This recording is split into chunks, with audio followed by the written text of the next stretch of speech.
Hey everybody, what's up, man? Let's hold the truth hostage where if the truth was so important, we wouldn't negotiate with lies. We would hold the truth hostage.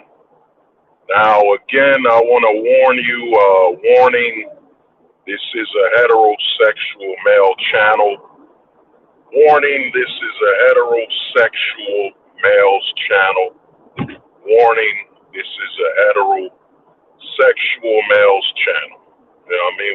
We got to do that. We got to do that, man. Got to let people know, what it's all about, you know.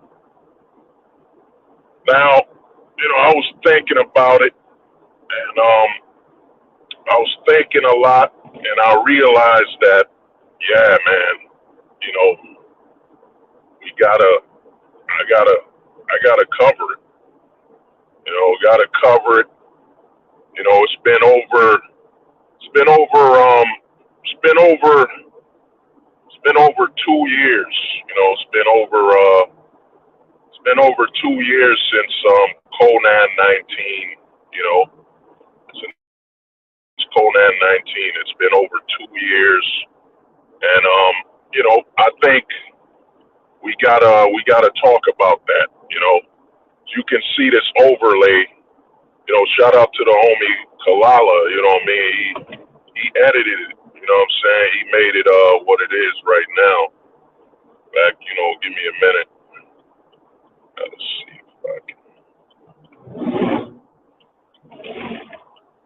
I gotta stop in the middle of the road quick.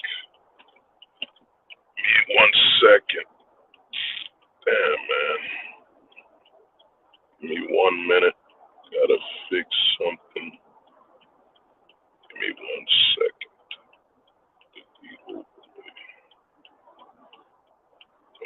Go to gallery.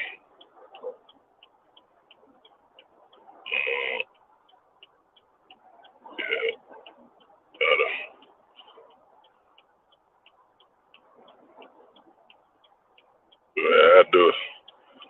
I had to put the right overlay, man. You know what I'm saying? Edited by the homie Kalala. You know, but yeah, you know what I'm saying? It's been over 3 years, man. You gotta think about it. It's been over 3 years since Conan 19, man. Been over 3 years, 3 years since Conan 19, the Destroyer. You know what I'm saying?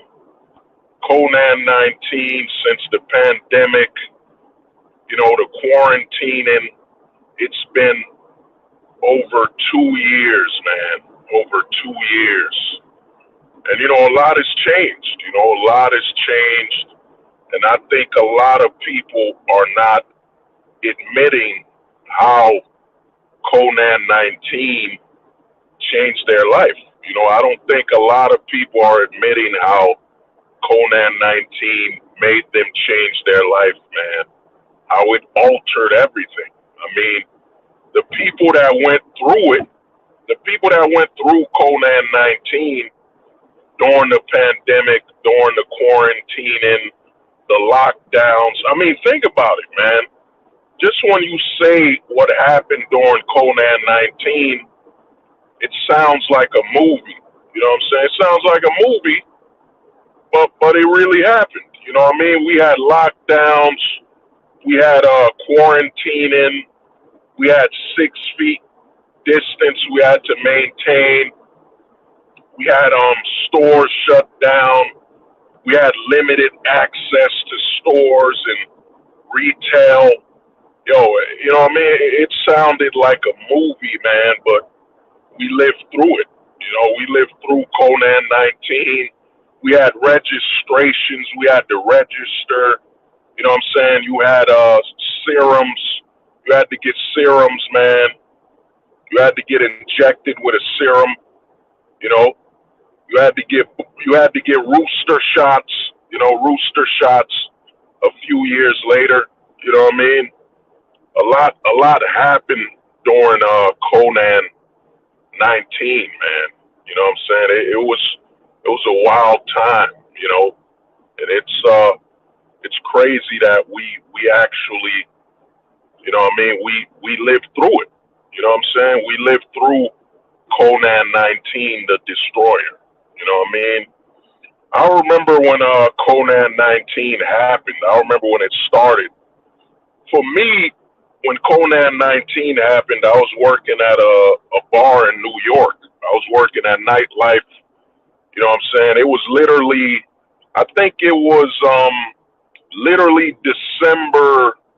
I think it was like late December 2019. So late December 2019, you know, I was working a nightlife bar, and what happened? Oh shit, man! No way! God damn it, man! Give me a minute. Oh man, this motherfucker keeps taking me to fucking the tolls. You know what I mean? I'm taking this Google Maps, and it's taking me through the toll instead of through fucking, you know what I'm saying, just through the right path. Motherfucking Google Maps, man. Don't always trust Google Maps, man. Fucking bullshit, man. But yeah, you know, like I said, man, when Conan 19 happened, I was in New York. When Conan 19 happened, I was in New York, man.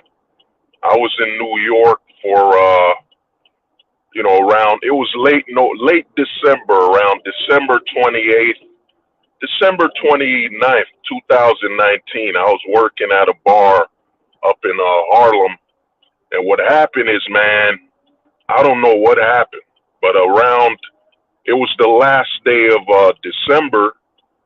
Yo, I started feeling woozy. Started feeling woozy. Started feeling dizzy, man. During Conan 19, you know, started feeling woozy, dizzy. Then out of nowhere, when I went to work, man, I kid you not. When I went to work, I had to like make a fist. I had to make a fist to ensure that like I didn't fall or nothing like that, man. It was that bad, you know. I had to make a fist. I had to make a knuckle just so I didn't fall. You know, I was feeling so woozy during Conan 19 when it happened. So I was working in the bar in Harlem, and throughout that whole night while I was working, man, I had to make a fist just to make sure that I didn't you know what I'm saying, I didn't fall asleep. I mean, I didn't fall. Like I had to make a fist, you know what I'm saying, just so I could stand. That's how it hit me.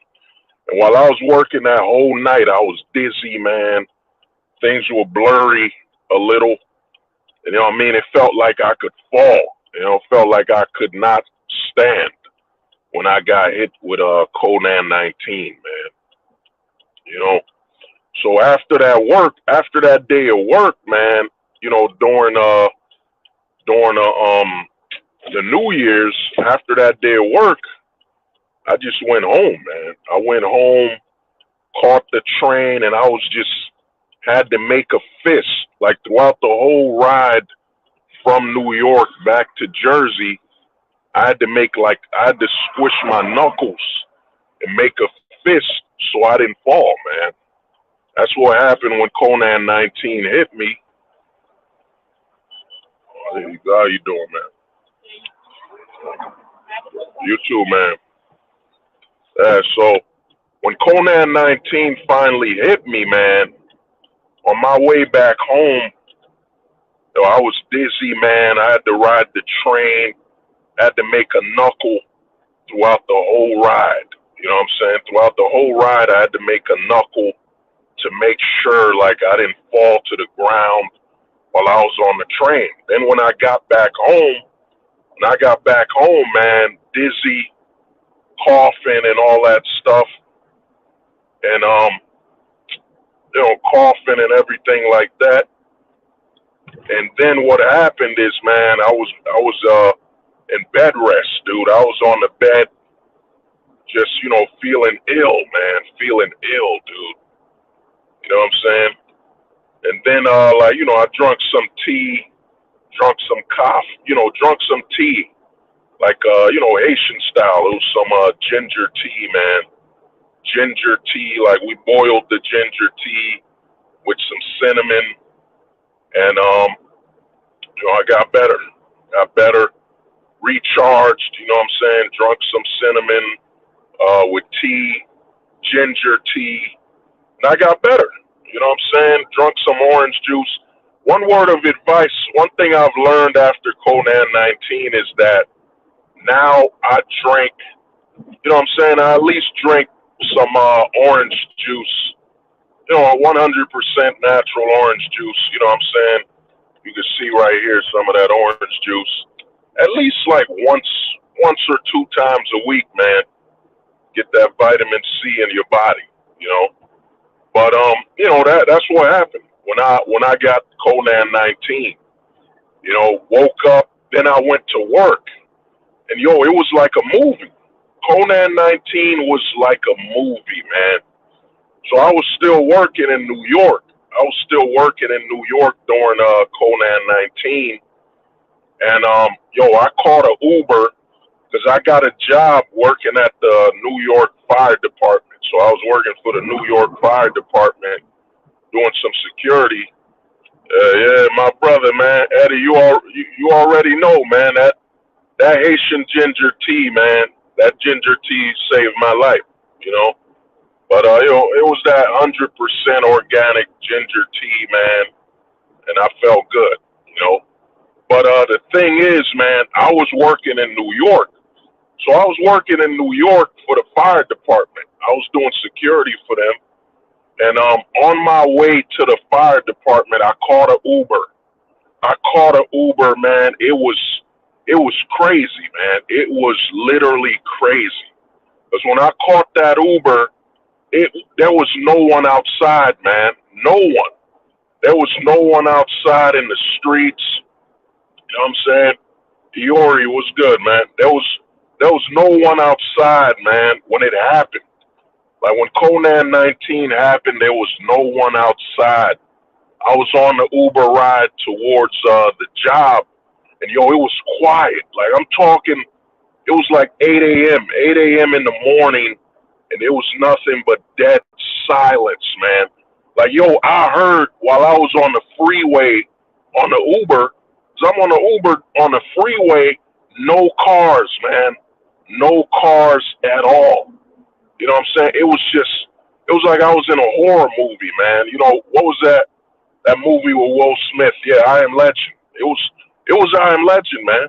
It was I Am Legend when Conan 19 started, man. No one was outside, and it was at the height when everybody was terrified. Everybody was scared for their lives, but I was still working. So I was working in New York, and on my ride to that Uber, man, it was just silence. Like I heard, and how it was crazy is while on the freeway, I could hear like a coin. I could hear like a quarter or something on the freeway, man. That's how silent it was, man. No one was there because you gotta remember, I forget the word, but you could only go to work if you had I forget what they called it. Like you could only go to work if your job was it wasn't necessary. I forget the word. Like you would only go to work if it was necessary or some crap like that. I forgot the word. But yeah, I went to work, and man, when I got off that Uber, it was just silence, quiet. No one was on the. Yeah, essential, my brother, man. Yeah, it was essential. So I was working security, and they said, I was essential, so I went to work. And it was just quiet, man. In all my years of being alive, bro, I've never seen it that quiet. Like no one was outside, barely no one on the freeway. It was crazy, man. Uh, Maxium. Nah. Well, I do the bouncing gig once in a while, man. Once in a while, I do the bouncing gig. You know what I'm saying? Once in a while. Once in a while, I'll do some bouncing. But dude, when I was working in Ozello Watch, was good, man. Been a while. You know what I mean? Mixium Zorel was good, man. Been a while, but yeah, dude. When I was working and I got off that Uber, man, dead silence. It felt like you know what? When Conan 19 started, when we had all the lockdowns, you know what it felt like? It felt like everyone was at home, but it didn't snow. Like it did not snow, but everyone was at home, man. It was fucking crazy, man. It was crazy, man. No one was outside, man. You know what I'm saying? No one. You know what I mean? There is no. Yeah. I don't know what's going on, but yeah. No one was outside, man. It was crazy, man. You know. And the thing is, when the lockdown started, it felt like a snow. It felt like it snowed, but no one was outside, man. That's how crazy. God damn, man. These motherfuckers don't know how to drive, man. You know what I'm saying? But yeah, man. It felt like no one was outside, man. You know, and it felt like a snowstorm happened, but it didn't snow. Just no one was outside, and people were just in their homes, man. Everybody was at home. You know what I'm saying? Everybody was at home. And dude, once I got to work, when I got to New York, you know how crazy it was, man, during Conan 19? When I got to New York, I could hear grasshoppers, man. I could hear grasshoppers in New York. We're talking like Brooklyn. We're talking like, yeah, I was in Brooklyn at the time working, and you could hear grasshoppers in New York. It was crazy. You could hear grasshoppers like you were in the country or something like that, man. You know? Oh yeah. Oh yeah. Oh, Conan 19. Well, you know, man. I mean, I'm gonna get to that. I'm gonna get to what Conan 19 actually has created, but you know, I just gotta let people know the experience, because the thing is this, bro. Some of us, like a lot of us who lived through Conan 19, one problem we have is that we think everyone did. We think everyone lived through Conan 19, when in reality, there's gonna be a few people from a few years from now that they never went through it. You know what I'm saying? Like, just think about that, yo. There's gonna be like 5 years from now.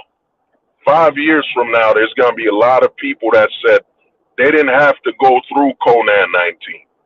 They didn't have to go through the lockdowns, the quarantines. You know, like soon there'll be people that do not remember it. There will be people that are just like, I don't remember it, or I wasn't there when it happened. You know what I mean? They're gonna be like, I wasn't there when it happened. And some people will just be, man, I just noticed that, people just wear masks from time to time. Like, think about it, dude. Like 2 years from now, because I told people when Conan 19 happened that when they end everything, remember when the government kept saying we're gonna reopen the towns, we're gonna reopen the schools and everything like that, and they kept holding off on it. You know what I'm saying? They kept holding off on it, and then when they finally ended the quarantines in Jersey, I think it was like 2 years ago in Jersey, like a year ago, it finally ended, like around 2022, early mid 2022, because they kept threatening us with more lockdowns. You know what I'm saying? They kept threatening us with more lockdowns. It ended, man. I kept telling people that it's gonna take about 2 to 3 years. So I was counting about 2023. Oh, Black Circle was good, man. My brother was good, man. It's good seeing you, man. You know what I'm saying? The homie himself, man. The Black Circle was good. So, you know what I mean? When Conan 19 happened, I kept telling people that it's gonna take about 2 to 3 years for them to eliminate it completely, and for people to like return to living their normal lives, man. You know what I'm saying? Return to a somewhat normal life. You know what I mean? Because in Jersey, man, Jersey, we didn't come back to life for a while. You know what I mean? What? It'll take a decade for Gens. Oh yeah, yeah, dude. Nah, I agree. Well, I don't know. I don't think Gen Z will really. I don't think it'll take a decade for Gen Z to actually recover, because I think for us, the millennials, it'll take a lot longer. Because if you're a millennial, that means you lived through the George Bush era. We lived through George Bush when George Bush was doing the color code, when he said the terrorism level is orange, the terrorism level is green. You know what I'm saying? I can remember that. I remember watching the news when New York had certain sectors, terror terror terrorism level is 14. You know, yellow, orange. You know, all that stuff, man. I remember that. You know what I mean? I remember that. I think it's gonna take us millennials. You know what I mean? I think it's gonna take us millennials about a good 10 years, a good 10 years, man. 10 years to forget this. I think for the millennials, 10 years. For the Zoomers, I think the Zoomers are already gonna forget. Because you gotta remember, like, you know, I mean, when 9/11 happened, I was like, I was in seventh grade. You know, I was in seventh grade when 9/11 happened. You know, and after 9/11 happened, you know, we moved on. Because you gotta think about the younger kids. You know what I mean? The teenagers, the people that are teenagers, they gotta move on. Like, I mean, they're not working, so we gotta think that a lot of the Zoomers, they're not working. They're either the Zoomers or Gen Alpha or very young Zoomers, Zoomers that are like, I'd say for Zoomers like 15, 16 years old, or like 12 or whatever it is, they're going to move on. They're going to forget about it. Because when 9/11 happened, man, you know, I remember being in class and we saw it. Like, they opened the TV and 9/11 looked like it was a Godzilla movie, man. It looked like I was watching Godzilla. You know what I'm saying? Remember that Godzilla movie back in the early 2000s, or I think it was Godzilla that was released in like 1999 or something like that.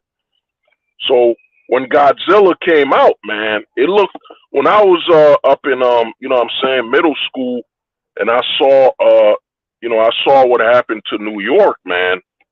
To me, it looked like a Godzilla movie, man. It looked like Godzilla. You saw nothing but the city being destroyed and people running for their lives, and you see the firemen, you see all the dust and all the ash.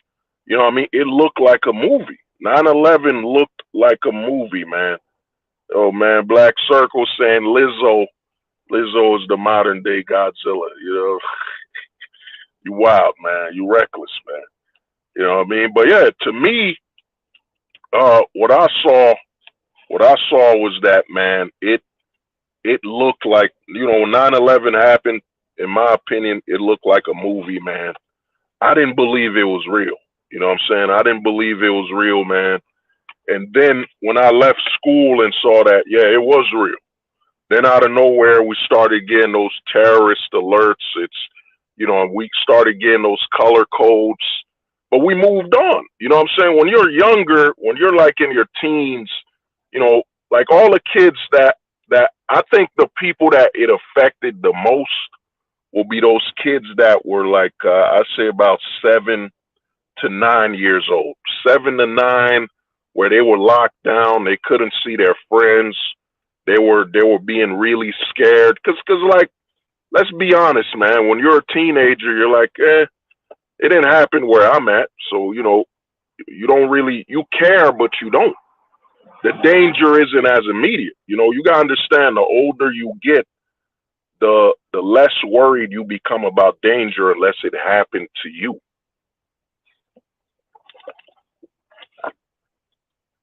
I mean, unless it happened around your vicinity. So I look at Conan 19 like this. You know what I'm saying? Yeah, brother, you got to drink, man. You get that.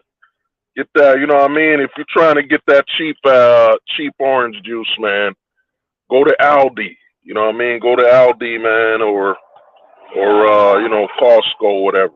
You know. But yeah. So to me, man, when 9/11 happened, cause think about it. When 9/11 happened, man, I can still tell you video games I was playing, movies I was playing. Nah, that ain't Tang, man. You trying to say Tang, man? That's fucked up, man. You wild. I mean, some people don't get that reference, but I get what you're trying to say. If you would have said Dashiki Tang, I would have got you. But nah. So to me, man, the way I look at it is that when 9/11 happened, like what was it, 2001? I could still tell you I was playing my video games. I was going to school. We were buying the PlayStations and all that stuff. You know what I mean? We were still living. We were at that age where, I think I was around like when 9/11 happened, I had to be in like 7th or 8th grade, whatever. So we were still playing our games, playing basketball. We were outside. We were still living. You're at that age. You know what I'm saying? I think once you hit like 6th grade, once you hit the age of 12, once you hit, I think around the age of 11 to 12, you start to not really care about anything unless it's close. You know what I'm saying? Unless it's close to you, you don't really care. You know what I'm saying? You don't really care about nothing. So I think that's the age where we were like, yeah, we still playing our video games and all that. I think the younger kids, because I remember working at the fire department, man. What really broke me, man, what was really sad, man, and just, what I mean, it was just sad and awful was, man, watching those kids. Like on my way to work, I saw kids playing together with their parents, and they were wearing masks. They were wearing masks. They weren't allowed to like hug their friends or play very close without mask. And I heard about the kids being locked down in their house. You know what I'm saying? Because I think those younger kids around like 6 or 5, like I said, I think around age 5 to like 9, you're very dependent on social interaction. You know what I'm saying? If you try to remember back then, it was going to school to hang with your friends. Going to school, hang with your friends. You weren't really old enough to control the TV, change the channels. You didn't have as much, ability or knowledge to run your household. So your friendships back then really was important. You know what I'm saying? But once you get old enough to where you could watch whatever you want, do whatever you want, you know what I mean? You start looking at it. You start looking at it as a day off. You know what I'm saying? If Conan 19 happened when I was like in 6th grade, I would have been like, oh man, we don't got school. Cool. We don't got no school. We're going to play some video games, go outside, or, what I'm saying, play some basketball. Play some basketball or something like that. But those kids that are like 4 years old, 4 to about 9 years old, all they got is their friends, man. So they were really, I saw those kids on my way to the fire department playing with their parents and their, wearing masks, being terrified. You know what I'm saying? Little kids that are 8 years old or 6 years old having to wear masks, being terrified, their parents scaring the shit out of them. You know what I mean? I think they will have psychological trauma. I think personally, Gen Alpha will be the ones that will potentially have a lot of psychological drama. I personally think there's gonna be, oh, the homie Weebly was good, man. The man himself, Mr. Europe, was good, bro. You know what I mean? And knee touching, man. You know, and knee touching is at an all-time high, man. You know what I'm saying?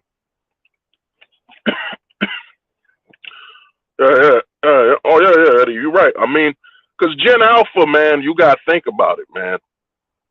6 years old, and you're told you can't go to school. You got to stay on a laptop to go to class. You know what I mean? And think about it. They sneeze. They were little kids, man. Gen Alpha, to me, they're going to be the ones that will show a lot of signs that Conan 19 fucked them up, man. They're gonna be very germaphobes. They're gonna have a lot of that, what they call that thing, ODS, when you're super cleany, you know, super clingy and all that. You know, when you're all about cleaning, the homie Weebly, man, UK, man, Koala. Oh yeah, Koala, you already know, man. You know, shout out to the homie Kalala, man. He the one who edited, man. He's the one who edited this great poster right here, man. You know what I'm saying? He put the Conan 19, man. You know, I had to generate the art with AI. I had to use AI because I don't think someone would illustrate this for me. You know, if I told them, yeah, I need you to illustrate Conan 19.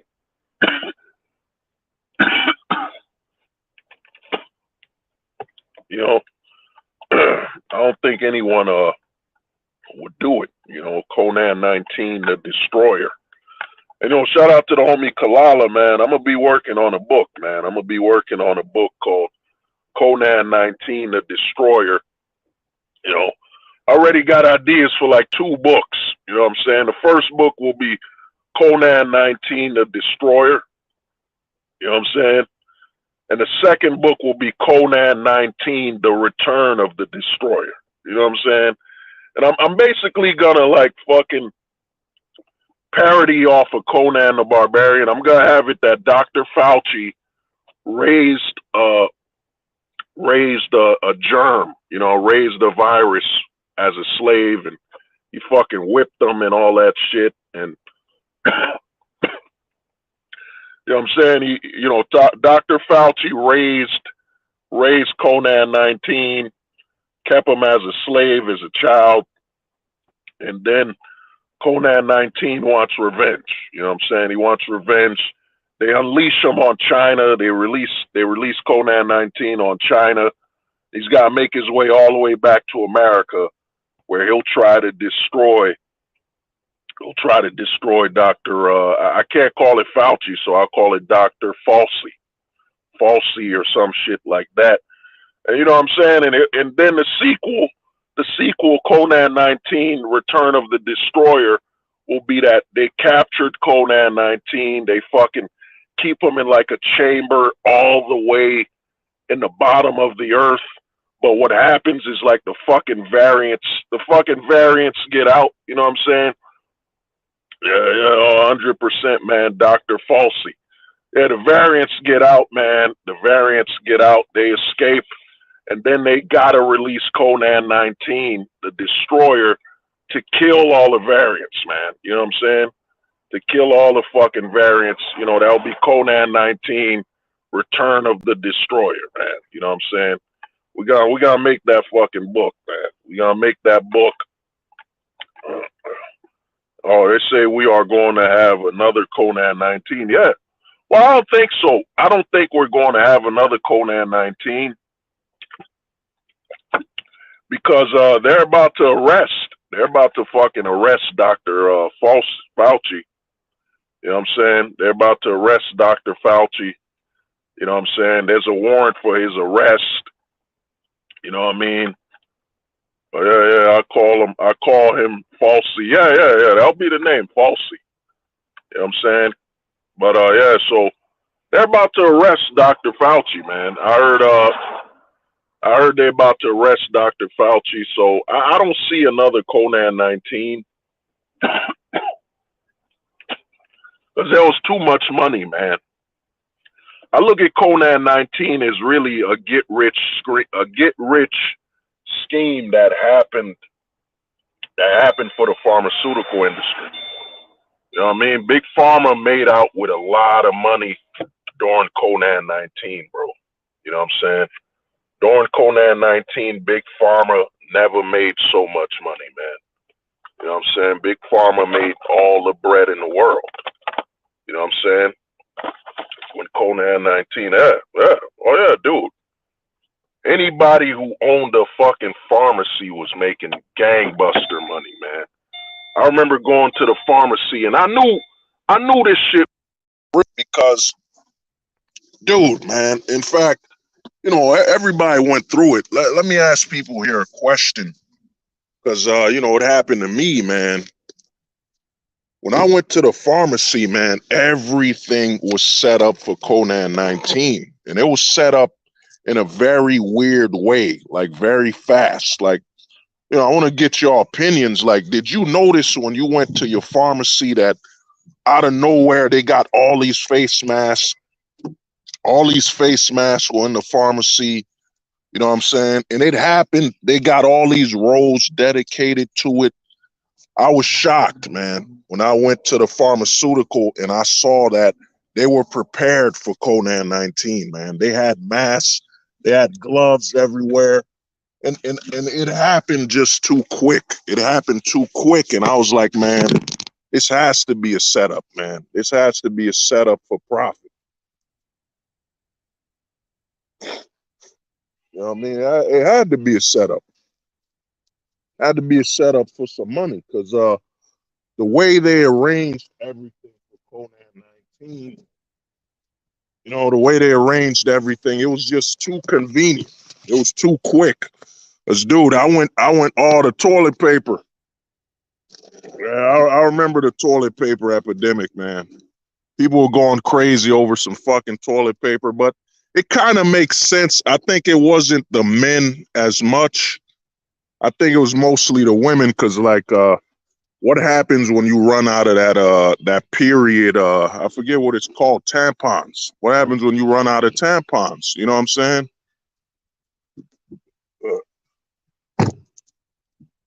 You know, I think the women were the ones who panicked a lot more. I think the women panicked a lot more because if you run out of tampons, you're gonna need a lot of paper. You know what I'm saying? We gotta understand that men and women clean themselves very differently.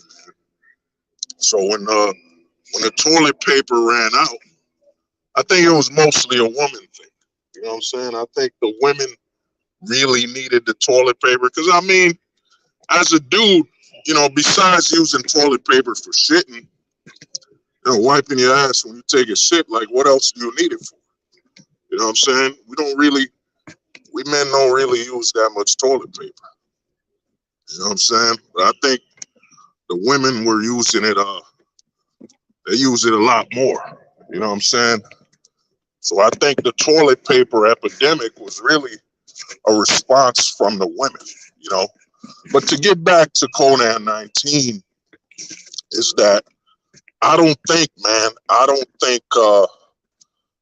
think Gen Z will have a problem, because Gen Z is around the age we were when 9/11 happened. When 9/11 happened, we were all around. If you're a millennial, we were around the age Gen Z is right now. You know what I'm saying? We're like 13. We were all like 13 years old. You know what I'm saying? 13, 14, 15. So, you know, we had other things to do, man. We had other things to do. So when 9/11 happened, I mean, if you weren't in New York, Like, you know what I mean? I was in Jersey. Oh, excuse me. Oh, sorry, sorry. Thank you, sir. No problem. You know what I mean? So when 9/11 happened, we were all in our either teenagers or preteens, man. So we had other things to do.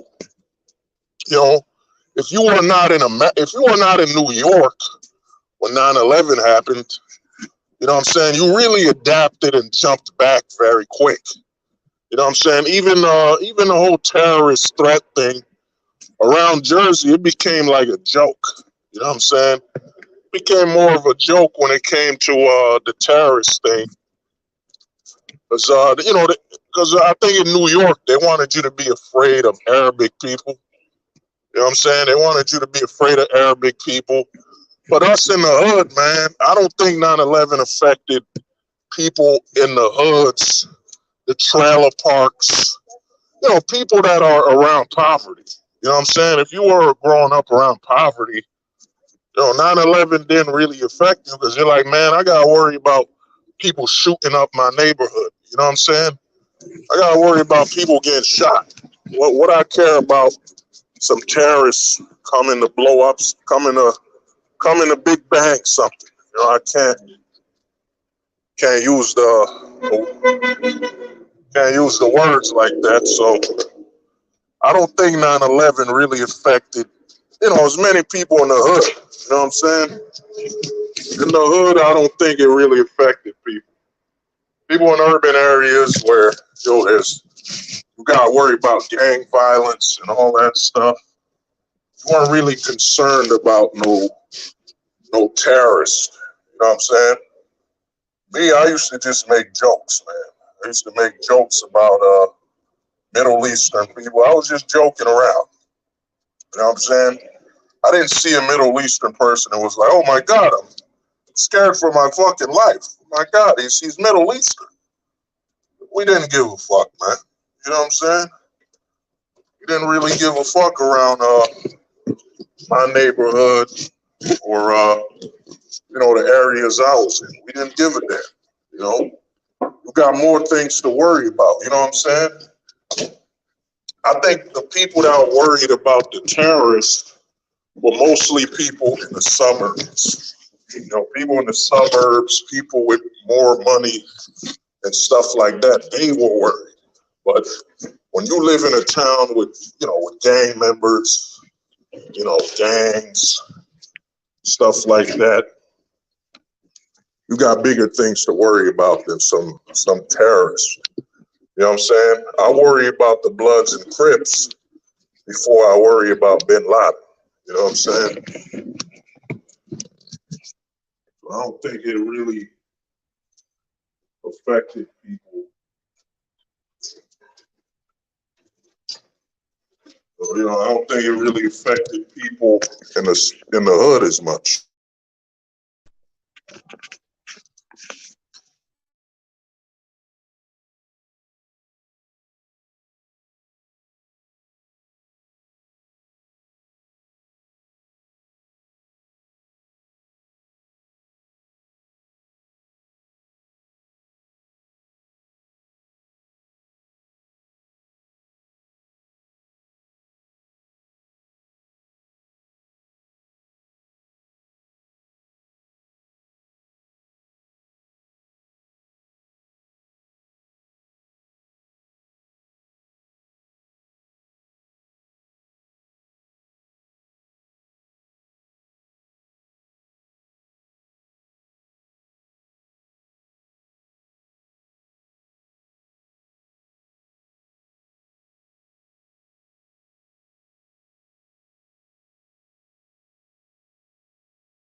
Yeah, my bad. Yeah, I had to handle something. But yeah, to me, when when the terrorism stuff happened, man, we weren't worried about it. In my neighborhood, man, whatever. You know what I'm saying? We got Bloods and Crips, gang members, drug dealers and all that. What I'm gonna be worried about some terrorists? You know what I'm saying? What was I think when the whole 9/11 thing happened, I think the people that were terrified were people with money. You know what I'm saying? People with money, the majority of the country. So, I think it was mostly whites in the suburb areas. They were terrified. They were scared. All of a sudden, they're scared of some Arabic person. Us in the hood, come on, man. We weren't worried about that. You know what I'm saying? I used to have a joke. My joke was that, man, we find a Middle Eastern person, you know what I'm saying, and bring them to the fucking government and try to make some money. That was it, man. People in the hood, man, they were joking around, man. People were still living, barbecuing.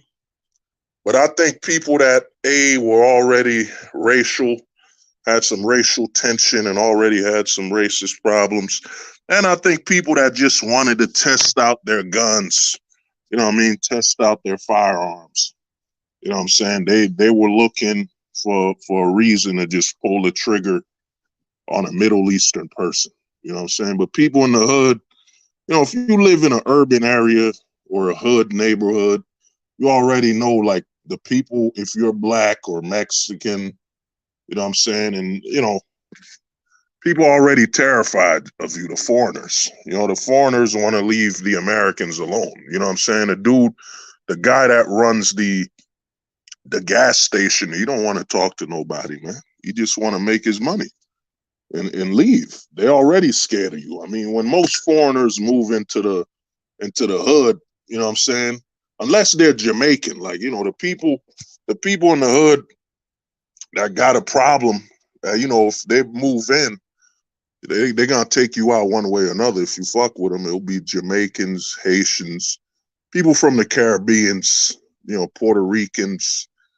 I think it's non-Africans. Like, if they're from Africa, I bumped into some African people. They tend to kind of be more worried about the American. You know what I'm saying? They don't want to deal with Americans as a problem. They tend to stick to themselves and their own people. You know what I mean? And Middle Eastern people as well. They stick to their own. You know what I mean? They shut down the entire economy. Yeah. I mean, but to get back to Conan 19, man, I think the Zoomers will be all right.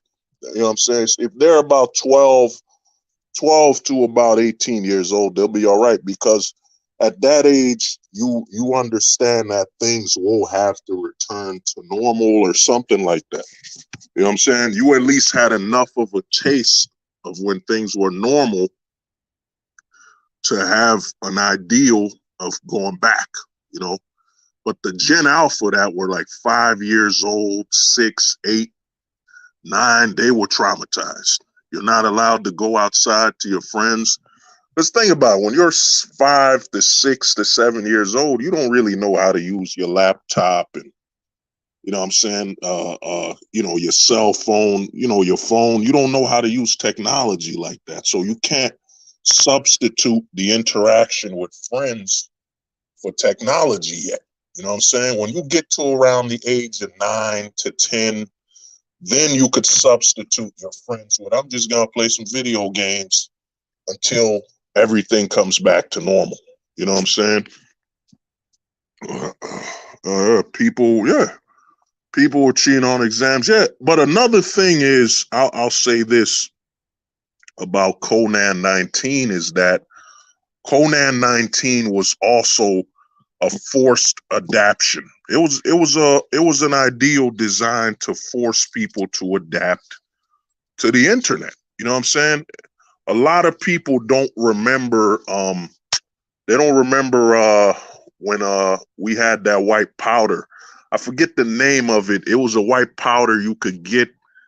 They were sending it in the mail. And we were told that, You don't want to touch the white powder. I forget what they called it. You know what I'm saying? I forget what they called that white powder. You didn't want to. They were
audio. Give me 1 second.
Yeah, my bad. Nah, I got the audio fixed. I hope the audio's working. Should be working now. But basically, man, the way I look at it when Conan 19 happened, man. Let me get the banner off. Let me take the banner off quick. Yeah, there it is. Yeah. When Conan 19 happened, you know what I'm saying? Yeah, yo, respect. Thank you, Eddie. Yeah. When Conan 19 happened, man, I think it's like anthrax. Anthrax forced everyone to get their email. Anthrax, I remember when anthrax happened, they told everyone, do not get anything from your mail. Do not open anything in the mail. I think they shut down the post office. It made everyone move on to Hotmail. You know what I'm saying? Everyone had to move to Hotmail. Everyone had to get the internet. I think anthrax was, how we look at Conan 19 benefited a lot of the pharmaceuticals. Conan 19 benefited all of the cable companies, man. It benefited every company that was selling an online access for internet, email. It benefited everybody, man. So I look at Conan 19 as a forced adaptation rate event. It forced everyone to do everything online. You know what I'm saying? People now think if you do anything offline, something's wrong with you. People think if you do anything offline, you're missing out on something or you're refusing to do something. So I think Conan 19 was to make Big Pharma a lot of money, man. You know what I'm saying? Oh, the homie Spec, what's good, man? Spec, what's up, man?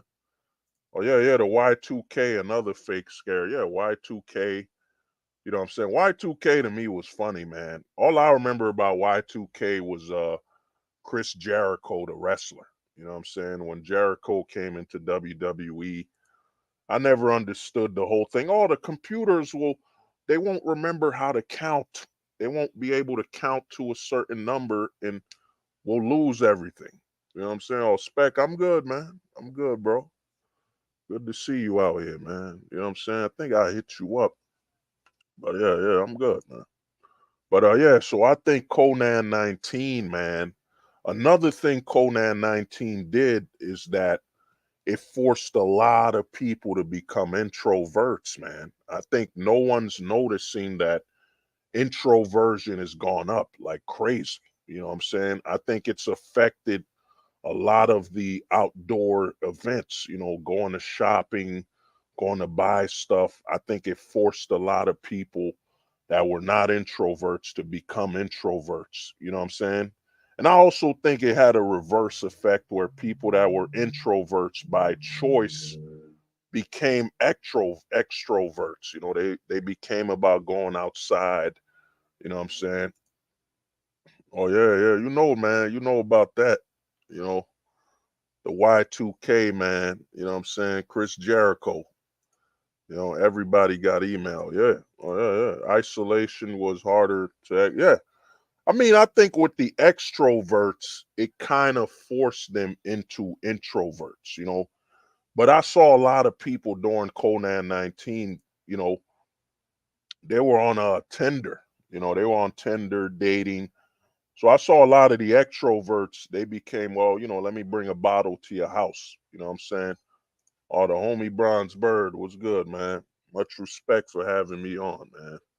Check out the homie's channel, man. Bronze Bird don't be playing around, man. You know what I'm saying? You know what I mean?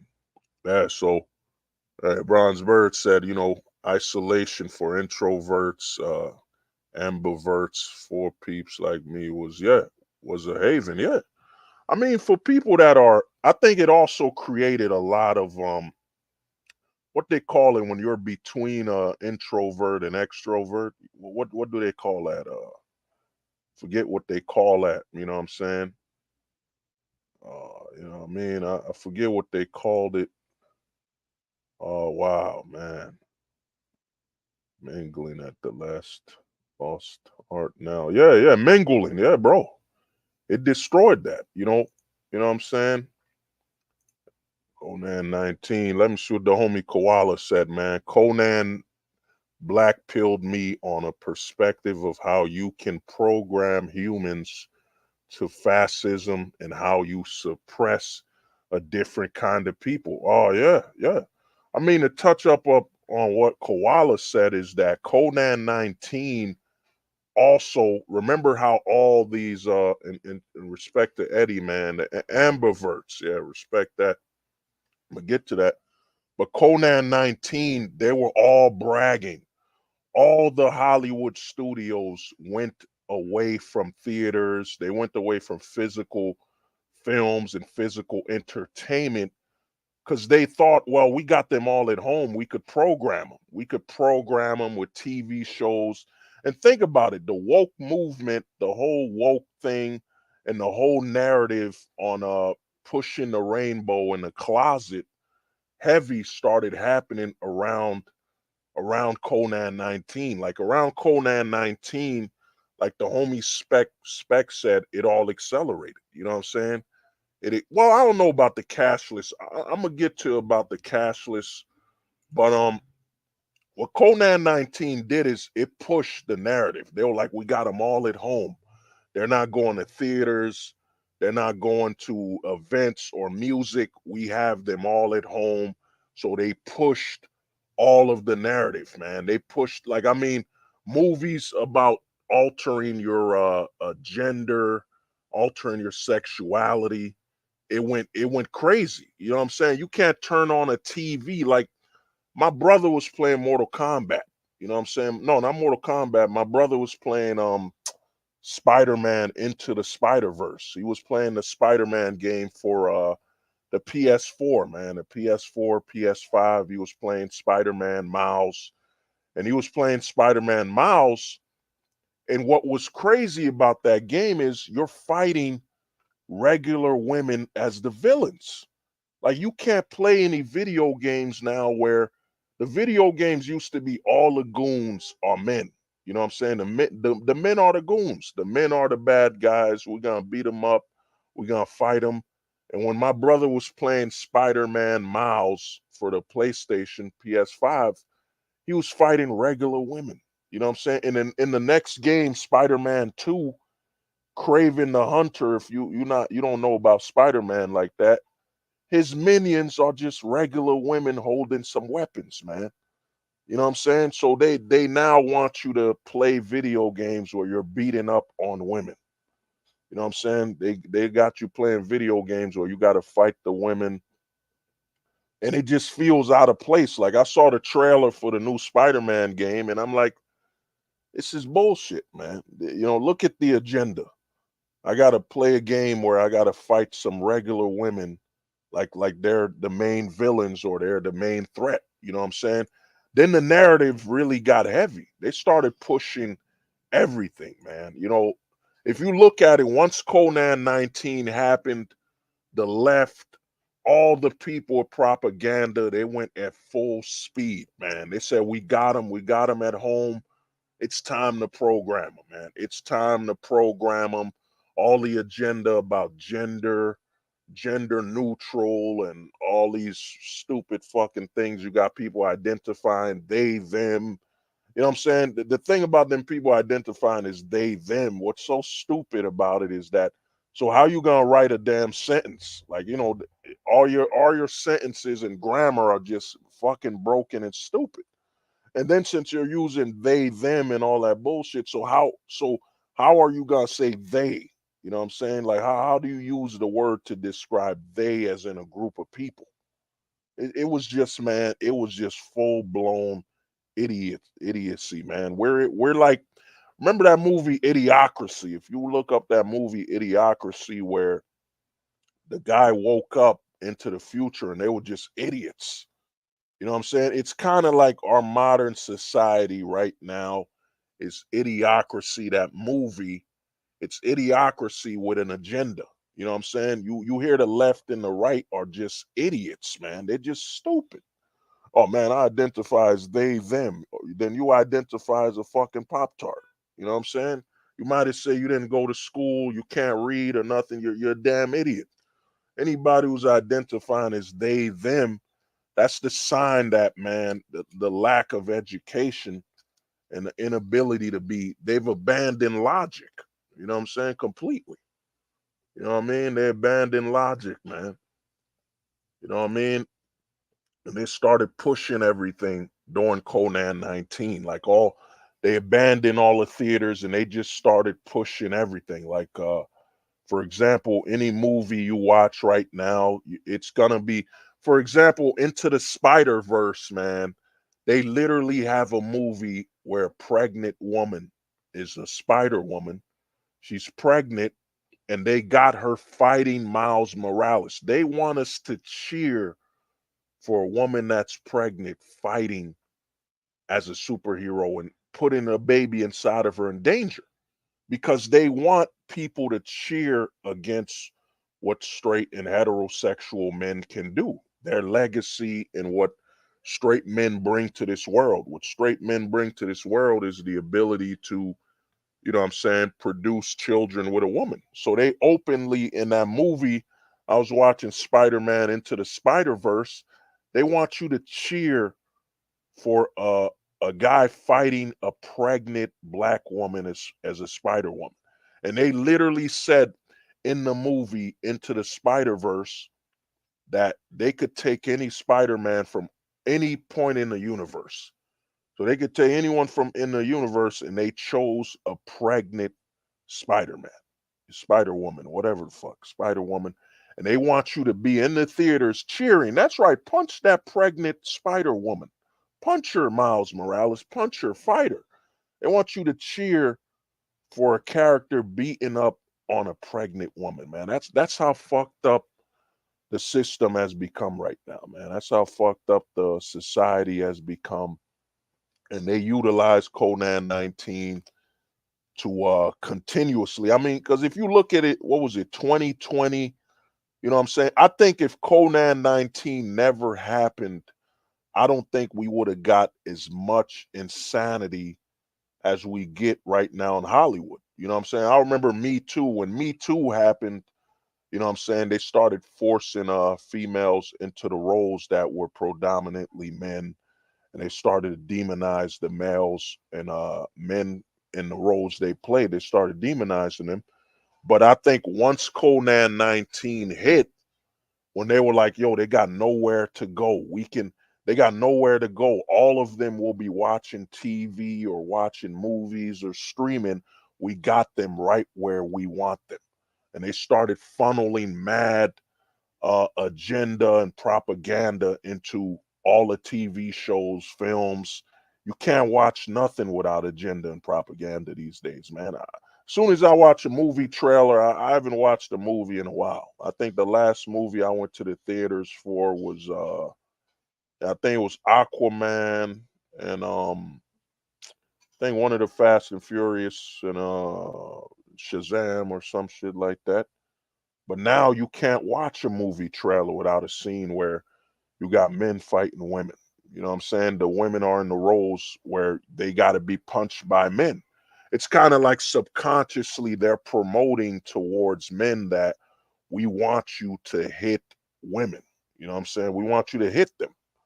You know what I'm saying? Because look at the narrative. On one section, you got them advertising to men to beat up organic women, beat up organic women, people, women that were born women. Then on the other section, they got advertisement where they're telling you to love these, these fake women. You know what I'm saying? These trans dudes that just have an organic costume. You know what I'm saying? So they started pushing the narrative that men should be fighting organic women. You know what I'm saying? And they should be loving the fake women that are just men with organic costume. You know what I'm saying? A costume on. You know what I'm saying? So they started pushing that narrative heavy.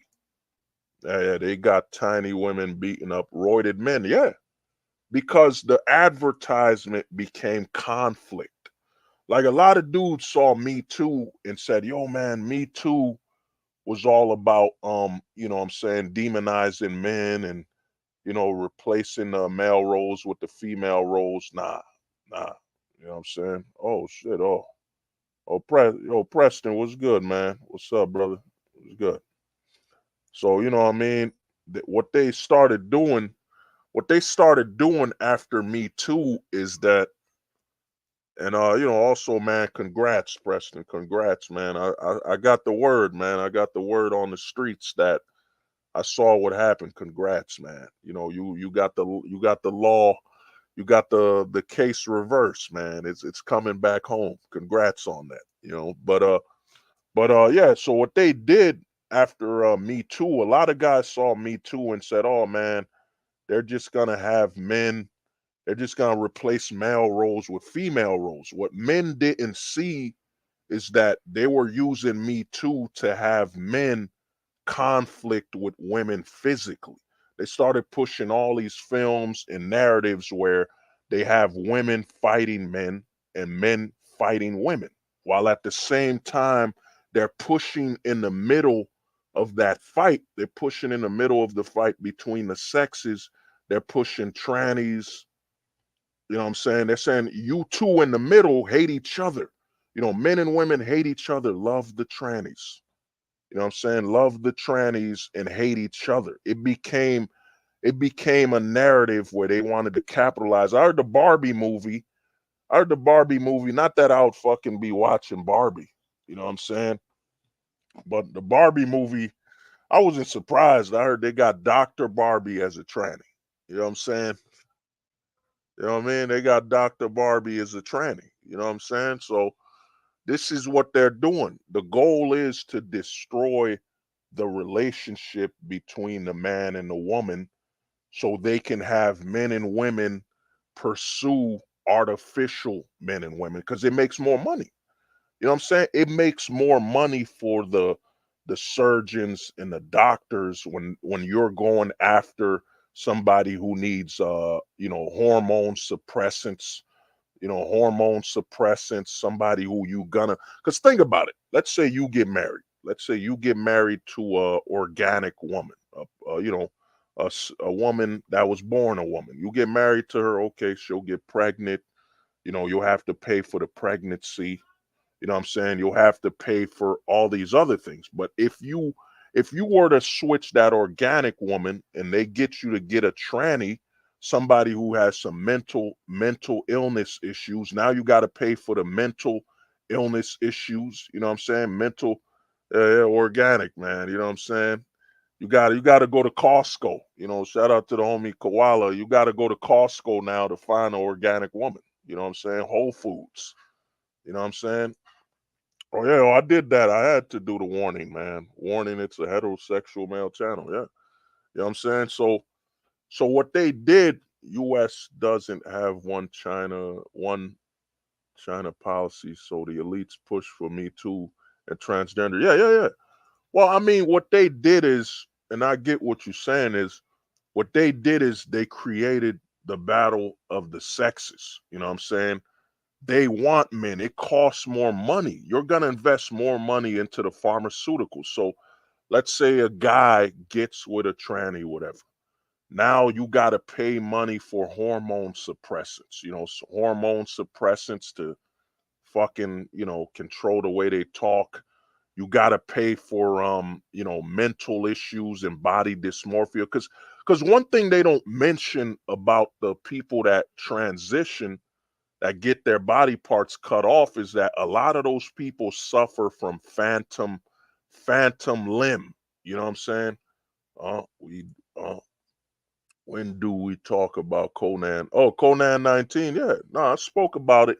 That's what I'm talking about. Conan 19 is a code word for COVID. You can't say the CVID word too much, so I gotta say Conan 19.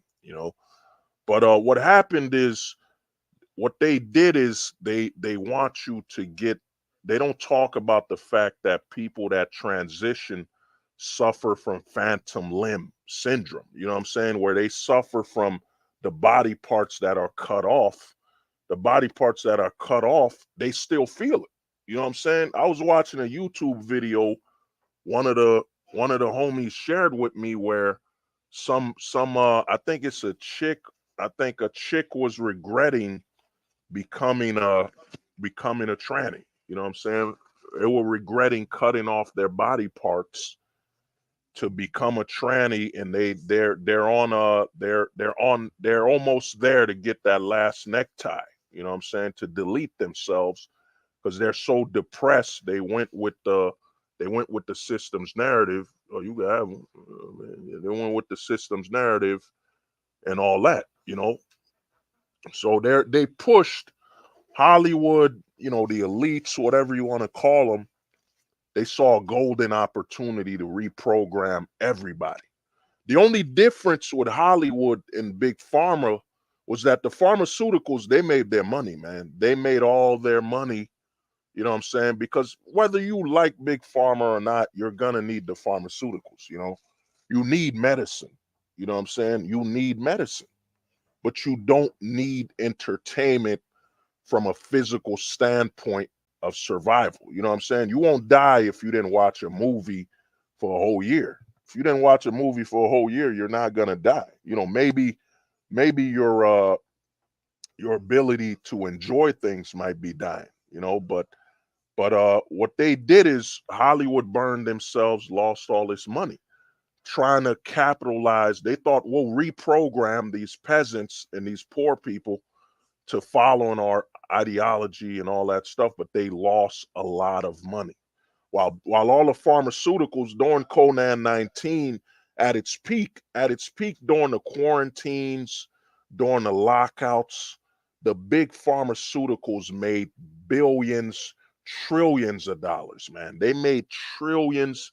And also, a lot of people don't notice is that the big pharmaceuticals, like one of the homies brought up about the toilet paper event. How do we know the toilet paper event was actually real people?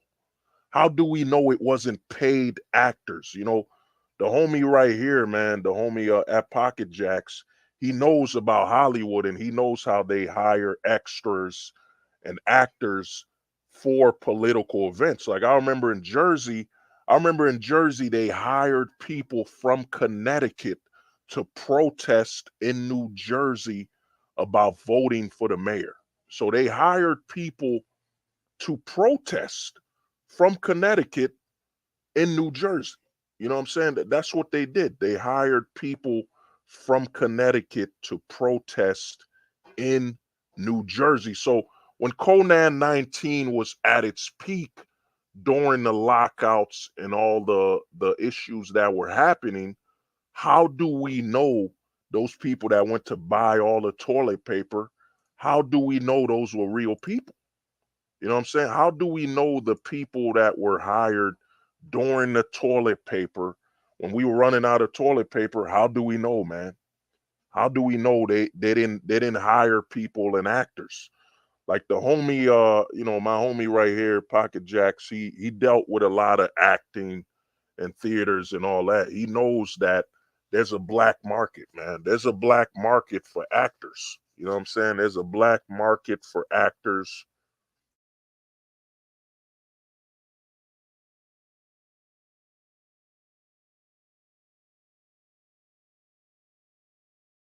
I mean, there's a black market for actors where they'll hire actors for political events. They'll hire actors for rioting. They'll hire actors for political protests. They'll hire actors. Because dude, in Jersey, man, you could buy any food you wanted in my area, but the paper was gone. Yeah, the toilet paper. And the thing is, when the toilet paper shortage happened, you want to know where I found all the paper? It was at like the dollar stores. The dollar stores, there was a lot of paper.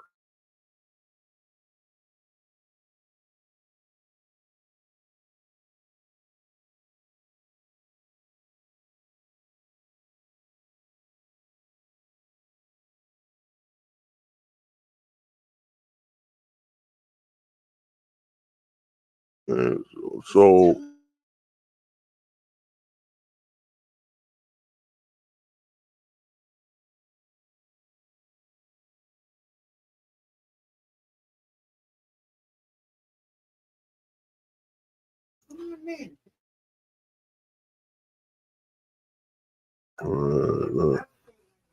uh, so the thing is, like I was saying, man. So they hire.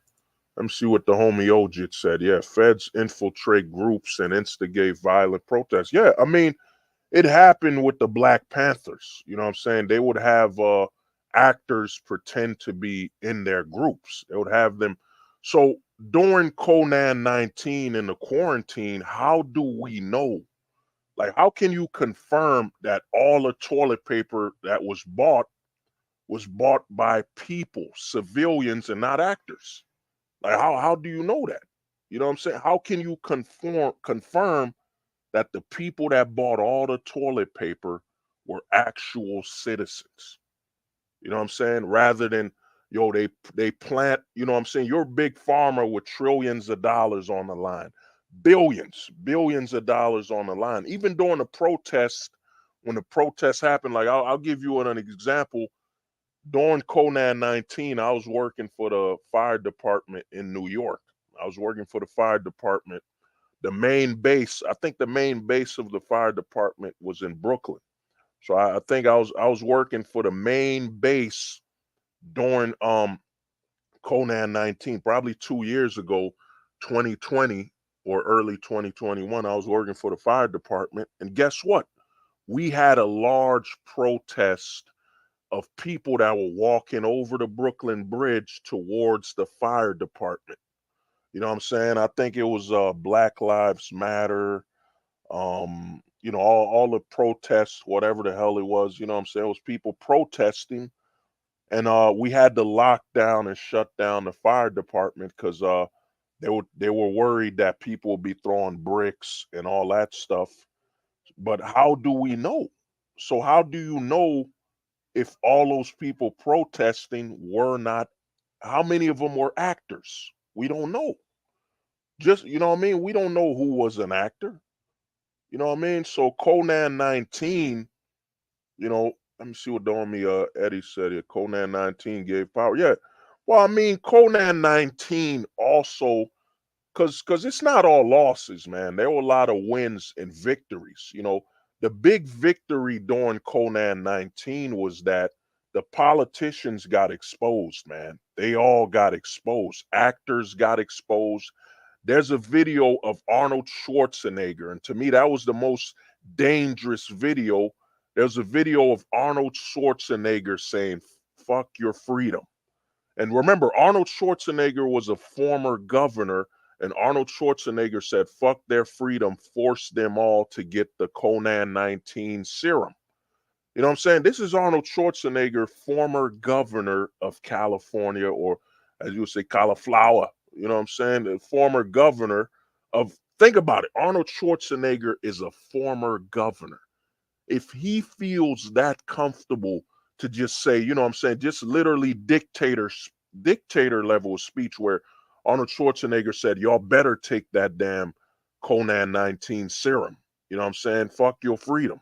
You know what I'm saying? And remember, Arnold Schwarzenegger wasn't even born in America. He's Austrian. You know, he's from Austria, and he was so comfortable just saying some dictator shit. You know what I'm saying? Fuck their freedom. They all better take that Conan 19 shot. You know what I'm saying? Fuck their freedom. You know what I mean? And Conan 19 got it. All these politicians got exposed that they would rather sell out. When it comes to the people of the country, they'd rather sell you out to big pharma and bail out the corporations. You know what I'm saying? They bailed out the airplanes. Remember, Obama bailed out the banks, and I think Trump bailed. No, Obama bailed out the banks, and I think Trump bailed out the airplanes, the airports, or whatever. But when it came to the people, when the people were like, "We need help," you know what I'm saying? They gave us those checks. Remember those checks? I think they didn't even give the checks out monthly. I think I got one of those checks or two of them. One was like $600. One was like $1,200. I forget the name of the checks they were giving out. But you know what I'm saying? We saw all the governors, all the government willing to sell the people out, except Florida. I don't think Florida and parts of Texas, the government sold the people out. But I was in Texas during Conan 19, like 2022. I was in there during Conan 19. And when I went to Texas for a job, they told me I got to get the Conan 19 shot. You know what I'm saying? I got to get the Conan 19 serum or I won't be able to work. And I was in Texas.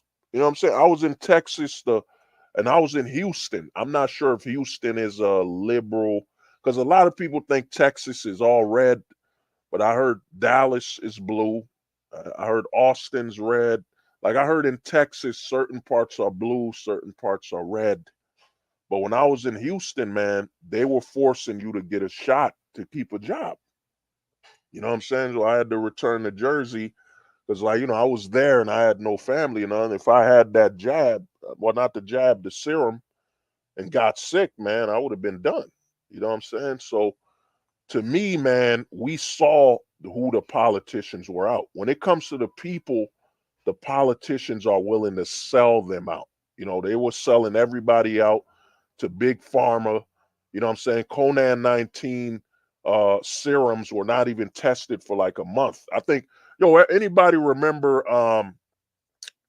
Space Jam? Remember the movie Space Jam? Where you know what I'm saying, I think they gave him water in a bottle in Space Jam. They gave him water and he said, this is medicine, this is going to make you all more powerful, stronger. And all of them drunk that water thinking it was something charging them, making them better. Then when they found out, it was nothing. Even with the Conan 19 serum, we don't even know if we were even taking a serum. We don't even know. We don't even know what it was. You know what I'm saying? They rushed it out there. And I mean, in the back of my head, I don't think they rushed it out. I think the Conan 19 serum was 2 to 3 years planned. It was planned since, I think. I mean, look at Dr. Fauci. You're telling me that you're telling me, I don't want to say the brands names, but you're telling me they were not prepared. They were prepared. They had all the distribution centers for Conan 19 serums. You know what I'm saying? I remember they said, well, if you got a strong immune system, you don't need the Conan 19 serum, because they didn't have enough. When they didn't have enough Conan 19 serum, they said your immunity will take care of it. You know what I'm saying? Your immunity. You know what I'm saying? But I think that was all what they call that, publicity. It was all publicity. The publicity was, hey, people, if your immunity's strong, you don't need the Conan 19 serum because we don't have enough of it. You know what I'm saying? It was to make the people, it was to psychologically make the people think, look, Big Pharma is thinking about us. They care about us. They're taking time. They're not rushing the Conan 19 serum. You know what I'm saying? They're telling us if your immunity's strong, you'll be okay. You know what I'm saying? And when they said your immunity's strong, they were advertising for the country. They're saying, our country, a lot of people are healthy. Once they got the foundation, once they got all the pharmaceuticals, all the clinics, you know what I'm saying, even the regular corner stores, once they got them all prepared, now your immunity isn't good enough. Your immunity isn't good enough. You need to get the Conan 19 serum. You know what I'm saying? And they started piling up lies. If you get the Conan 19 serum, you'll protect your fellow citizen. You're not doing it for you. This is the first time I've ever heard this in my life, where they were advertising medicine with the narrative that it's not going to help you, it's going to help everyone else. Really, when they were utilizing that type of advertisement, they were telling you, don't be an individual. You being an individual isn't good for the group. We need you to follow, we need you to get in line, get that Conan 19 serum on behalf of all your fellow citizens. Get in line. You know what I'm saying? They even made it hard for people that were religious. You know what I'm saying? They said if you were religious, we need evidence. We need evidence that you're religious. Listen to this. We need evidence that you're religious. This was the first time I ever heard that, man. We need evidence that you're religious. You know what I'm saying? Oh, 10 years. Yeah.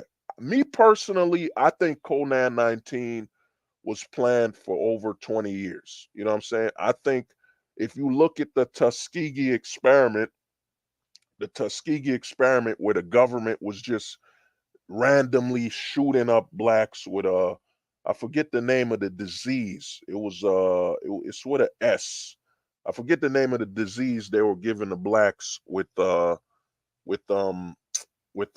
Tuskegee experiment. They were just grabbing black people, take this serum. You know what I'm saying? And they gave them this crazy sickness, man, crazy sickness. You know what I'm saying? And the government apologized with, oh yeah, we did it. What about it? Yeah, what about it? We did it. Okay, now let's move on. You know what I'm saying? That's how the government did. So I think Conan 19, because think about Dr. Fauci. Yes, syphilis. There it is, bro. They were giving, look up if you don't, if you know what I'm saying, because they utilize this. They usually, like, I got homies, man. Shout out to all the homies, man. We got people on this stream that are from all walks of life, from other countries, but you need to look up, man, because in America, what they do is they try to say this: black issues are black issues, white issues are white issues. Even though black or white, you're an American citizen. You know what I'm saying? You're an American citizen. Any other racial group's issue is an American citizen issue. So they try to tell white people, don't look up the Tuskegee experiment. That's a black issue. That has nothing to do with you. You know what I'm saying? So they keep the blacks and the whites uneducated by saying certain things happening are racially motivated. It's a racial thing. Hey, you're white. Don't worry about the Tuskegee experiment. Don't worry about that. It would never happen in the white community. So that has nothing to do with us. You know what I'm saying? That's got nothing. You know what I'm saying? If you're white, don't look at it. You know what I'm saying? Yeah. It was the Tuskegee syphilis study. Yeah. You know what I'm saying? Where's the homie? This is oh, that's pretty dope, man. You got Trump with the Kim Jong Il. You know what I mean? This is a human issue. Yeah, it is a great way of dividing people up, blacks against whites, other races against blacks. Yeah, I mean, the way America works is, man, the way America works is they want you to buy a bag. Think about it. What if you bought a bag of M&Ms? What if you bought a bag of M&Ms and all the colors were segregated? You know what I'm saying? On this section of the bag of M&Ms is only red M&Ms. On this section of the bag is only green M&Ms, yellow M&Ms. They were all divided based on the color. And the reason I'm using this metaphor is that think about it. They divided all the colors in one bag of M&Ms, but what is the goal? The goal is to eat the M&Ms. So it doesn't matter if the M&Ms are black, brown, yellow, they're still going to get ate. You know what I'm saying? They're still going to be eaten. That's what a lot of people in America don't get there. They look at the racial issues. Oh man, I'm black, I'm white, I'm Asian. It's got nothing to do with us, but the system's goal is to eat all of you anyway. You know what I'm saying? When the politicians look at the citizens, they look at them as a meal. They'll eat certain races slower.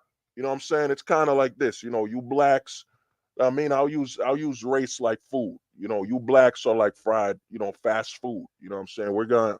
It's fast. You know what I'm saying? It's a quick meal. You know what I'm saying? You whites are more of like a home cooked meal. It's gonna be slow rotisserie. You know what I'm saying? It's a slow meal. It's still gonna be eaten, you know what I'm saying? You Asians are in the middle. You Asians are in the middle of the blacks and the whites. You're not fast food, yet you're not home cooked.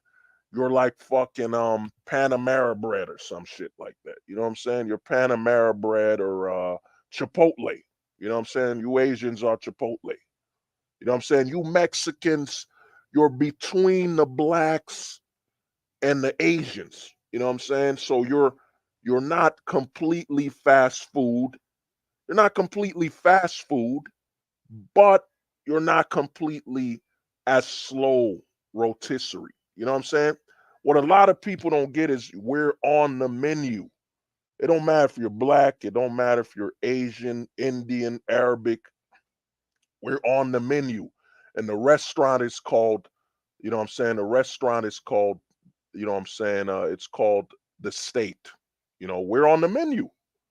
You know what I'm saying? We're on the menu. It's just that, you know, you'll be bragging, oh man, look at those blacks. You know what I mean? They get ate up so quick.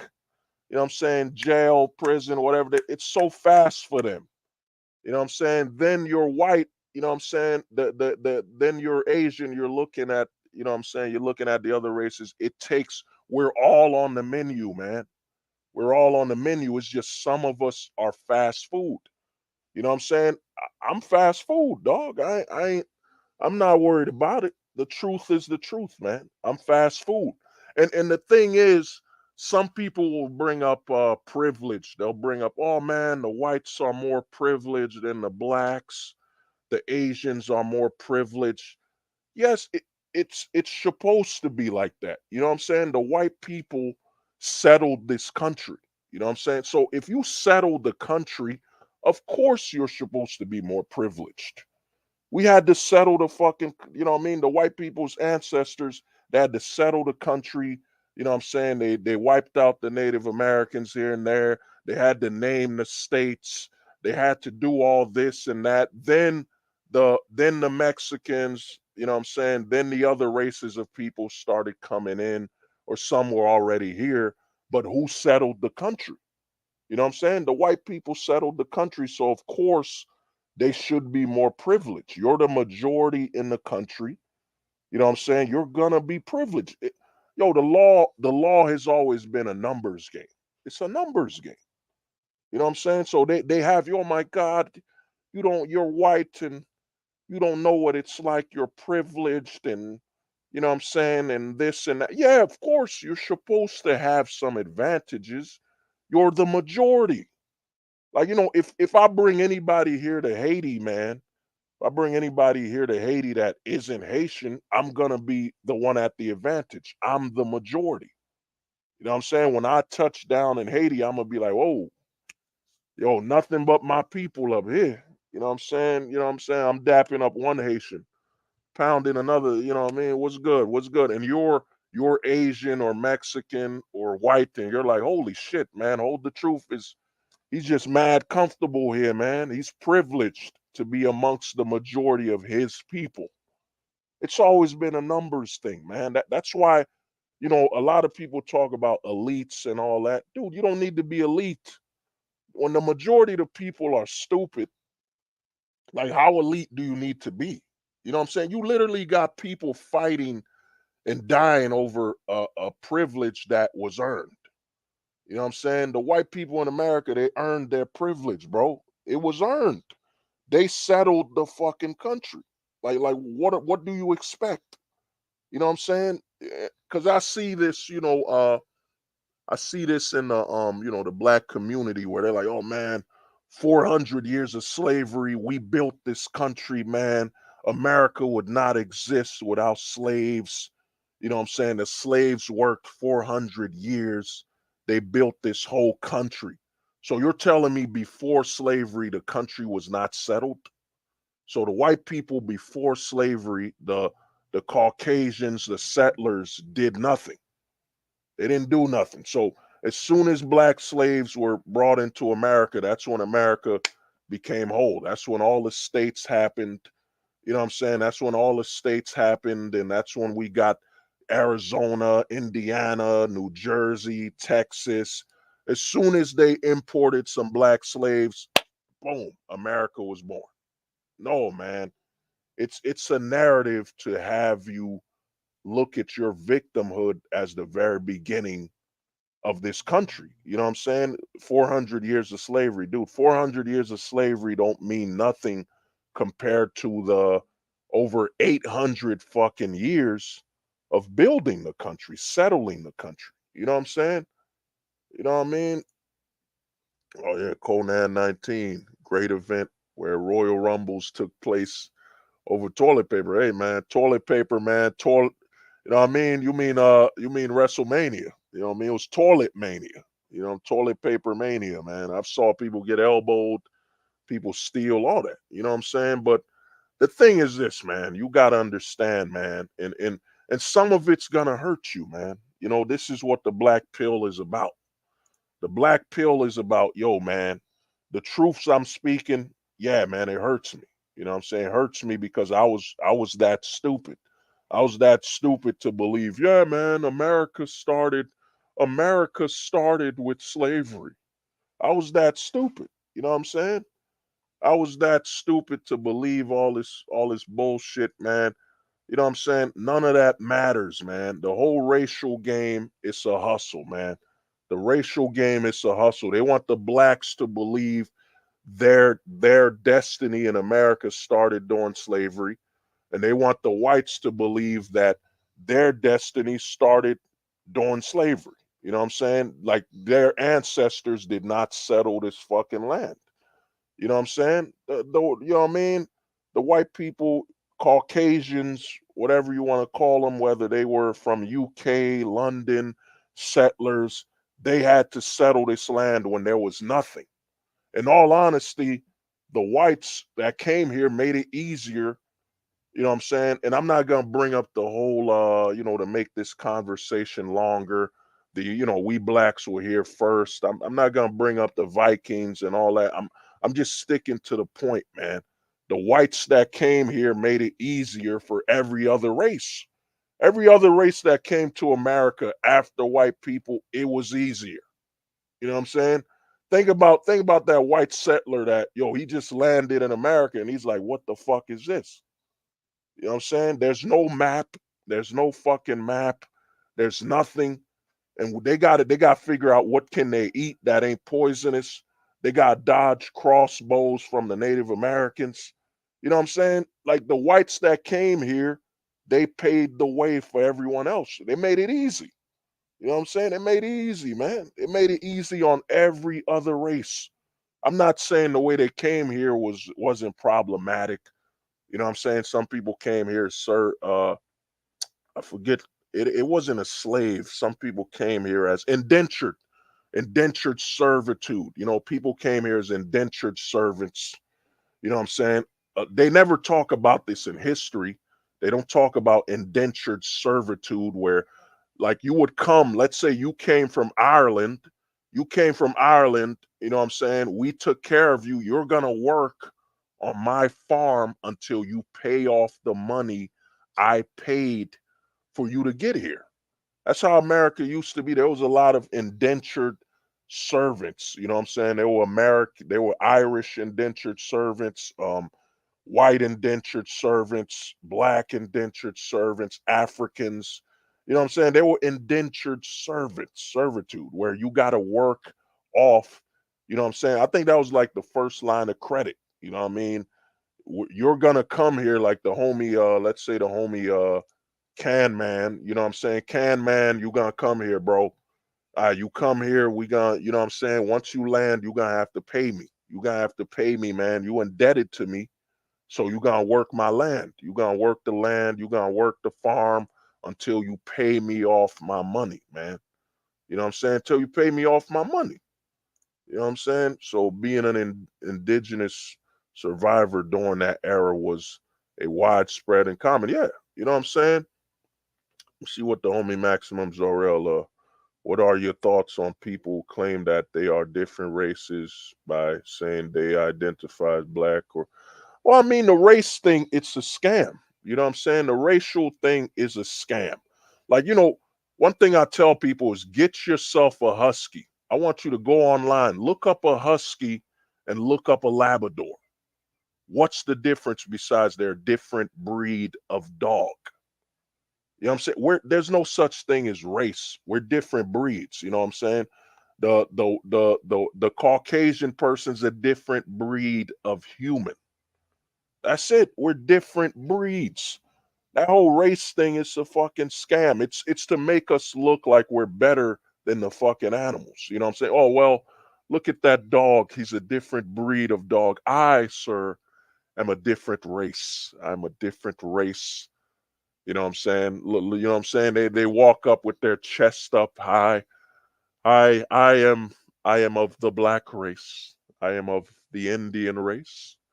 I am of the African race. I am of the Asian race. I am of the Spanish race. Dude, you're a fucking different breed, man. There's no such thing as race. You know what I'm saying? Anybody teaching you racial theory is a scam. It should really be breed theory. What's the difference between a black breed of human, a white breed of human, an Asian breed of human? You know what I'm saying? The only time we're a different race and we're interracial is when you have some oh yeah, the homie Pars, yeah. Said ethnicity. Oh yeah, ethnicity, yeah, yeah. You know, I mean ethnicity, I mean that word's good, you know what I mean? But I think breed, I think breed is more I think that word humbles people a lot better, because ethnics, it's too much bad negativity between ethnics, you know what I'm saying? When they say ethnicity, it gets a little muddy. You know what I'm saying? But the thing is, dude, there's no such thing as different. The only time you're a different race, because some of us are actually different races. Some of us have Neanderthal in our bloodline. You know what I'm saying? But some of us have Neanderthal more than others. So some of us are actually interracial. Like they said, there's about because Genghis Khan, there's a whole lot of people walking around with 1% Neanderthal.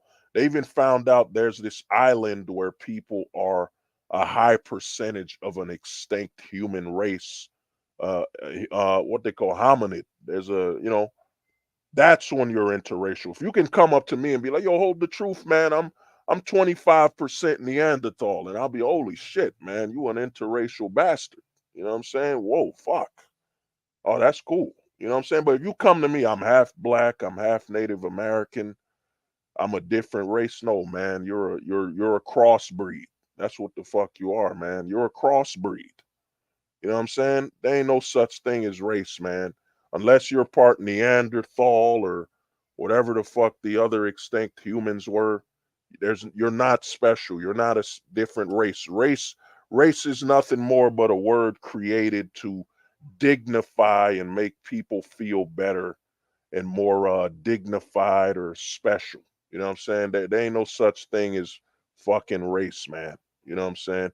We are all different subhumans. If we didn't take the serum, that's how they saw us years ago. Yeah, I mean, to get back to Conan 19, man, shout out to the homie Koala, man. You know, he bringing me back. The thing is, Conan 19 was also about creating the great divide. You see, before Conan 19, we had a war. You know, we had a war between the left, the right, the right wing, left wing, whatever the fuck wing you were, a center. We had Americans, and this proves my point. I've been saying this forever, man. I think I got a video about it. I call it the Godverment. I've been telling people this for over 3 years. We do not live in a government. We live in the Godverment. There's no such thing. America is not a government, it is a Godverment. The country runs on a religious level. In each sector, you got to look at left, center, right wing, left wing, whatever the fuck they are. They're a religious sect. What you got to do is look at a Republican like you would look at a Christian Baptist. You know what I'm saying? That's a different sect of Christianity. Then look at the Mormons. The Mormons, so you look at the left like the Mormons. You know what I'm saying? You look at every group as a different religious sect. You know what I'm saying? A religious group that prays to the same God verment. You know what I'm saying? That's how you got to look at it. Once you start looking at America from it's a religious organization, and every party is a different sect of the religious spectrum. You know what I'm saying? The Republicans are a different section of the religion. You know what I mean? They're their own religious group. The Democrats are their own religious group. You know what I'm saying? The what the fuck they call them, man? The Libertarians are their own religious group. You know what I'm saying? The conservatives are their own religious group. When you look at everyone from a religious group perspective, it's clear. It makes sense. You know what I'm saying? You stop stressing, you start understanding. You do not live in a government country. Your country is not governed. Your country is God ferment. You know what I'm saying? We live in a country where the government is like a god body. You know what I'm saying? And the way the government works, each party has to have more people to sacrifice. You know what I'm saying? More people to sacrifice. The more people you have to sacrifice, the greater you look in the eye of the God ferment. You know what I'm saying? Like when Obama won, they had the whole house. You know, the left had the whole house. And I think they even had the Senate. So the government was based around them. You know, the government favored their party. You know what I'm saying?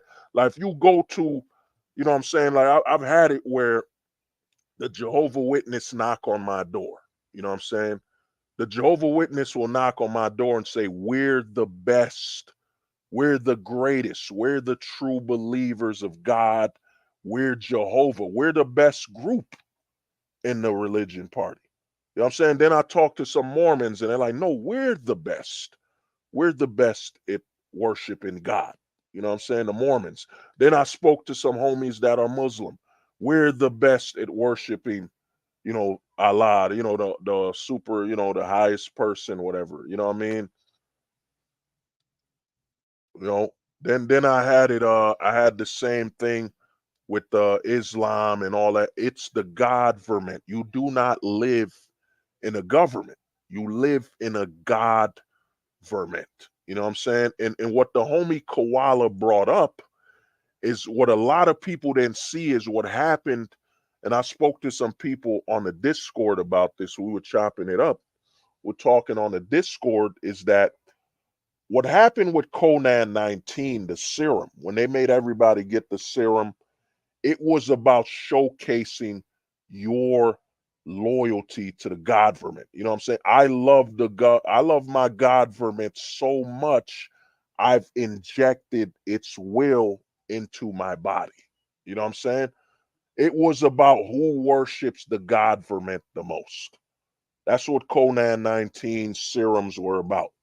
You know what I'm saying? Whoever had the serums, they were the children of the government. The ones that didn't get the serum, they were not the favored. They would not be the favored subjects of the government. They would not be the favored. They'll not be the favored subjects of the government. You know what I'm saying? So when you look at the serum as the will of your government, it is the will. So you're saying, you know what, government, I will place your will. Oh, oh man, the homie said toilet mania. You know what you're gonna do, brother, when I elbow drop you for some toilet paper and toilet mania, brother. You know what I'm saying? But yeah. So when you look at the Conan 19 serum, you got to look at it like remember when you go to church, they say, come drink the blood of Christ. Drink the blood of Christ. Like you go to church and they pour you that little wine. You know what I'm saying? That little wine. That's what Conan 19 was. The blood of our government, the will of the government, injected into your system. Prove to the government that you are not, you know what I'm saying? You will abandon your will. You know what I'm saying? You will abandon your will and put the government's will above your own. That's what Conan 19 was about. It was the government testing who amongst our citizens will put, you know what I mean, place their will below the government's will. You know what I'm saying? And the other reason I bring this up now, some of the homies got the Conan 19 shot. You know, we all know family, we all know friends. It was also a divisionary tactic to have us hate each other. You know what I'm saying? Hate each other to the point where you're willing to abandon your family. You know what I'm saying? You're willing to say negative things about your family. You're willing. I knew people that wish death on someone if they didn't get the Conan 19 serum. And the person they were wishing death on was like their brother. It was like their brother, dog. It was their brother, their sibling. They were like, yo, you don't get that Conan 19 serum, you deserve to die. You know what I'm saying? You deserve to die because you don't care about no one else. You all selfish, man. You're not doing it for us, the family. And you know what I'm saying? That was what that did. And then what a lot of people don't get about the Conan 19 serum, you know what I'm saying? What the homie Koala said. Yeah, very satanic. Oh, you saw that, right? You saw it? Yeah, dude. You know what I mean? I was in a situation where my own cousin would not shake my hand. You know what I'm saying? I could not hug my grandmother. You know what I'm saying?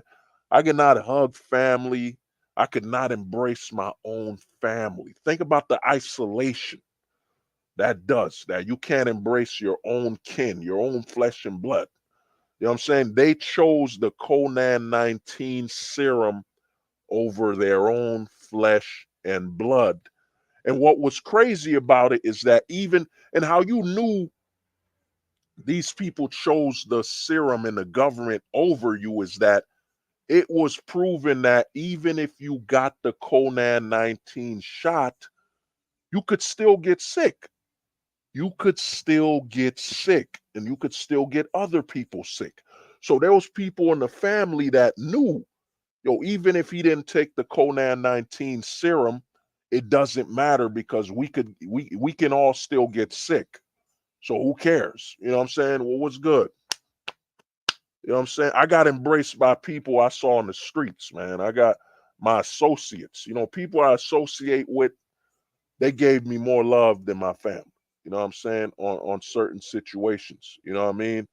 More love than my family was people in the streets, man. People in the streets. People that they ain't see me in like because we were all hibernating and the quarantine and lockdown. Some people in the streets just saw me. They were like, "Yo, what's good, man? I haven't seen you in a minute." We shook hands. You know what I mean? Gave the homie a hug. You know what I mean? And we kept it moving. We kept talking, and we were not 6 feet apart. We weren't 6 feet apart. I was 6 feet apart from family, but from people in the streets that I knew, we were face to face talking like it was nothing, man. You know what I'm saying? Like it was nothing. People sneezed. You were like, whatever, man. Whatever, bro. If it's gonna happen, it's gonna happen. I'm gonna get it. I'm gonna get it. You know what I mean? So what Conan 19 proved is that people in your family would sell you out to worship the God vermin. You know what I'm saying? To be in a better favoring moment of the God vermin. You know what I'm saying? We do not live in a government. You know what I'm saying? Some people, man, when I hear people tell me, "Oh, yo, hold the truth hostage, we're in a government," and I look at them like, you don't know nothing. You don't know nothing. If you're telling me we're in a government, you don't know nothing. You don't you don't understand what's going on. Your mind is so far back. And I'm not saying it's to insult anyone that just hears me talk about this and just realize like, yo, hold the truth hostage, man. I didn't know. Yo, I didn't know too. There was a time I didn't know about the God vermin. You know what I'm saying? But I admit, me not knowing that the God vermin existed was me being ignorant and me being stupid. You know what I'm saying? Because if you look at the government, compare the government to God vermin. Tell me, and notice we be in the manosphere. We be on. I've been on a lot of videos where guys are telling me, yo, the government's gonna fall like Rome and we're gonna end. The U.S. is done. I hear all this because they believe in the government. They'll reference Rome. Rome was a government. You know what I'm saying?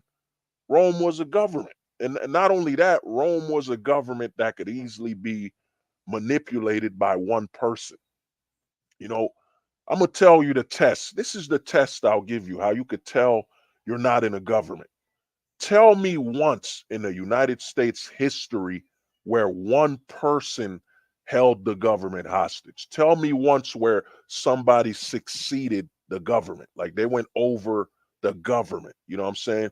They were greater than the government itself. Like one man took over the government and ran it. You know what I'm saying? It was his era, his decade. You can't because there's no such thing as one person taking over the government. You know what I'm saying? Not in a government. In a government, you know what I'm saying? Look at Rome. I think Rome, Julius Caesar ran Rome into the ground. You know what I'm saying? Name once in American history. Yes, there was a civil war. There was a civil war between the Confederate and the Union. But guess what? The Confederate and the Union was still America. It was still the United States government. It was just two different sects of the government. It was really now what we have compared to the Union and the Confederate is completely a weaker version. You know what I'm saying? You got the left, you got the right wings, left wings, center, and all that. These are nothing more than far weaker parties compared to the Confederate and the Union. The Confederate and the Union, those were actually the moment where the country only had two parties that were divided absolutely. That was when we had two divided parties. Now it's a fucking joke, man. You'll see a Democrat and a Republican eating lunch together, agreeing on the same thing. You know what I'm saying? Yes, I agree. I agree with you, Bartholomew. The peasants in poverty should not be able to change the law. As a Democrat, I agree with you, Bartholomew, you Republican. Oh, they agree the same way. Because if the Republicans and Democrats really give a fuck about you, they will be bailing out the people. They wouldn't be bailing out the banks in the airplanes before the people. You know what I'm saying? That's what a lot of people don't get. We don't have a two party. When we had a two party, there was a war. It was the Confederate, and it was the Union. That's when America really had two parties. Now it's just a fucking joke, man. It's just a bunch of fucking I forget the word skaters used to say. There, it's not frauds.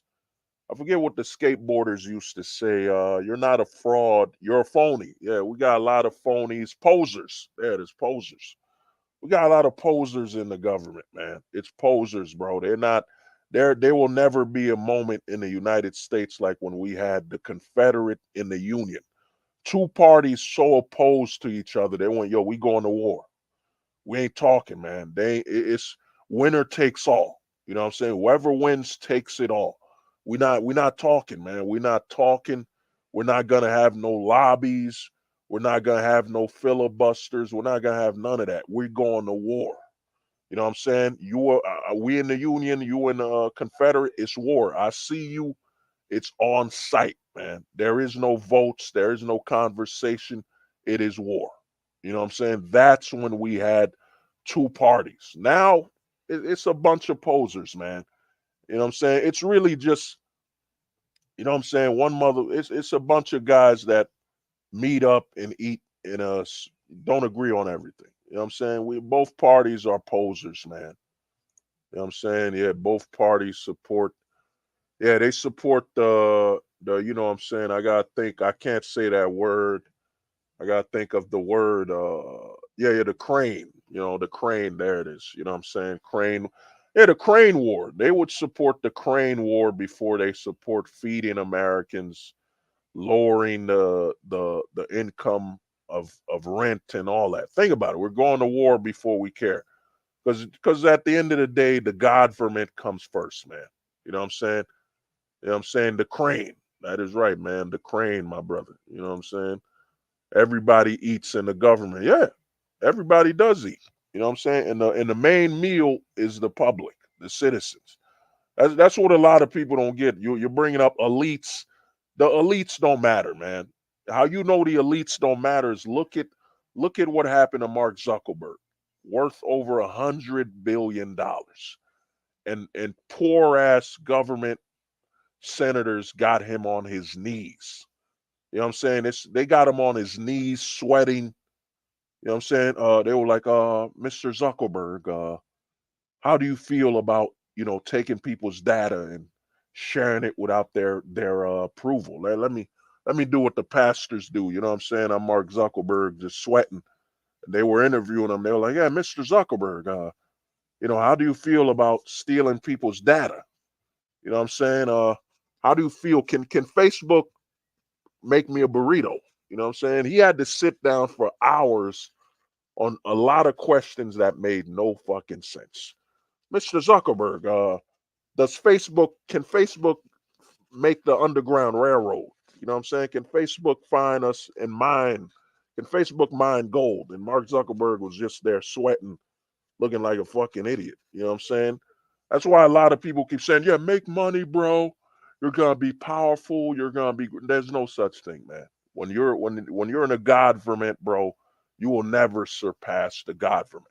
You know what I'm saying? Like if you watch comic books right now, there's this stupid narrative they're saying that, well, if Bruce Wayne is so rich, why doesn't he just buy Gotham and save everybody? Dude, Bruce Wayne is worth $100 billion, whatever amount of money Bruce Wayne is worth. Guess how much Gotham is worth? Way more than Bruce Wayne. Way more than Bruce Wayne can ever buy. You know what I'm saying? Some people are so stupid, man. They actually believe this shit is real, man. You will never be worth more than the government. How can you be worth more than the people that that print the money? Like, how can you be worth more than your country that prints the money for the world? You know what I'm saying? America prints the money for the whole world. And they had Zuckerberg. Mark, is it true that Facebook can wipe my ass? You know what I'm saying? Can Facebook wipe my ass, Mark Zuckerberg? And Mark Zuckerberg's just sitting there like, you know what I'm saying? Just patting his head like a priest, like a pastor in the church, just sweating. Yeah, Mark, can Facebook bring back my dead wife? They were asking him any fucking questions they wanted, man. You know what I'm saying? And Mark Zuckerberg is worth, at the time, what was he? Wasn't he like the third richest man in the fucking world?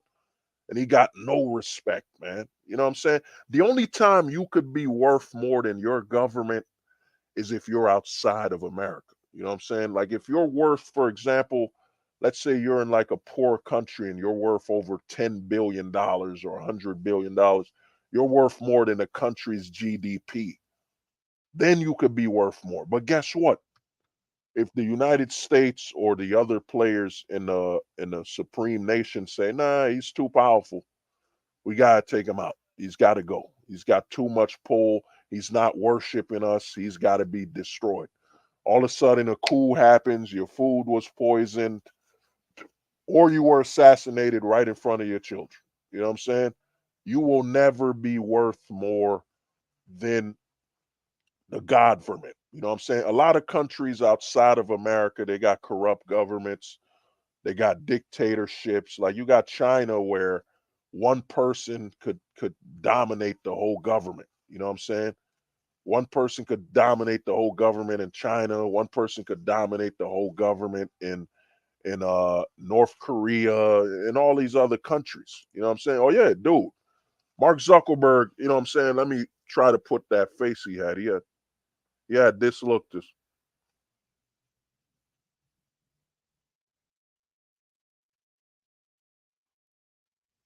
Like no emotion. He really needed, man. I wish you see that was the sign that Mark Zuckerberg, man, he doesn't have any black friends, man. If Mark Zuckerberg had some black friends, it would have been, yo, Mark, man, take this napkin, dog. Take this napkin. Just pat it on your head, man. When they ask you these stupid questions, you know what I mean? Don't let them see you sweat. Make sure you pat your head before the sweat drips off your skin. You know what I'm saying? I mean, that's how you know Mark Zuckerberg doesn't have any black friends, man. A black, you know what I'm saying? You always keep a napkin. You know what I mean? That's one thing a lot of black people do. I don't know, man. It's a habit. I'll go to the restaurant and walk out with like mad napkins in my pocket for some reason. I don't know why. You know what I'm saying? It's engraved in me to just take some fucking napkins and random moments. I'll just have something to wipe the sweat off my damn head.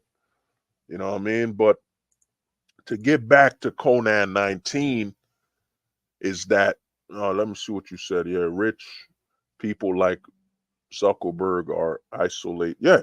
Well, one thing you said is notice what you said, Eddie Edda, man. Rich. A lot of people don't get that the age of wealth is dead. There is no such thing as being wealthy in America anymore. You can only be rich. The reason you can only be rich is that there's too many easy ways for you to lose your wealth, be it through divorce, false accusations, you know what I'm saying, government investigations for no reason, the government just calling you up. There's no such thing as being a wealthy American. You could be a rich American. You can't. Mark Zuckerberg, he's rich. You know what I'm saying? Mark Zuckerberg is rich. Jeff Bezos is rich. You know what I'm saying? Elon Musk is rich. There's no such thing as being wealthy in America. You know what I'm saying? You could be rich. You could be worth $1 billion. You can be as rich as you want to be. You can't be wealthy here, man.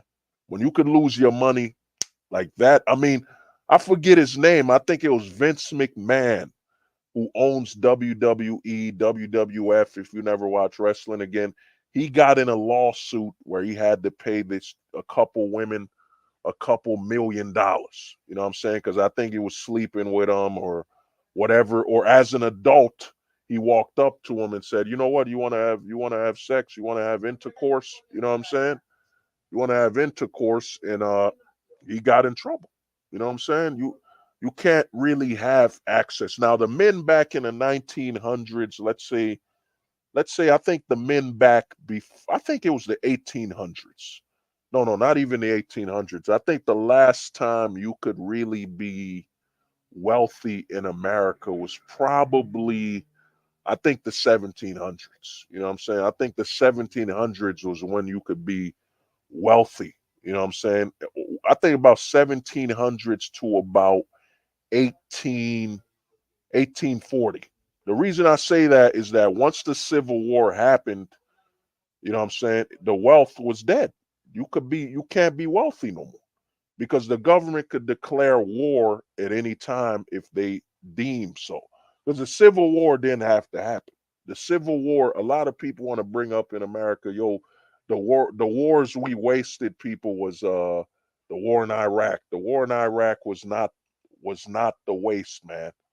The war that was the biggest waste in American history was the Civil War.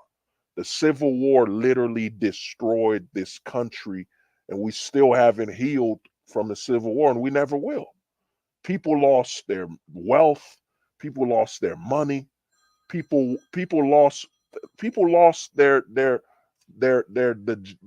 acts they did as a generation. They lost everything. You know what I'm saying? You can't be wealthy anymore. The last men that were wealthy in America, they were wealthy all before the Civil War. Before the Civil War, you could be as wealthy as you want to be, man. You know what I'm saying? After the Civil War, the country could declare war on you at any time. Let's say you become your net worth. Let's say you're worth over $100 billion. Let's say you're worth $100 billion, and you found this new technology, or you created this new mineral, and the government's like, you know what? You have too much of this mineral. You should give us half. You know what I'm saying? You should give us half. You know what I'm saying? And you're an idiot, and you're like, you know what, man? I'm an entrepreneur. You know, I earned this. I can't give y'all half. You don't get it. The government doesn't ask. The government is telling you, we want half. You know what I'm saying? You better give us half. And guess what you do? Here you go. You know what I mean? You worked your whole life to create this super mineral that can charge the country and all that. You got to give it away. You got to give up half of your wealth. You know what I'm saying? Because after the Civil War, it became the government will knock on your door anytime they deem it necessary. You know what I'm saying? There's no such thing as a wealthy American. You know what I'm saying? That's why I tell people this black pill, man, this shit is real, man. You know what I mean? This way of thinking, when you're absolutely loyal to logic, you know what I mean? When you look at the country as a whole, when you look at its history and everything like that, you realize there's no such thing, man. There's no such thing as a wealthy man. You know what I mean? We None of us have lived to see a wealthy man. You know, none of us were born around 1840. You know what I'm saying? 1840. And a lot of people want to think, a lot of people I know listening to this are like, why do you say 1840? Well, after the Civil War, where the government just said, you know what, we don't want to pay people for their land and their slaves or whatever. We don't want to pay them. Let's just go to war. Because the thing is, the government knew how to end racism. The government knew how to end racism and slavery for over 50 years because they saw what London did. London just paid out their slave owners and said, yo, here's some money, man. Free the slaves, dog. Here's some money. It is now legal to own slaves. We ain't going to war over this bullshit. You know what I'm saying? It shows you a level of stupidity. We're gonna go to war, and it wasn't about no slaves. It was about the government wanting to basically obtain property. The Civil Rights War was nothing more than a property war. It was proxy for property and territory. The North wanted what the South had. You got to remember, the South has far more fertile land. You know what I'm saying? I'm up in Jersey. It snows in Jersey. You know what I'm saying? It's New York. It snows in New York. It snows in Connecticut. It snows in you know what I mean, Maine. It snows in the North. Our weather is far less fertile than the people in the South. And you know what I'm saying? It also shows you the Southern people how stupid they were in the Confederate to say, yeah, we're going to war. Versus, yo, man, that's the North. That's New York. That's where All the money gets traded. That's the stock market. Yeah, man, let's free these fucking slaves, man. It ain't worth going to war and territory. We got to work something out, man. Because if we lose, if we take that L, you know what I'm saying? The Confederate didn't look at their land and say, yo, it ain't just, they don't just want us to free slaves and all that. Because what happened is I heard the North was taxing the South. Like they were taxing them heavy. You know what I'm saying? And instead of the South coming, yo, we're the Confederate, we'll form some type of federation to fix things or work things out. They went to war, and the war wasn't just about money, it was about fertile land. You know, what you got to do is look up how many New Yorkers own land in the South. In fact, I would even look, does New York own certain states in the South? You know what I'm saying? How many eastern states own southern states? You know what I'm saying? You know what I'm saying? Yeah, Zuckerberg lost 100 billion. Yeah. Well, Zuckerberg's an idiot, man. You know, a lot of these rich guys, we think they're so smart, but a lot of them, they got some money, they made their money, but they become kind of, it's kind of like how they tell you you're an idiot. They'll say, "Oh man, you only know how to fix cars and being an automotive person." But guess what? Mark Zuckerberg and them, they only know how to make social media sites. They don't know how to look at the people and actually prioritize what the people actually want and desire. Mark Zuckerberg, being a stupid fucking idiot, was trying to make the metaverse. It was the dumbest thing ever. And the reason I tell people the metaverse was so stupid is that MySpace killed the metaverse. MySpace, the first social media site, it killed. Why the fuck would I put on some big fucking goggles, you know what I'm saying, to talk and communicate with people and look like some fucking Pop Tart, look like an idiot? You know what I'm saying? Mark Zuckerberg was so zoned in on this metaverse and stuff. He was so stupid. He wasn't even aware that Facebook killed. If you watch any movie that's about the metaverse and going into your fucking computer, living in a 3D space, guess what? Guess what doesn't exist? You know what I'm saying? I'm going to give you a couple seconds. Guess what doesn't exist when you're in those films with a metaverse and I forget what they call it. Forget what they call it when you put the goggles in your eyes. Yeah, VR, virtual reality. Guess what doesn't exist in all these virtual reality movies, all these virtual reality stories? Guess what doesn't exist?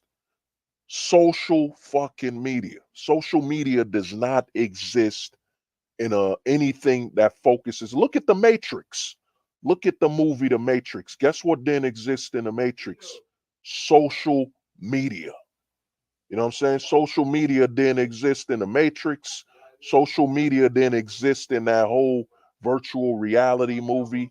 You know what I'm saying? Notice every time you look at virtual reality film or something about virtual reality, social media doesn't exist.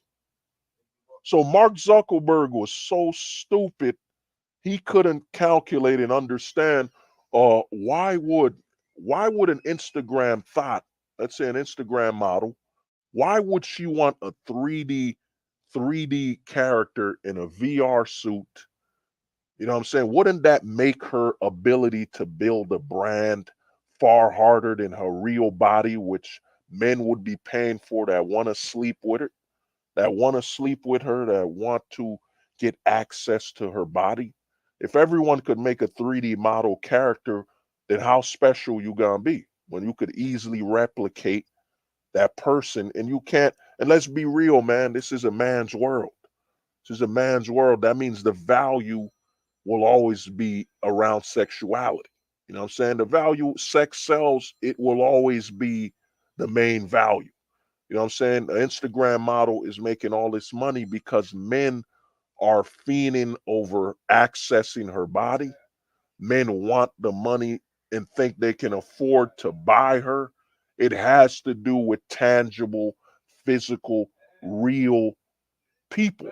You know what I'm saying? You're not gonna, virtual reality is a scam. And when I saw Mark Zuckerberg literally lose 20, 40 billion dollars on metaverse, I was like, he is a fucking Pop Tart. He's a fucking Pop Tart, man. You know what I'm saying? I can't say the real word. He's a Pop Tart, man.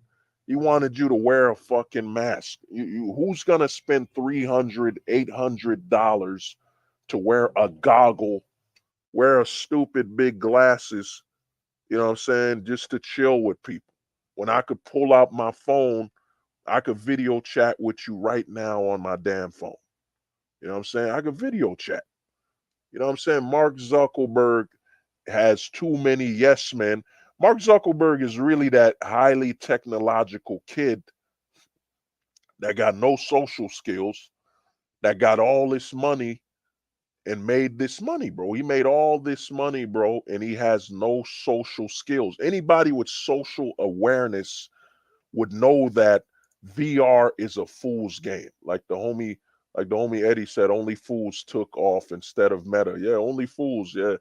Or only fans, yeah. But only fans too, it's not 100% negative. Some people, athletes and all that, are making money with it, because the name, the problem with OnlyFans is that, a lot of hoes got to it first. OnlyFans did not know how to market itself for the celebrity first. You know what I'm saying? They got the thoughts first. You know what I'm saying? But now you could join OnlyFans, and I think some athletes have it, so you could talk to them, or they post some videos, their thoughts. OnlyFans is nothing more than, really, it's a Patreon clone. It's a Patreon clone. It's a Subscribe Star clone. It's a subscription plan. That's really what it is. You know what I mean? See what the homie said. Give me a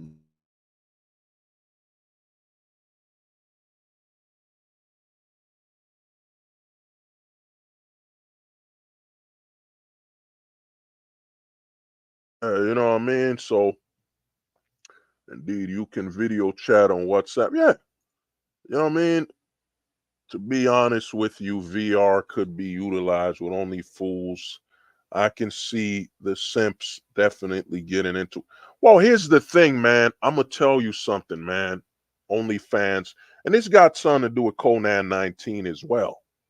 You see, Conan 19, when we were all quarantined, when were all locked up, guess what we were doing?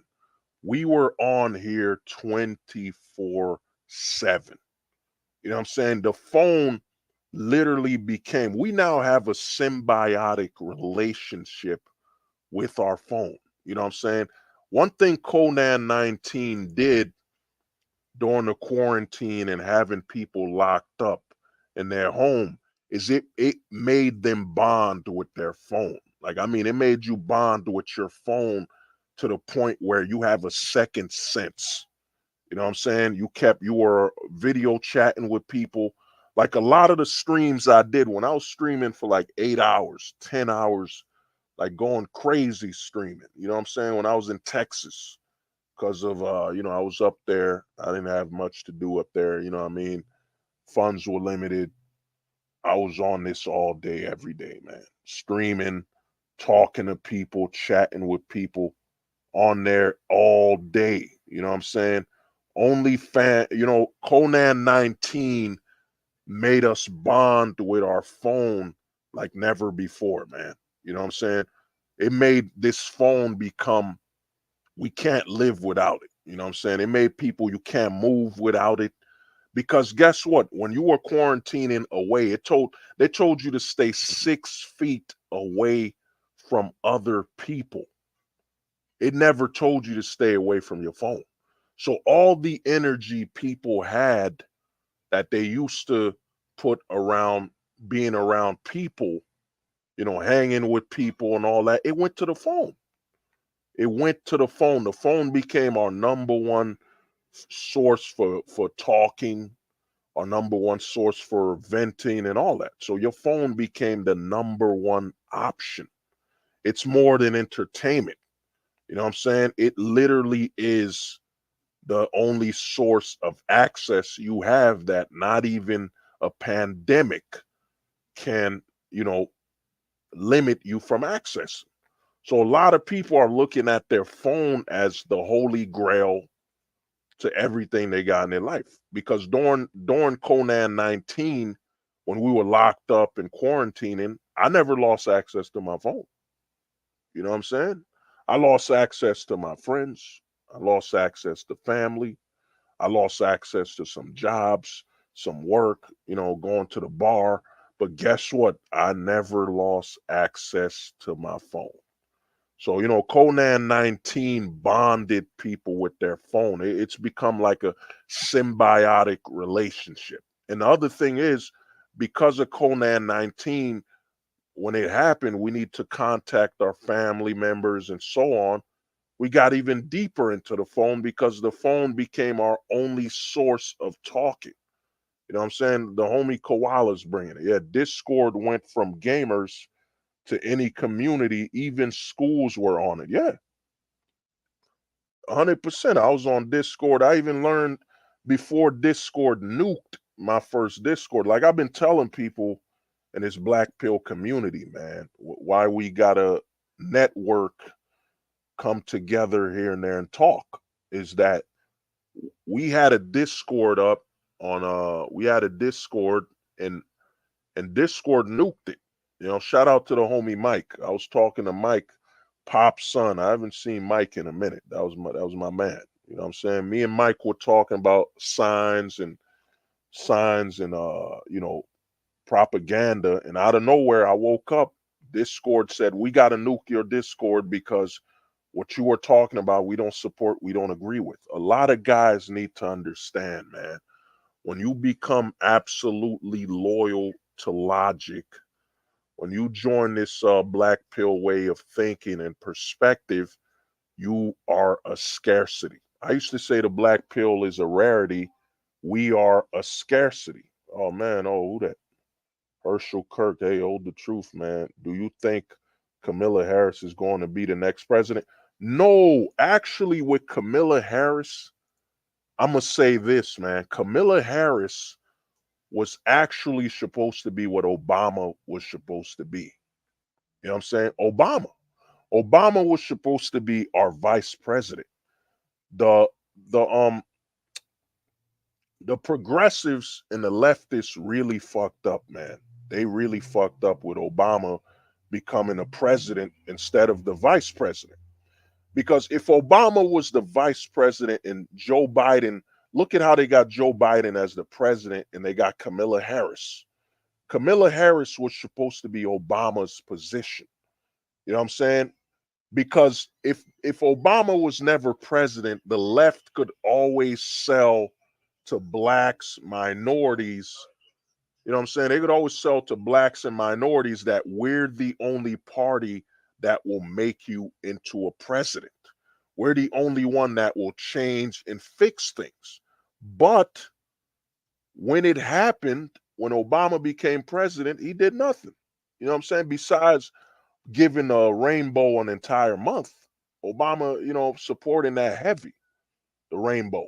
You know what I'm saying? The closet. You know what I'm saying? Obama made sure he built a closet all over America. You know what I'm saying? Not one town in America. There will be a closet. I will bring change. I will bring closets to all of America. You know what I'm saying? Obama pushed the closet heavy. You know what I'm saying? Obama failed.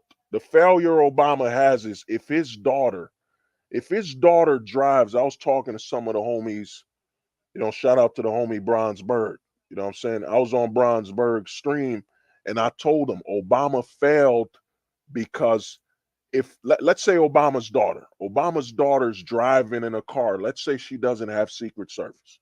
She's just driving in a car with friends. And if a state trooper picks her up, let's just say this state trooper so happens to be racist, and the state trooper doesn't recognize that's Obama's daughter. He's like, "Ma'am, I need you to get out this car." And she's like, "Please, I don't want to.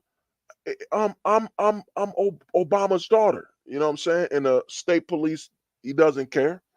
Let's say he's racist. Let's say she's racist, a racist state trooper. You know what I'm saying? Let's just put that as an example. And they pop off. You know what I mean? Call of Duty, Barack Obama's daughter, because they didn't recognize her. They just saw her as another black, another minority to be racist against, and they took her out. So Obama literally failed his daughter. He failed his entire family legacy. You know what I'm saying? Because if they don't recognize his daughters, they're in danger. They will fall for all the issues. You know what I mean? Give me a minute. I gotta give me a drink.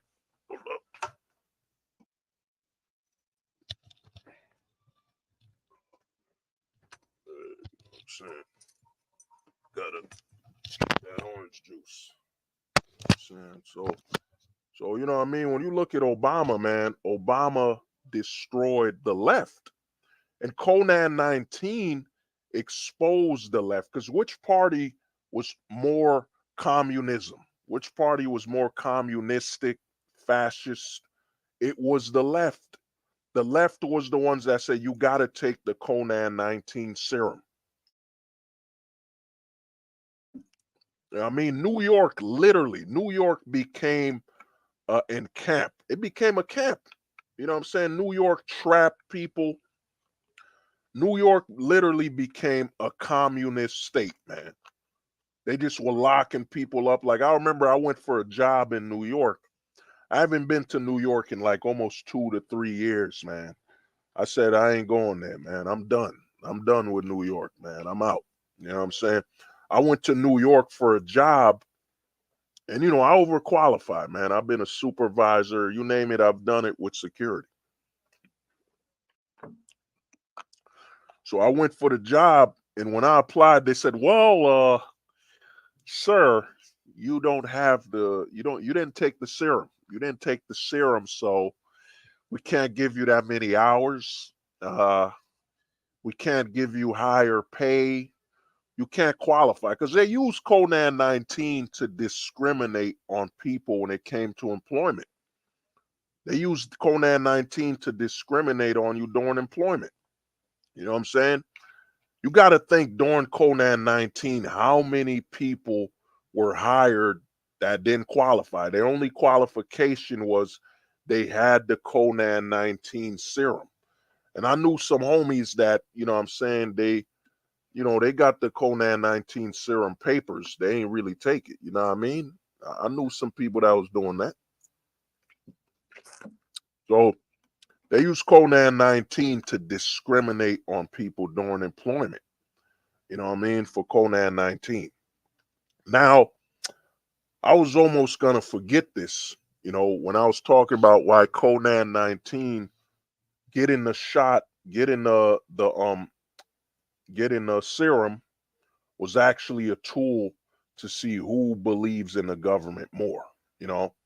And one thing they did, and I know some homies with Conan 19 that had to take the serum, that had to take the rooster.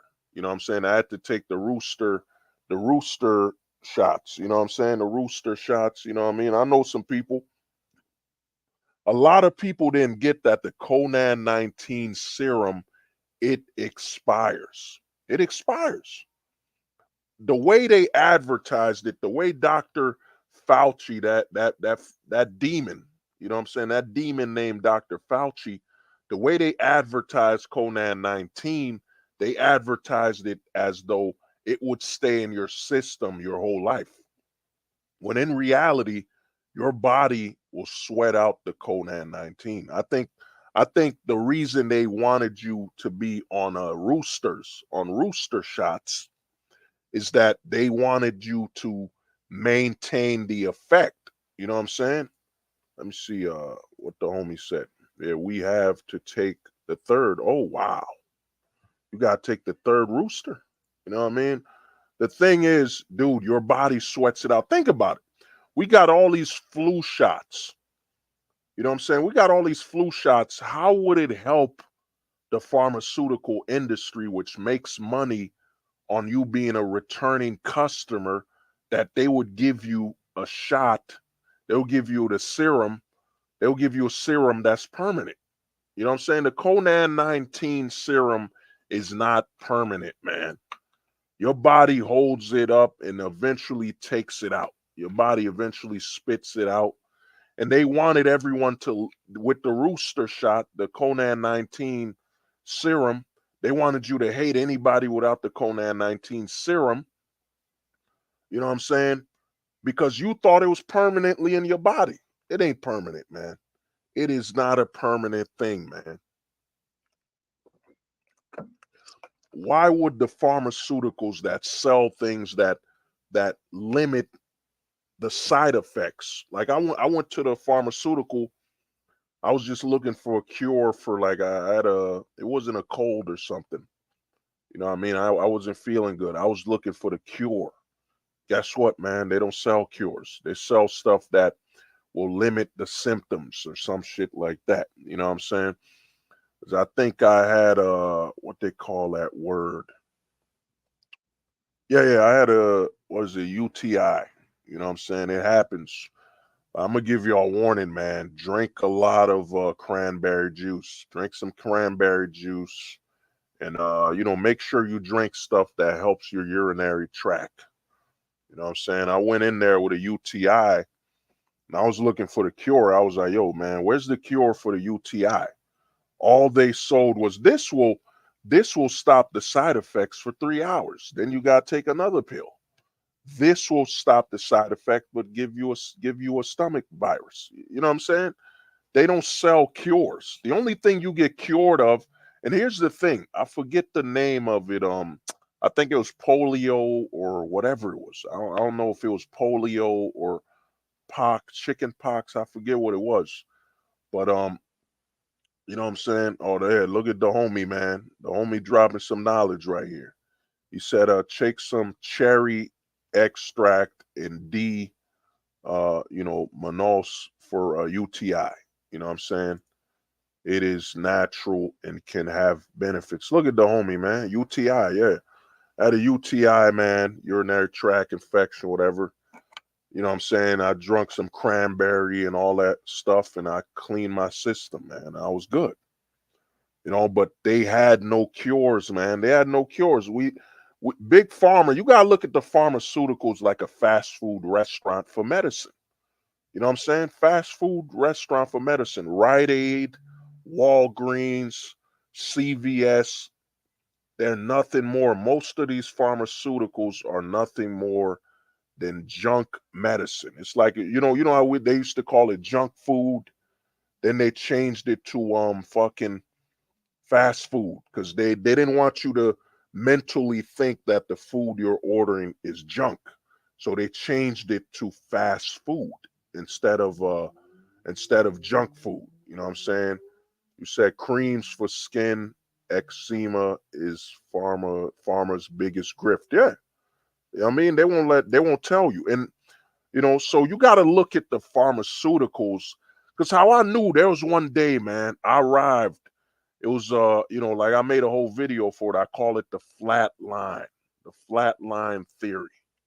You know what I'm saying? A flat line.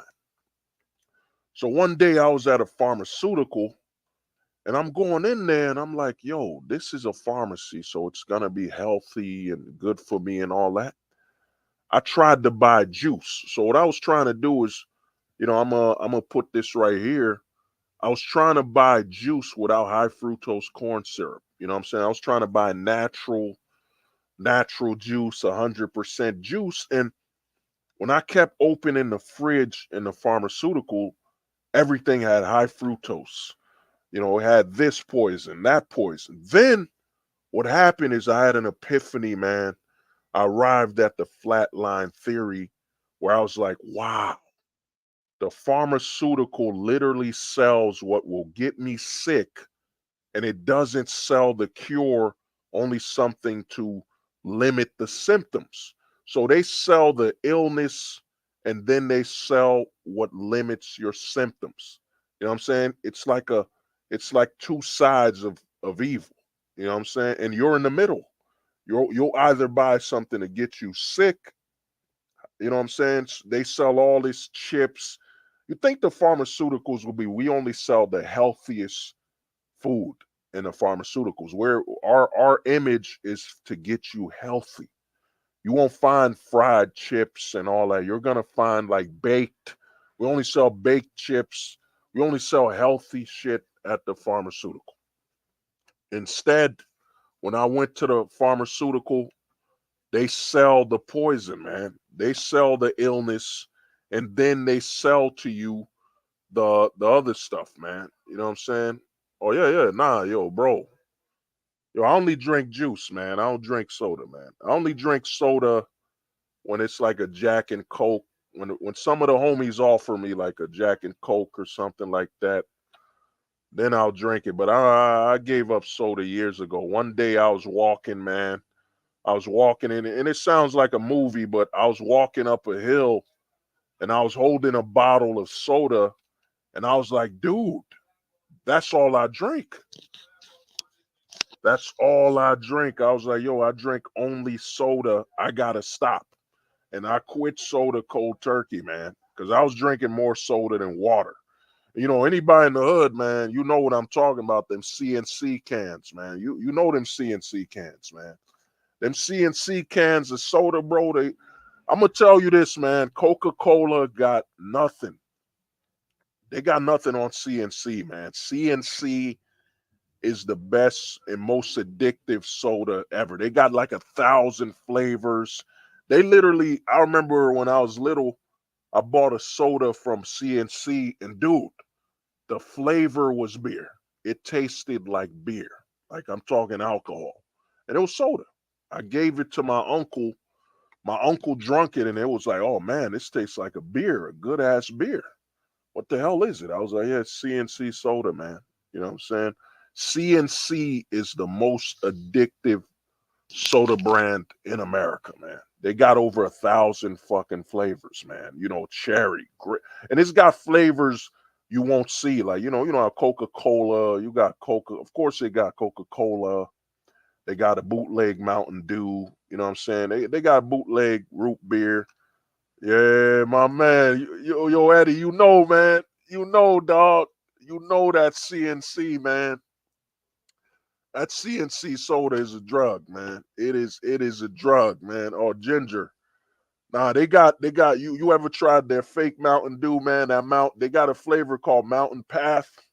I swear to God, that Mountain Path tasted better than Mountain Dew, man. You know what I'm saying?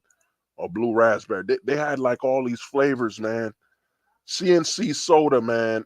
You know what I mean? If you're trying to stop drinking soda, don't avoid CNC, man. CNC, they're actually former employees that left Coca-Cola and made their own brand. And yo, CNC soda, dog, that is the most addictive soda brand in America, man. You know what I mean? I still, you know what I mean? If I go to the supermarket, I'll open I'll look at it. They usually sell them at all the poppy stores, the bodegas.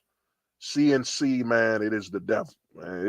The addiction of CNC. I used to drink that every fucking day, man. You know what I'm saying? Pimples were popping all up in my face like crazy. You know what I'm saying? I stopped, like, and how you know you're a soda addict is that you'll be like, you know what? I'm gonna stop eating cookies, man. And you still got a soda in your hand. Like I think it's the sugar from the cookies, and you drinking another soda, man. You know what I'm saying? You know what I mean? So I kept drinking, man, and then one day I stopped. I was drinking more soda than water, man. When I saw that, I was like, yeah, I gotta quit, man. I gotta quit this CNC, man. CNC soda, the most addictive soda brand in America, man. It ain't Coca-Cola. Coca-Cola costs too much to be addictive. And Coca-Cola only got like one flavor.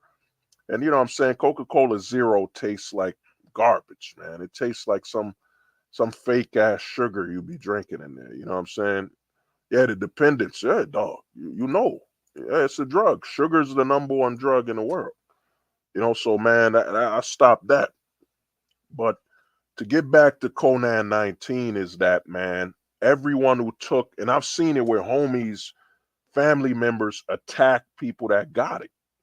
Yo, they got it. They got it. If you had to take I got some homies that had to take the Conan 19 serum for their career, their job. I'm like, dog, he had to do it, man. Whatever, man. That's still my boy. I don't hate you.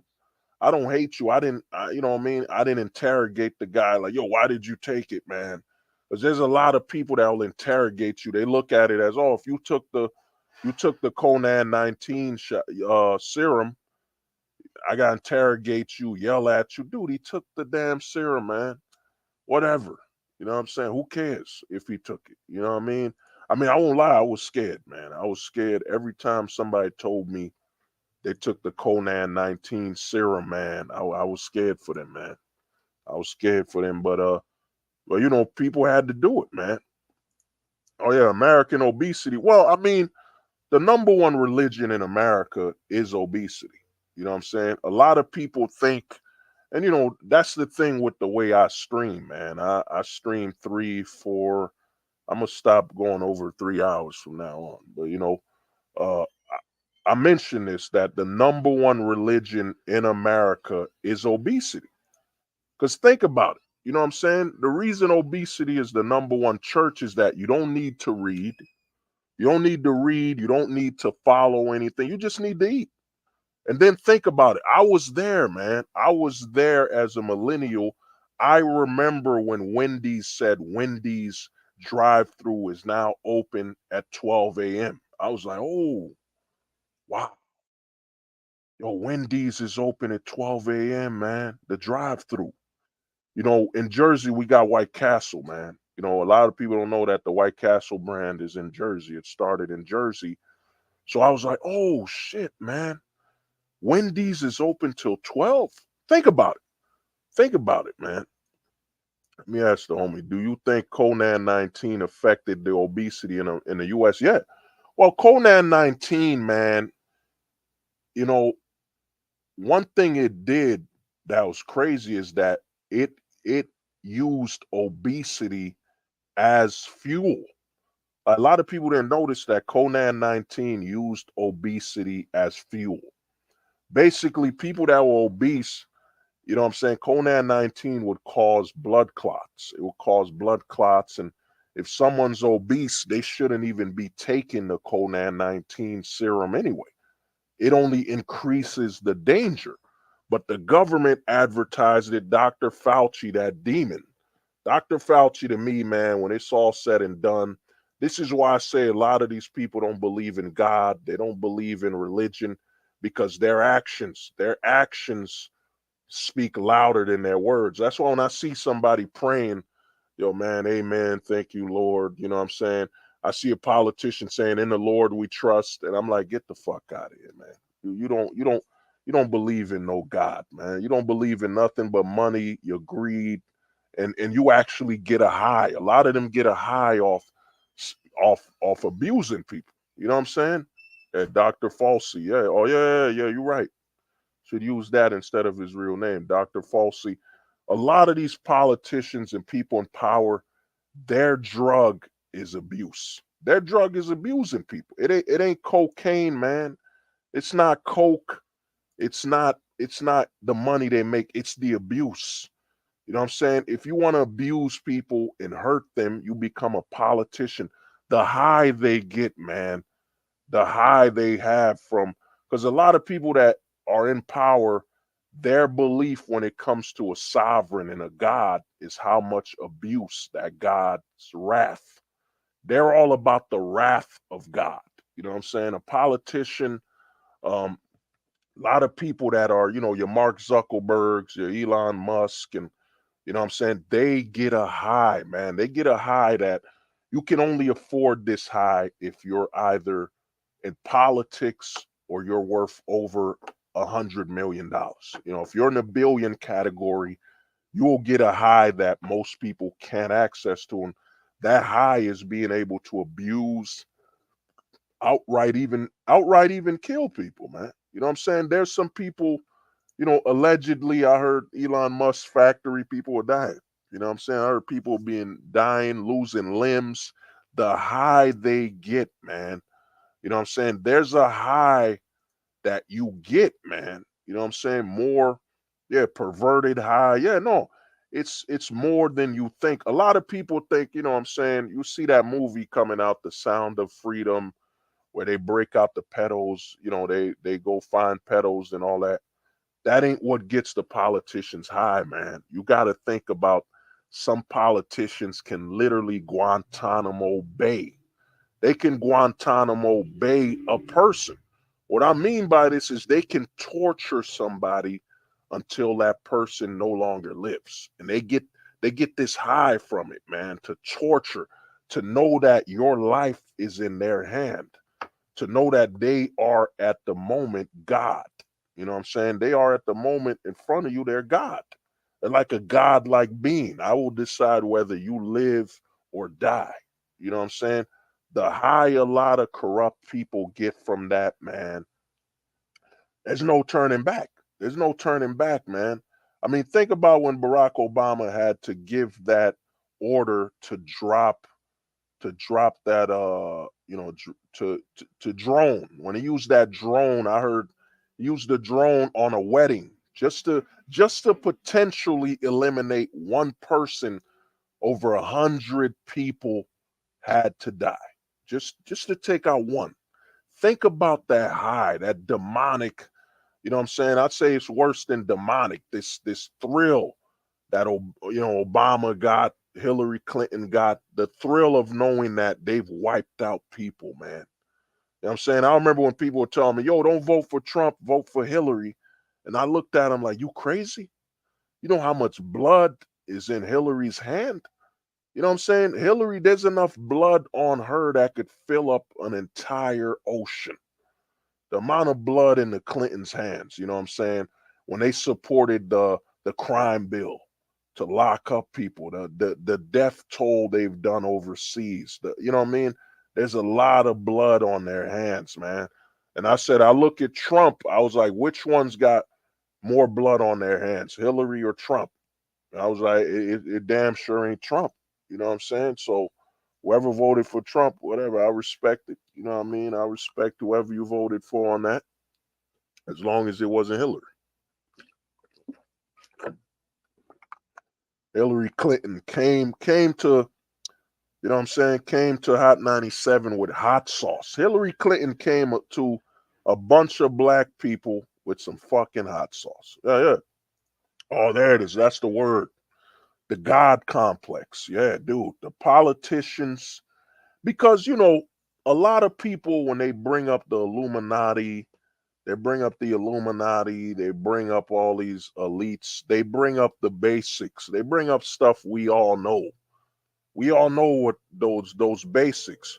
What I'm talking about is just think about it. Just think there's a politician out there that knows what it's like to literally hold somebody hostage in front of their family, like keep them in a chair and torture their family before making it a missing persons case.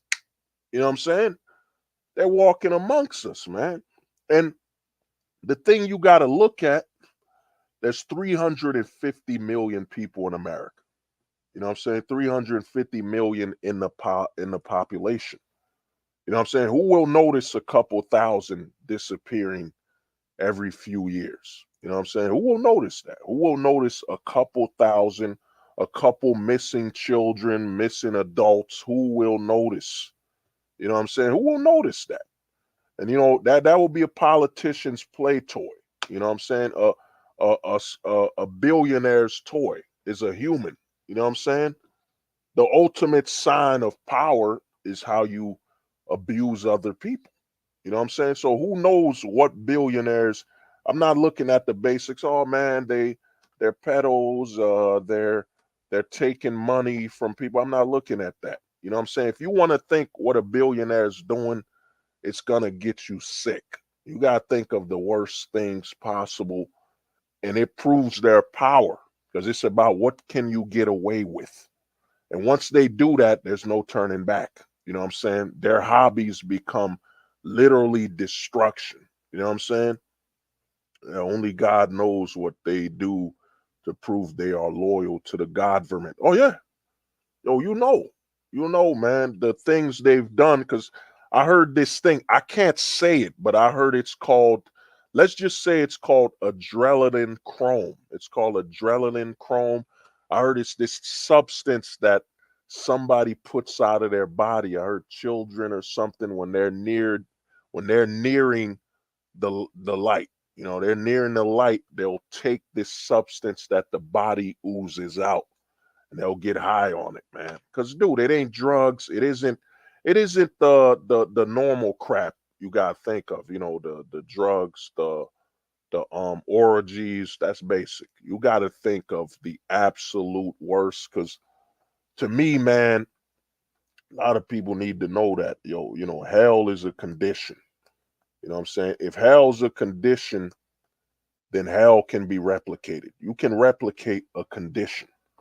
So, you know what I'm saying? We got to think of the acts of hell. It can be replicated on earth. You know what I'm saying? It can be replicated here. So you just need the amount of money to do it. You know what I'm saying? And I'll give you an image, man. I'll give you a sick image that I wouldn't doubt a billionaire's doing, a politician's doing, where they probably pulled someone's toenail right out. You know what I'm saying? Just the fun to see them suffer, man. Yeah, Nezzy Nez, my homie. Yeah, yeah. I can't say that word. You know what I'm saying? I think YouTube and all of them, you know what I'm saying? Let's just say it's called adrenaline chrome. You know what I'm saying? Adrenaline chrome. That's what we'll call it. Adrenaline chrome. You know what I mean? And they'll do that, man. They'll take that out of somebody's body. You know what I mean? But another thing what Conan 19 did that a lot of people aren't aware of is that, man, what's coming up, what Conan 19 did is that a lot of people don't know, man. I remember when I was there during Conan 19. Conan 19 has literally blurred the future. The future is no longer clear, man. You can't plan for anything with absolute clarity anymore. You know what I'm saying? Because Conan 19 is literally I forget the word. It's not the random scenario. Conan 19 is basically forget the word, the black sheep or whatever. We never know when they'll do this again. You know what I'm saying? That means you could have a 2 year plan. You could have a 2 year plan, and all it takes is for the government to say, yup, we're back on lockdown. You know what I'm saying? There's a new Conan 19 strain, more powerful than ever before. You know what I'm saying? It's called Conan 19, you know what I'm saying? Saber or something. Bro, motherfucker. Monsters Inc. talked. Oh, look at my brother. Yeah, Monsters Inc. talked about that. Oh, you talking about Monsters Inc. the cartoon that was on Disney? You know what I'm saying? Yeah. So the future, man, the future is now bleak. You know, Conan 25, the destroy. Nah, man. I think we're gonna get Conan 19 atomic. You know what I'm saying? The atomic bomb. You know, the atomic destroyer. It's coming. Because I always told people the sequel. You know, everybody's worried about the strains. Like they had all these strains. Notice the strains were weaker than Conan 19. You know what I'm saying? They were weaker because a lot of people don't get what happened with Conan 19 is that it's a brand. It's a brand. You can't have the next one like the homie Koala put 25. That's not brand recognition. People will look at Conan 25 and say, is that a bootleg? Is that a joke? But the future, Conan 19 is like 9/11. They turned 9/11 to a brand. You know what I'm saying? Rather than a moment where the country needs to mourn and come together, they turned Conan 19 to a brand. You know what I'm saying? We had all these yeah, I guess I could say the word variant because comic books have a lot of variant covers. But yeah, remember you said disease X is what I heard. Oh, new disease, yeah. You know. Well, I don't think so, man. I think with Conan 19, because you gotta look at before Conan 19. What I tell people, they've been planning this for, I think, over 30 years, is that you gotta remember anthrax. Anthrax was delivered through the mail. You know what I'm saying? They had to, and it even came out that it was a test by the government. They were trying to see if they can send anthrax. You know what I'm saying? So you gotta look at Conan 19 And the thing you gotta look at Conan 19 is that its death rate was less than the flu. You know what I'm saying? They don't want to wipe out all, because a lot of people bring up all population control through death and decreasing the population. No, man, that's not what it's about. It's not about deleting people and s- decreasing the population. Population control is controlling the the mind of the population. It's having them all come in line. It's having Arnold Schwarzenegger worth $100 million, a former governor, saying, fuck their freedom. You know what I'm saying? Force it on them. Population control isn't deleting or killing the population. It's about controlling them. You know what I'm saying? It's population control. And Conan 19 was just strong enough to wipe out especially the obese. And think about when Conan 19 was released, man. It was released at a time where obesity rates are at an all-time high, and they released something that it won't kill the healthiest of people. You know what I'm saying? Unless you got some disorders, blood clots and stuff like that, and you do certain activities. But they released it at a time when it would wipe, obese people would be used to destroy. Let me see what the homie put. Your book title should be Conan 19 Containment, Conan 19 Outbreak, Conan 19 New Norm, Conan 19 Adaption and Necessity. Oh yeah, nah, we gonna do it, man. I'm not joking around, bro. I'm gonna have the Conan 19 book. Hopefully before the end of this year, man. It will be released. Conan 19. You know what I'm saying? I got to use the word the destroyer because it's better branding. You know what I'm saying? But maybe the sequel could be Conan 19. You know what I'm saying? Maybe I'll call a unit. I'll figure it out. But you got some good names. But the thing is, man, to get back is that, dude, obesity rates are at an all-time high. And obesity alone fueled the fatalities of Conan 19. You know what I'm saying? They used obesity as a fuel for the death. You know what I'm saying? Because I remember they showed a video of like an obese dude saying, "Oh my God, you need to wash your hands." And I'm looking at him like, dude, you need to lose some weight, bro. You know what I'm saying? You're over 80, over 100 pounds the weight you should be. Don't worry about washing your hands. That ain't gonna be what's gonna take you out. It's you being obese and having a low heart rate, you know what I'm saying, being obese. That's gonna take you out. You know what I mean? So they released it at a time where we got a high obesity rate. And the funny thing about Conan 19 is that it actually forced a lot of people to get healthier. You know what I'm saying? I think Conan 19 probably also decreased the obesity rate. Because think about the flu, man. The flu, they never talked about the flu, you having a higher chance of being wiped out and deleted. You know what I'm saying? Being deleted if you get the flu shot. You know what I mean? Let me see what the homie Blue H. You got it right. I was 220, nearly, you know what I mean, nearly ripped, and Conan messed with my kidneys for a minute. Yeah. No, it has some side effects, but once you know what I mean, I think once you do a major full body detox, because you got to change, because a lot of people need to understand, man, the food the food doesn't change. It's that the body's ability to process things as we get older changes. You know what I'm saying?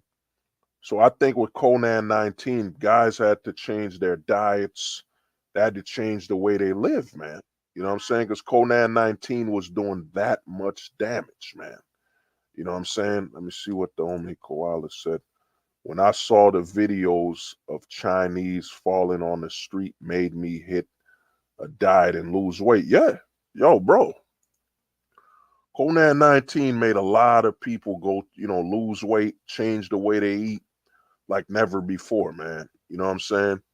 I got to drop like a good 40 pounds or something, you know what I mean? But Conan 19 actually forced a lot of Americans. I think Conan 19 actually messed with the number one religion in America, which is obesity. You know what I'm saying? Obesity is the number one religion in America. You know what I'm saying? It's not Christianity. It's not being a Muslim. It's because here's the thing: you can look through all those religions. Guess what they all got in common? Obesity. You know what I'm saying? I saw an obese Muslim man. You know what I'm saying? You know them chicks. I forget what they call that clothes that Muslim chicks be wearing. You know what I'm saying? I've seen an obese Muslim. I've seen an obese Chinese. I mean, an obese Catholic, an obese, you know what I'm saying, Christian, an obese Jehovah Witness. Obesity is the number one religion. You know what I'm saying? Because one thing Conan 19 also did is that it also made people aware that, yo, man, you know what I'm saying? Look it, we got a pandemic going on, we got a lockdown, but guess what? You can still be a consumer. I think the number one religion is obesity, and right below obesity, coming in second place, is consumerism. So Conan 19 made people think, yup, no matter what happens, you can still consume. You can still order stuff. You could still buy products through Amazon, Google.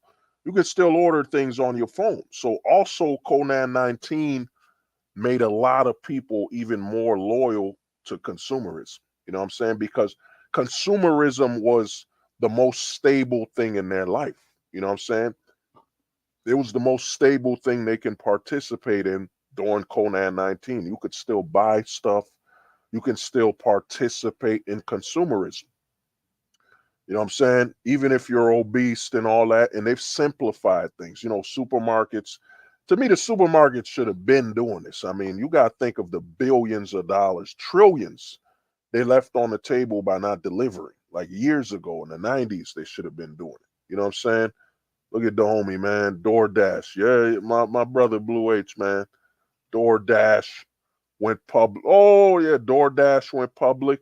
You know what I'm saying? 2020. You know what I mean? What about, you know what I mean? Uber Eats was normalized. You know what I mean? Everything about consumerism, it didn't stop. You know, it didn't stop during Conan 19. You know what I'm saying? It didn't stop at all. You know? So to me, man, what I tell a lot of guys is, man, the future is blurred. One thing Conan 19 did, and I don't have the word for it. I don't have the word for something that could just happen randomly. You know what I mean? I think it's called the unpredictable. I don't know the word, but because of Conan 19, man, you got to be wary.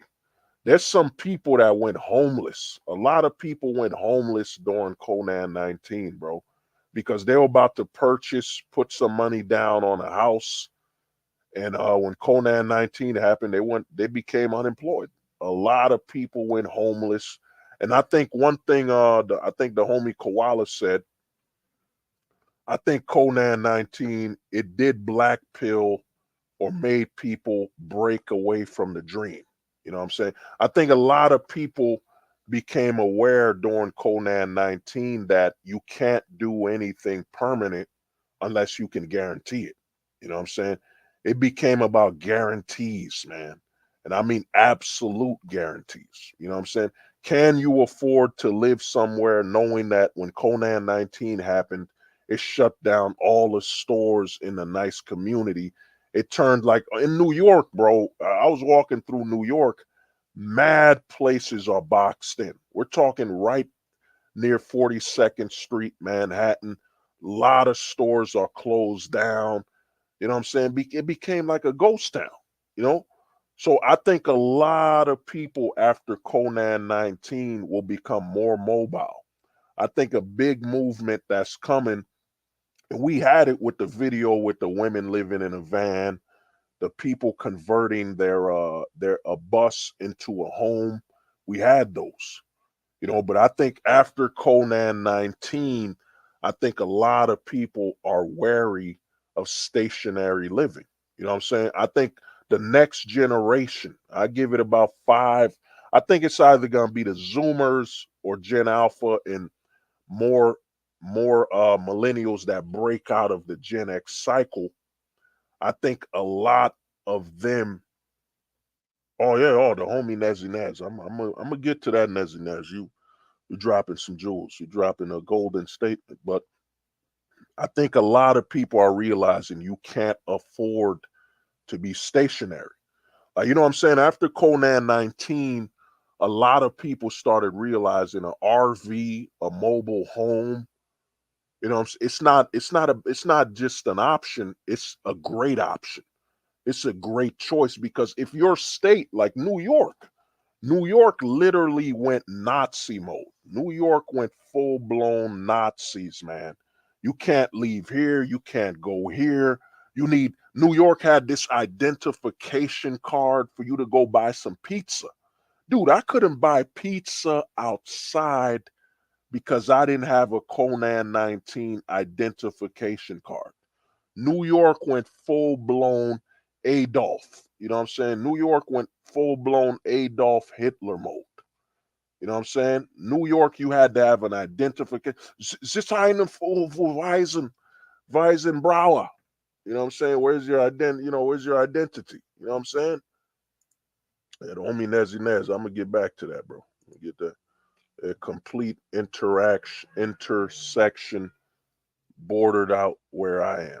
Right beside $3 million homes. Best interest rate possible is 10.2%. Yeah, look at that. Dude, houses got bordered, bro. In New York, it looks insane. You're in Manhattan where there's a lot of money and everything's bordered down, man. It looks like a full-blown hood. But New York, and I'm telling you this, Koala, no joke. New York went full-blown Adolf Hitler. You needed identification cards when you were going outside. You needed an identification card to eat a meal outdoors. Some places would not serve you if you didn't have the card. Like I went to New York. I went to New York for like a job interview. And while I was walking, I realized, yo, I can't eat nothing. No place would serve me. You know what I'm saying? Because I didn't have my identification card, my Conan 19 identification card. So they wouldn't serve you no food. You know what I'm saying? So I had to come all the way back to Jersey just to eat something, like to eat a snack. You know what I'm saying? Some pharmaceuticals would not serve you without the Conan 19 identification. You know what I'm saying? They put my German Steinensenbrauer zu Eisenbrauer. You need your identification, man. That's why I tell people, man. You know what I'm saying? I experienced what Anne Frank experienced. You know what I'm saying? Anne Frank in that movie. I think it was Schindler's List or something like that. I experienced it, man. You can't say nothing. You couldn't eat. You had to have your identification. They wouldn't hire you for jobs. You know what I'm saying? And one thing, the homie, to get to what Nezzy Nez said, it made me realize everything around me is manipulated. Yeah. Oh, that's deep. Yeah, 100%. I mean, it made people because before my man said halt. Just Steinen, where are you going? Halt, you know what I'm saying? It went crazy, bro. It New York went full blown Adolf Hitler, man. You know what I'm saying? Full blown Adolf Hitler, you know, in New York. You can't leave at this time. They had curfews for adults. It was insanity. Bars were not allowed to have a certain amount of people. It was insane. You know what I'm saying? But the thing I was saying with the homes is that a lot of people, like the homie Nezzy Nez sees right here, is that a lot of people have realized that homesteading, mobile homes is the future. The future of the American housing is mobility. And even if you live a stationary house, it's about renting a room. Like, I think, yeah,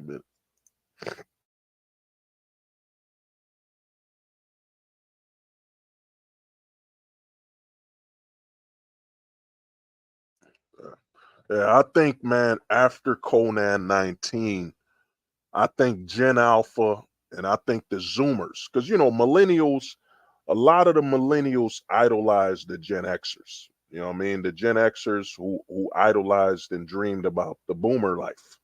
But I think the millennials and Zoomers, especially with what happened with Airbnb, you know what I'm saying? A lot of people don't get what happened with Airbnb is that Airbnb has conditioned a lot of people to not stay in one place, not stationary. I think the future for people, and I think China and Japan, the men over there are already ahead. You know what I'm saying? The men over there are already ahead. They said, you know what, man? They want us to work 40-hour jobs. They want us to work to death to struggle. Because I was talking to some of the homies, shout out to the homie Pars. We live in a struggle porn. You know what I'm saying? The number one porn that is consumed isn't sex. The number one pornography that's consumed is struggle porn. Struggle porn is the number one genre of pornography. Struggle. There's a lot of people that have seen their parents struggle to own a home, struggle to own an apartment, and then the government just enacts something and destroys it. You know what I'm saying? Destroys it, man. Destroys it. So I think a lot of the next generation will be about mobility. It'll be like, oh, dude, where do you live? Oh, yeah, I'm renting a room right here. I'm renting a room in the suburbs in that neighborhood. I'm paying $500 for a bedroom, but I live in the suburbs because when I was in Texas, that's what happened to me. I was paying $500, man. I was in the super suburbs. The doors were not locked. It was crazy, man. I was experiencing a Brady Bunch movie because they told me, like, sir, when you leave, lock the door. So I locked it. I locked the door. Then when I came back, the doors were unlocked, and I was looking around like, and I looked at the owners. I was like, ma'am, y'all locked the doors.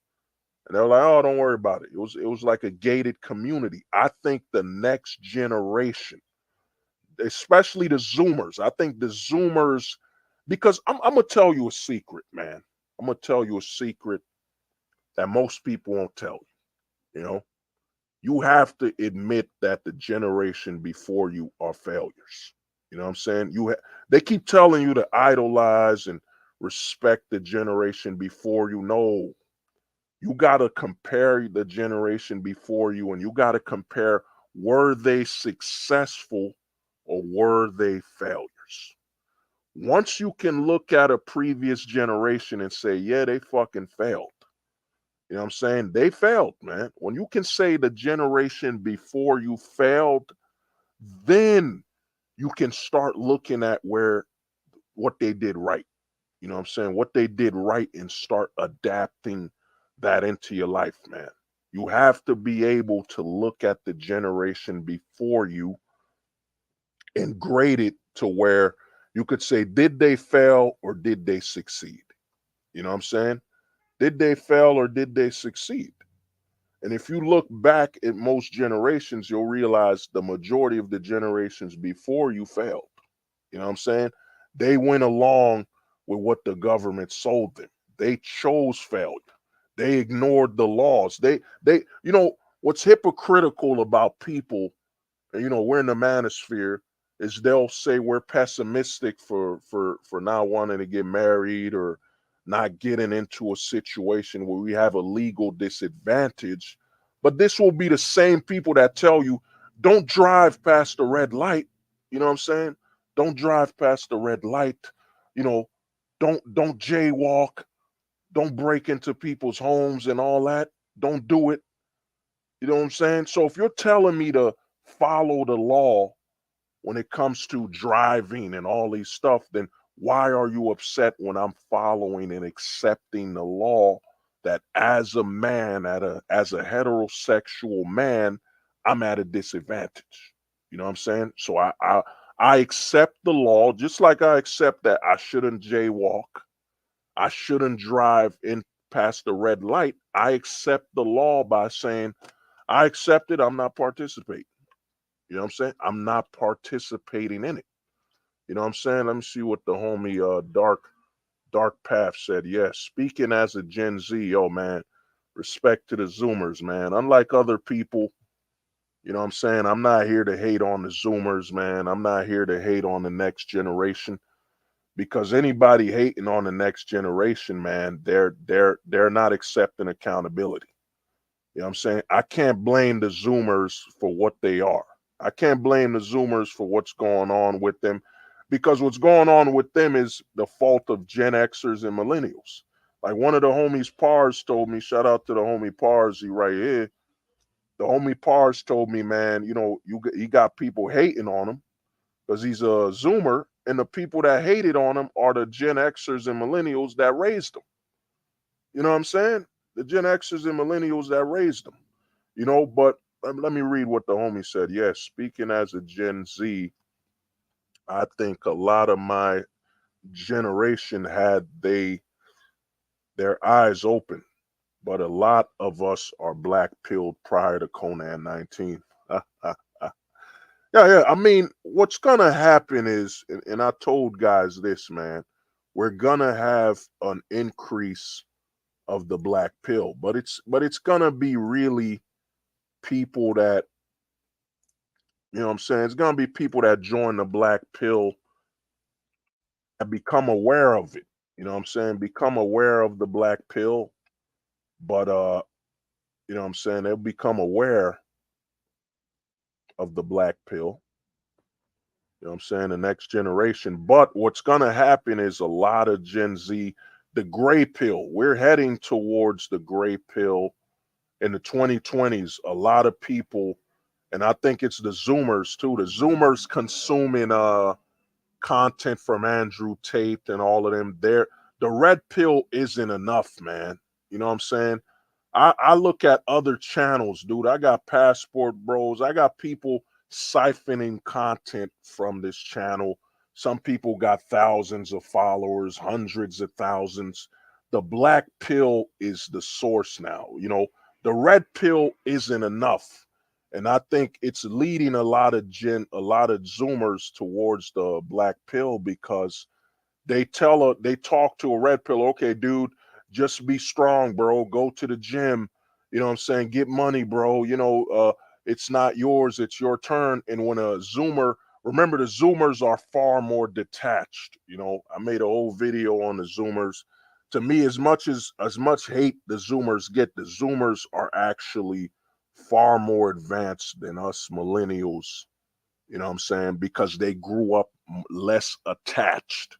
Me as a millennial growing up, to play with my friends, we had to go to the same house to play video games. You know, us millennials, I think, are the last generation of attachment. You know what I'm saying? You know, shout out to the homie Pars who said the zillennial. You know what I'm saying? The zillennials. I think the Zoomers that are between us millennials, where they're close enough, you know what I'm saying? We're the last generation of attachment. You know what I'm saying? Like I tell people, us millennials worship the Gen Xers. You know what I'm saying? All of our idols, majority of them are Gen Xers. The life we wanted, the music we listened to, a lot of them were Gen Xers or something like that. You know what I'm saying? But the Gen Z life, you look at my hands, you know what I'm saying? This is the millennials. The millennials were like this. You know what I'm saying? We had some digital, you know what I'm saying? Notice the hands, you know, we had some digital technology. So we're not fully gripped to each other. Now, if I go a little further back, you go to Gen X. Gen X was a little closer. You see, Gen X was closer when it came to, you know what I'm saying, uh, came to interaction. Now, before Gen X, you had the Zoomers, and the Zoomers were like this. The Zoomers didn't have no digital technology. They didn't have no digital technology at all, so they were gripped. They were completely attached. The more you get technology, the less attached you become. So the Gen Xers, they were like this, man. You know what I'm saying? They were attached. Gen Xers could tell you we had beepers. We still had to meet each other to talk. You know what I'm saying? We kind of had email, but we had bad internet. It was either the internet or your house phone. you see, Gen Xers were still connected. Us millennials, we grew up in the broadband age. You know what I'm saying? I forget what they call a DSL. We grew up in a DSL. You know, some fucking millennials. We used to make a joke about DSL. You know what I mean? But this is us millennials. The Zoomers are like this, man. You know what I'm saying? The Zoomers are barely holding on to each other. You know what I'm saying? Barely holding on. Gen Alpha will be literally like this, man. This this will be Gen Alpha, bro. Gen Alpha is literally barely connected. And the generation after that, it's slowly spreading to where you have no attachment at all. You know, I think the Zoomers are gonna go further into the gray pill. You know, they'll go into the black pill, but not many will stay. The black pill is a constant. It's a daily dedication, man. The red pill, you stop learning at some point. The black pill, it's a constant journey. You know what I mean? It is never ending. You know what I'm saying? Because you constantly keep getting new information. You keep learning stuff. Like, I had the update from Black Pill 3.0 to 4.0 because a lot of my older thoughts they got obsolete. They became obsolete. You know what I'm saying? So I think the Zoomers will be the generation that their housing will be, yeah, dude, we all rent, I have a roommate. You know what I'm saying? Zoomers will be, I have a roommate and I'm like 40, I'm 30, man. I'm 35. I got a roommate, bro. I got a roommate. We're renting together, 35 years old.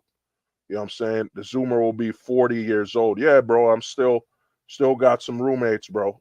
You know what I'm saying? Because a lot of Zoomers have learned one thing Conan 19 is taught people is that you can't fully commit to anything, man. The only thing you can commit to is yourself. You know what I'm saying? You buying a house, unless that house has to do with money, as in generating money for you. You know what I'm saying? We're not in the age like the Gen Xers and the boomers were the last generation, I think, where when they grew up, you could have a house to live in. A house wasn't about making money. It wasn't about renting it out to people, making money. You bought a house so you could live there and potentially raise your children and all that other stuff. I'm not going to bring up the divorce numbers and all that. I'm not going to bring that up, but in the 90s, the 80s, 70s, 60s, you bought a house to live. You didn't buy a house for business reasons. You know what I'm saying? You weren't worried about renting your house out, making money from the house. You bought your house to live and you worked where your house was located, the same town. But the Zoomers will be that generation that's like, dude, I don't really own a house unless I don't live in my house. It's a business. You know what I'm saying? You know what I mean? The Zoomers will look at the millennials, and I think the millennials will be invested. We'll be doing the hustles like that too. Because you know what I mean? It's always the previous generation that, you know what I'm saying, inspires and accomplishes a lot that the next generation will admire or hate. So I think the Zoomers, man, they're gonna be the living, non-attached housing situation. Everything the Zoomers will do will be business. Everything Zoomers will do will be business reasons. You know what I'm saying? Because the Zoomers are growing up at the point where they've seen you can't count on anything. You know what I'm saying? And that you're actually very ignorant and insane. You're insane if you buy a house to just live there thinking the town will still be stable and normal. It's insanity. So the Zoomers will be completely detached. They'll be far more detached when the Zoomers get about 30 in their 30s. The Zoomers will adapt and they will understand that why the fuck am I taking up struggle porn? You know what I'm saying? Why would I be obsessed about struggle porn like the millennials? You know what I'm saying? The millennials' favorite pornography was struggle. I'm not into struggle porn, man. I'm not gonna struggle. You know what I'm saying? It's struggle and suffering. You know what I'm saying? I'm not into suffering porn and struggle porn. I'm not into that. So everything I do is business related. The way I live, it's about business. You know what I'm saying? My housing, business. There's no such thing as emotion. I tell people with this the Casper pill that's happening, I think the Zoomers will not be doing anything from a point of attachment. Oh, I grew up here. My parents grew up here. I want to grow up here. No, I think the Zoomers will be, is it a good business decision? And then the Zoomers will weigh out, what if we got another pandemic? You know what I'm saying? I can't afford to stay in this house. I can't afford to live in this house. I always have to be ready to leave. I think the Zoomers and Gen Alpha will be the generation that's we always ready to leave, man. You know what I'm saying? To look up the movie, I think the Zoomer generation will be the damn, what was that line in the movie Heat? Robert De Niro said, "Be ready to leave." Yeah, the Zoomers will basically be the 30 seconds or less generation. They could pack up and leave 30 seconds or less. The Zoomers will be, man, I don't own anything in this town. So if the town goes to hell, I'm just leaving. You know what I'm saying? I'm not attached to this town. I don't love it. I got nothing here. Because remember, less men are having children than ever before. The population, the birth rate is on an absolute decline.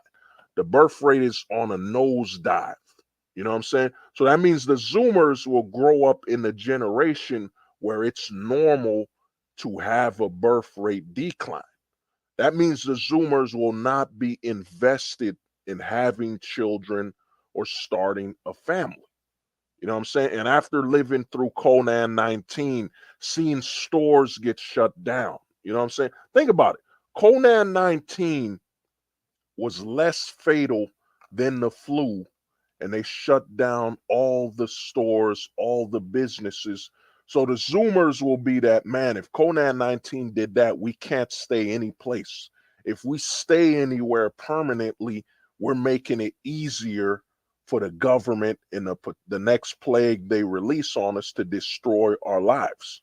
So you're gonna see a lot of Zoomers be what I call, they're gonna be nomads. The Zoomers will most likely be the nomadic generation where they're always moving, always. You know what I'm saying? They live in a town. Remember, there's going to be a lot of remote jobs. So the Zoomers will be, yeah, I lived in Kansas for like 6 months. I'm living in Maine now for 4 months. Oh man, yeah, I had a better opportunity up in Austin, Texas. I'm in Austin now. The Zoomers will just constantly be nomadic and moving.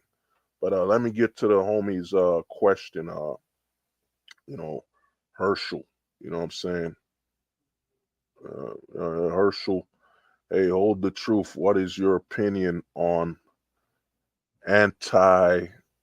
What is that? Anti-atalism. Personally, I'm scared of the future as I went through hell and cannot imagine bringing a child into this world. I'm too empathetic. Well, here's the thing, man. Herschel, man, is me. I'm not selling doom, man. I'm not selling doom.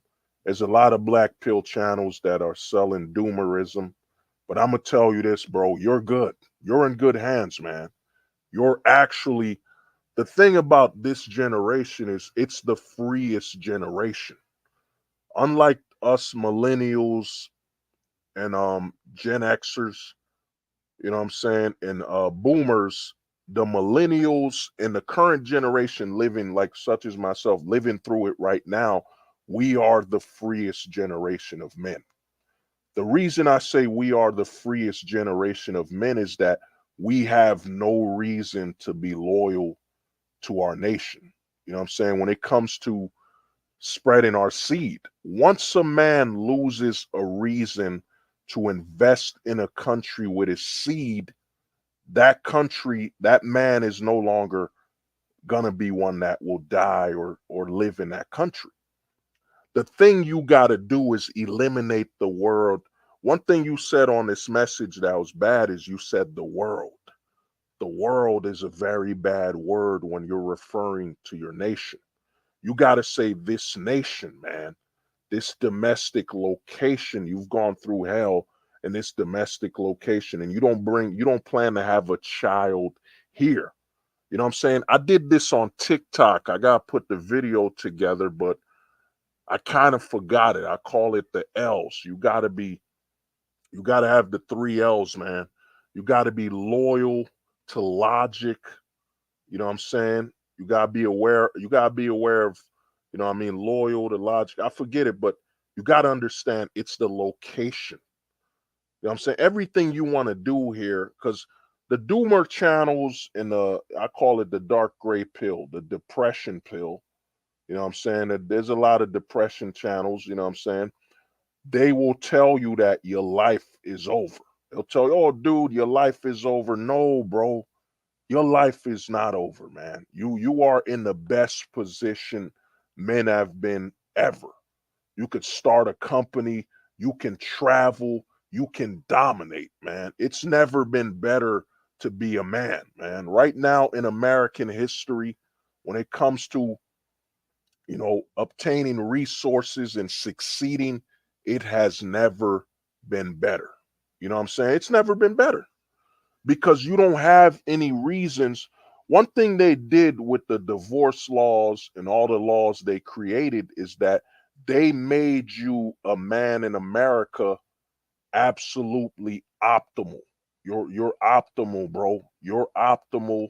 You no longer have a reason to spend your money here. You don't have, like, for example, the reason I said the Zoomers will be nomadic, the reason the Zoomers will be nomadic and the generation now will be nomadic is that the money you used to spend on starting a family, you're not doing that anymore.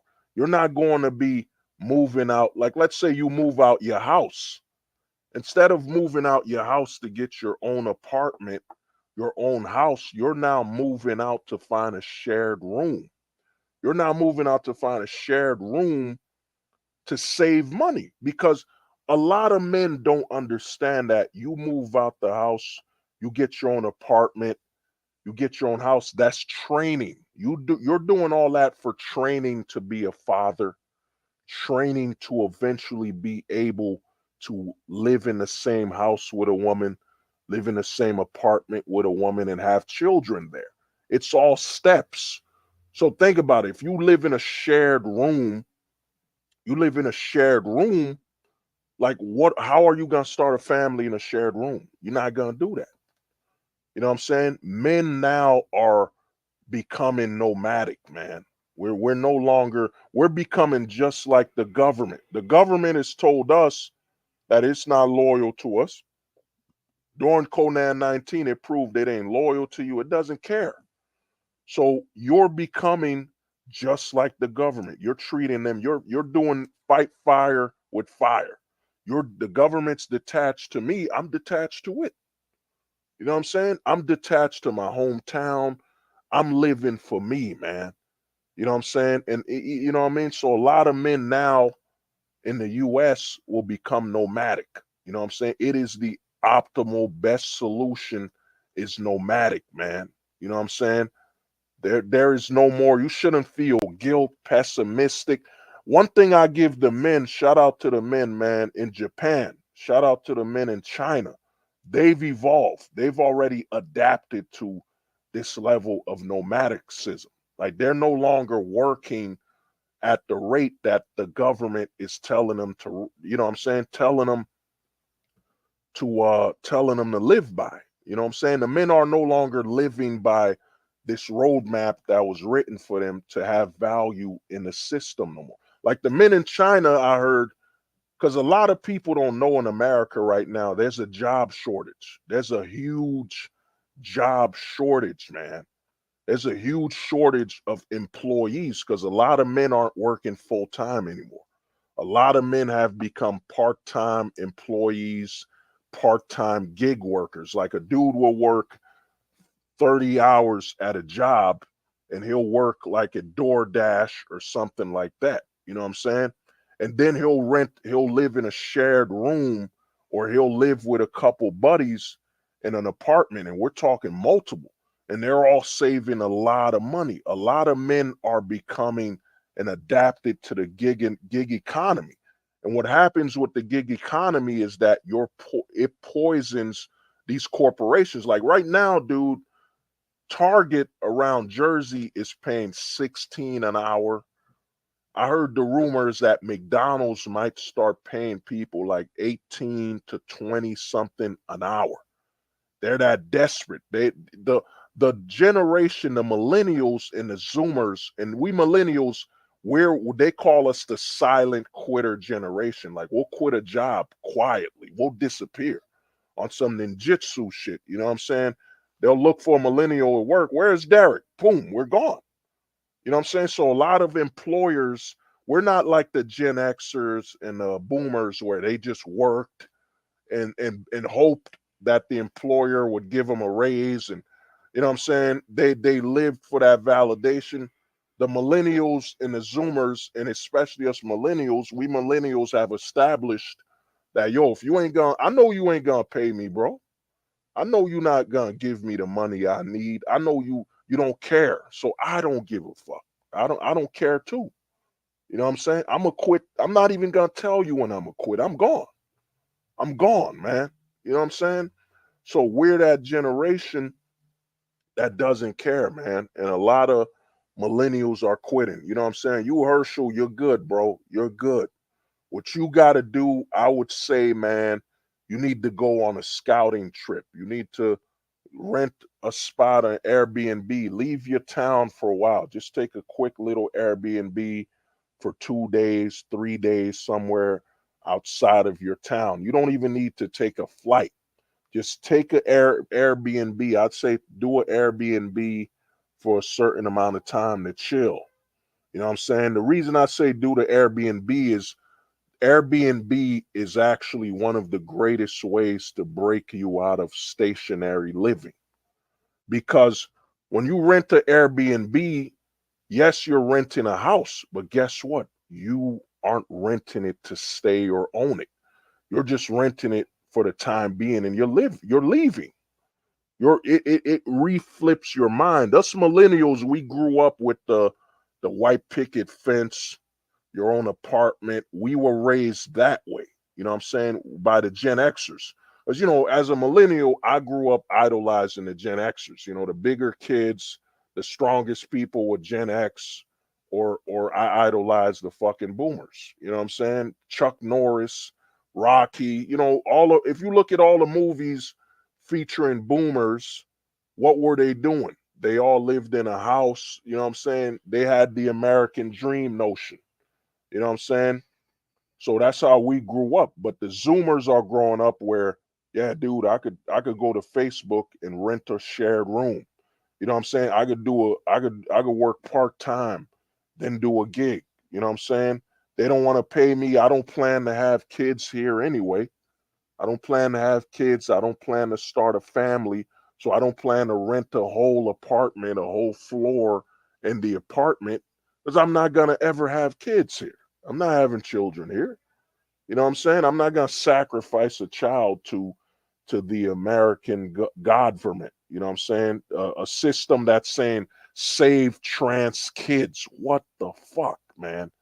You know what I'm saying? You got to say that shit out loud. You know what I mean? When you hear it, trans kids.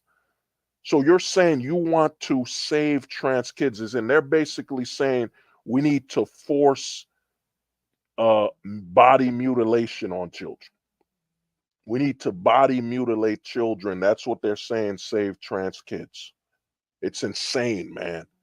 You know what I'm saying? So my thing is, if you're not gonna have kids here, you're good, man. All you gotta do is abandon the struggle and suffering porn. Once you abandon that, where I'm not gonna struggle to buy a house, I'm not gonna struggle to rent this whole fucking apartment. I'm just gonna rent a fucking room, and I'm gonna rent a storage facility to save what I need. I'm gonna save money, travel overseas when I get the chance, and I'm good. And eventually I'll transition to just living overseas, man. That is the future. The future of men here is nomadic. The government here, the American government, has chosen to make having families obsolete. And I'm gonna tell you why it's having a family's obsolete is that think about it. Think about it, man. Let me take this off for a while. Think about it. I want you to close your eyes. Sometimes we got to close our eyes to think about something. Think about this. We have Father's Day. Think about that. We got Father's Day, Mother's Day. Think about it. Let me repeat it again.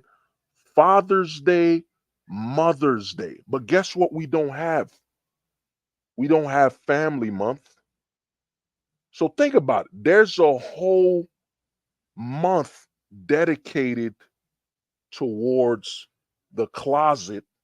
You know what I'm saying? There's a whole month dedicated to the closet. It couldn't be a day. It couldn't be Happy Rainbow Day. You know what I'm saying? Instead, it's a whole month. They gave a month to the rainbow before they gave a month to families, man. Think about that. You know what I'm saying? A lot of people don't think about it. They gave a whole month to the closet and the rainbow before they gave it to families. That is the ideal goal for the politicians. Shout out to the homie Pars. Pars brought it up to me that Hillary, Clinton in the 90s was the one that said, we need a month, man. We need a month to the rainbow. We need a month, man. We need a month. Think about it. Bill Clinton in the 90s said, give a month to the rainbow, not a month to families, not fixing a family court, not fixing a divorce rate. We're in a country that operates like the Mayans. You know what they said about the Mayans? It was about they sacrificed the healthy among them. That's why I tell people we're in a godverment. We don't live in a government. We live in a godverment because the goal of the godverment is to sacrifice the healthy.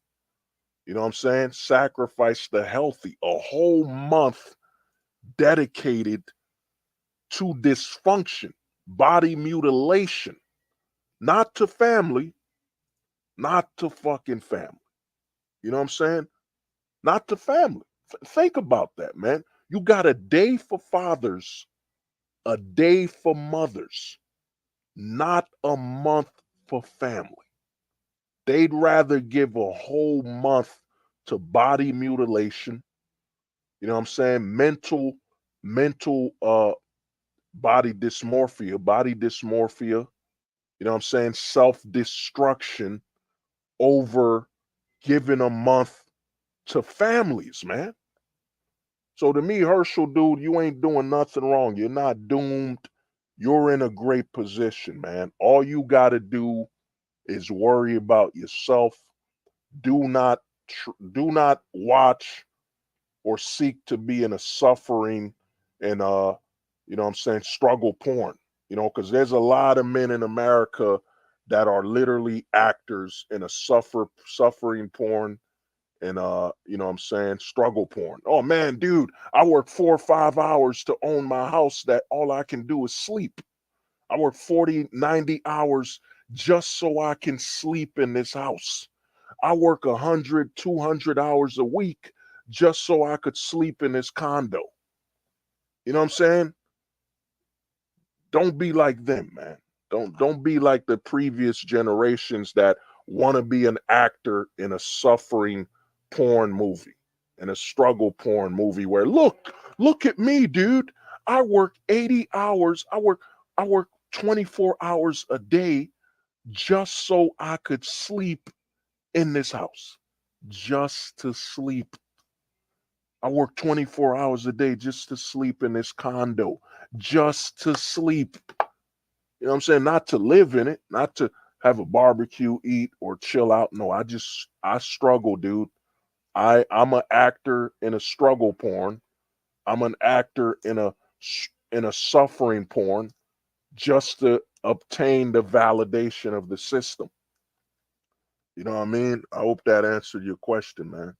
But let's see what the homie Blue H, what's your opinion hold as to why there allowing San Francisco to be destroyed with the policy of theft being allowed. If yeah, no, they did that in New York. New York has done something where they don't have to arrest you. And I think me and you, Blue H, spoke about this a while ago. You know what I'm saying? That's why these streams, they're so long, we forget what we talked about. But they're doing that to further increase the drug use. You know what I'm saying? They're promoting destruction. They're basically doing this in New York. I heard if you don't steal anything under above $500, you won't go to jail. It's really to kill the mom and pop stores. One thing Conan 19 did, it was the nail in the coffin for the mom and pop stores.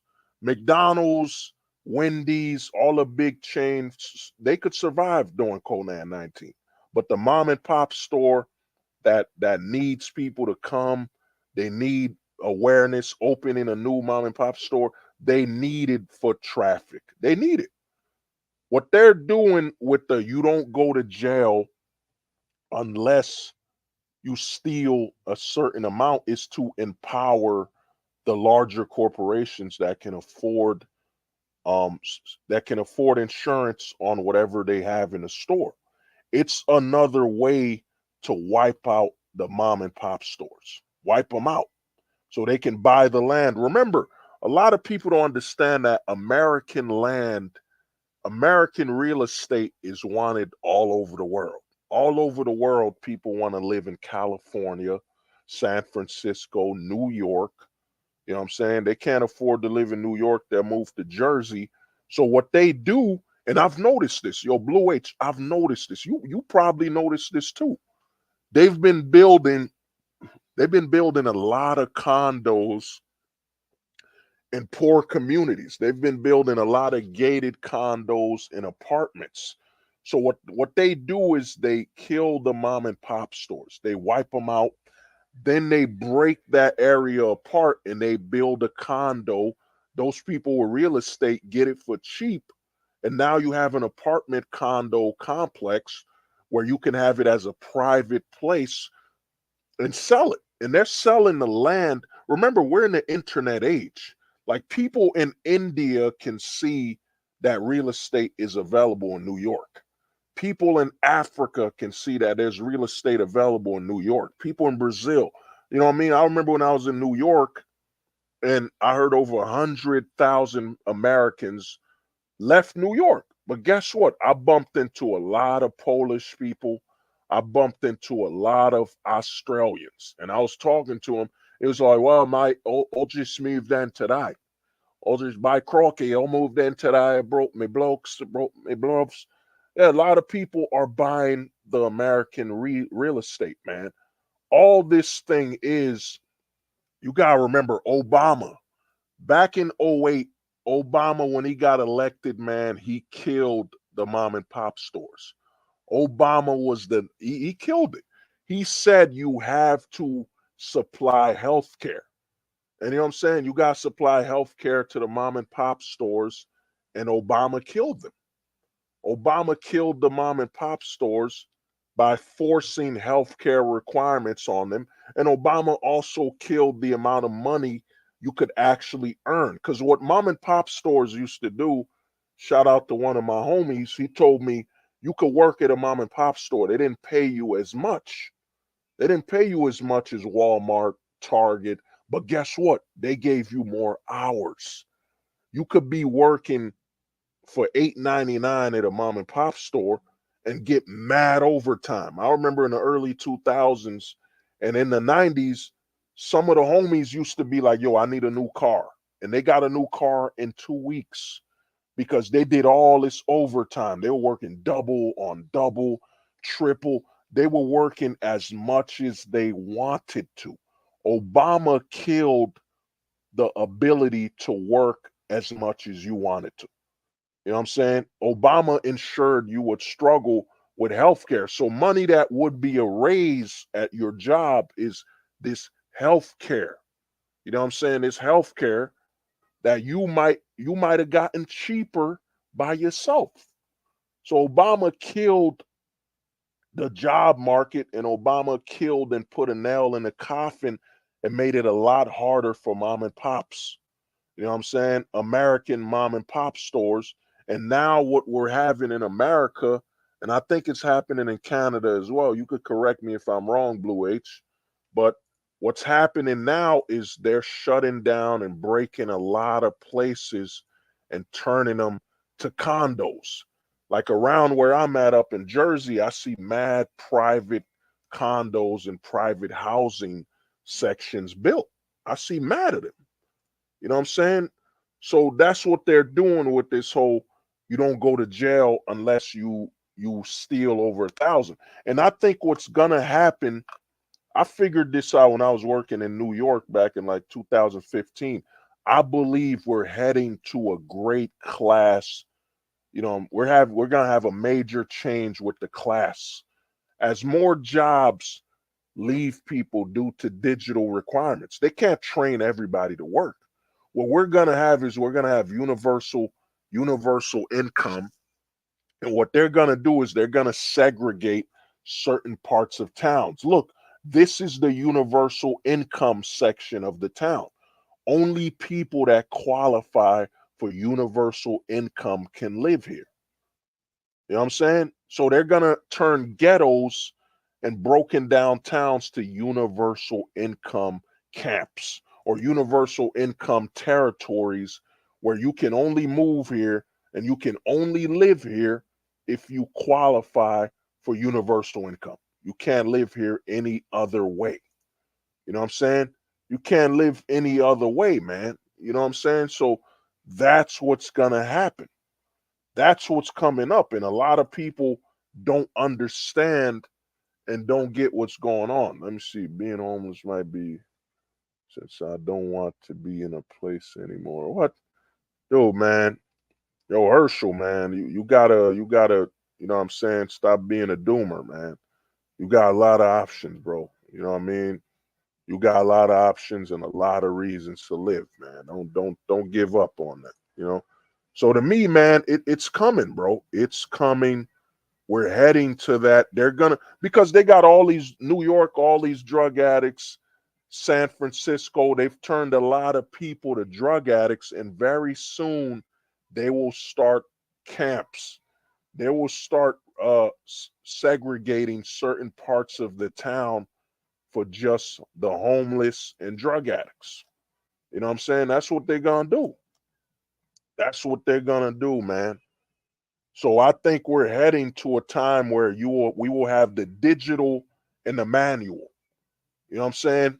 Because technology is evolving so fast that some people with only manual labor skills, they won't be able to adapt. There will not be enough jobs. And the thing is, it's not 100% a bad thing because the future for mankind is the ability to exist. The ability to exist.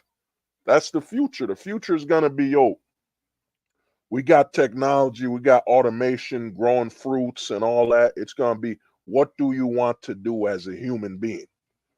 You know what I'm saying? Because a lot of people think the future is you working, you in the labor force. No, in actuality, us having to work, us having to do labor is actually a sign that our society isn't technologically advanced enough.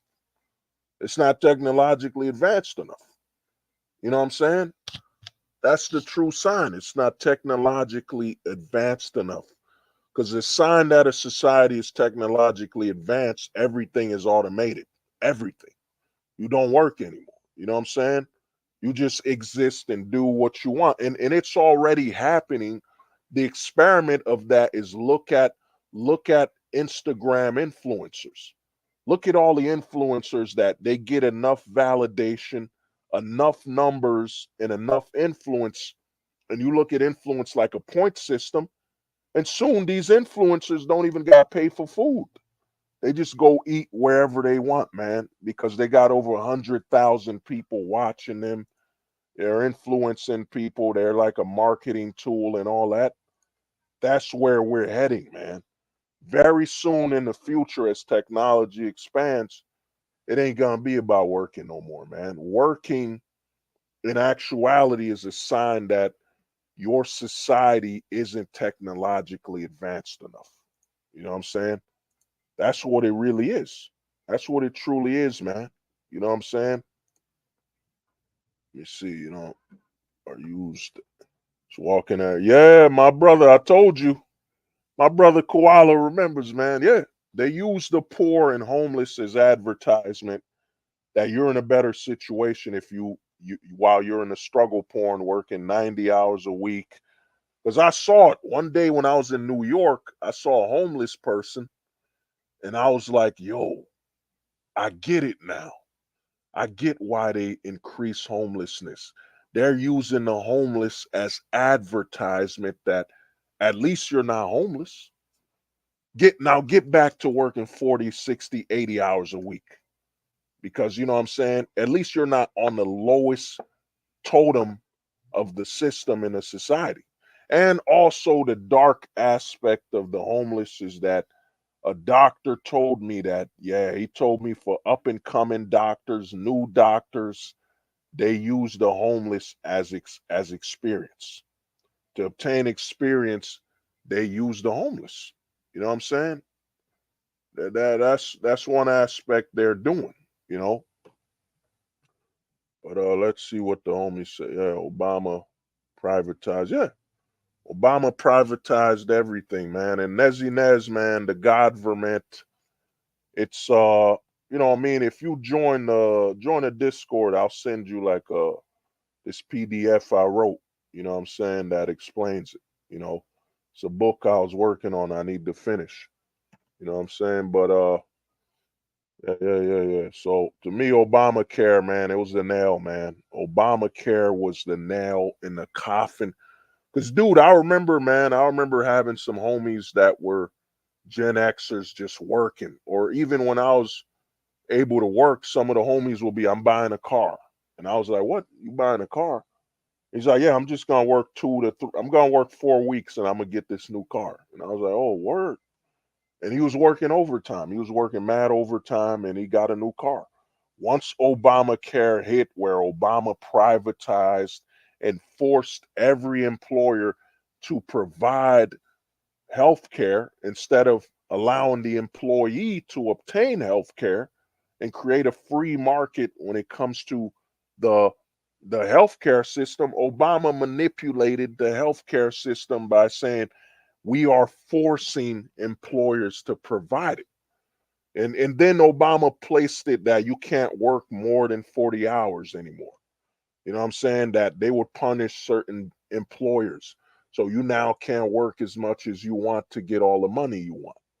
You know what I'm saying? I knew dudes that would get 800, $2,000 or 3,000 a week. He just did overtime. I said, bro, he just did some overtime and he was paid like a monster. You know what I'm saying? He was making money like crazy. You know what I'm saying? So, but the stream, it's been 4 hours, man. You know, my plan was originally just 2 hour stream, but I want to thank everybody and the homie Nezzy Nez, man. Join the Discord, man.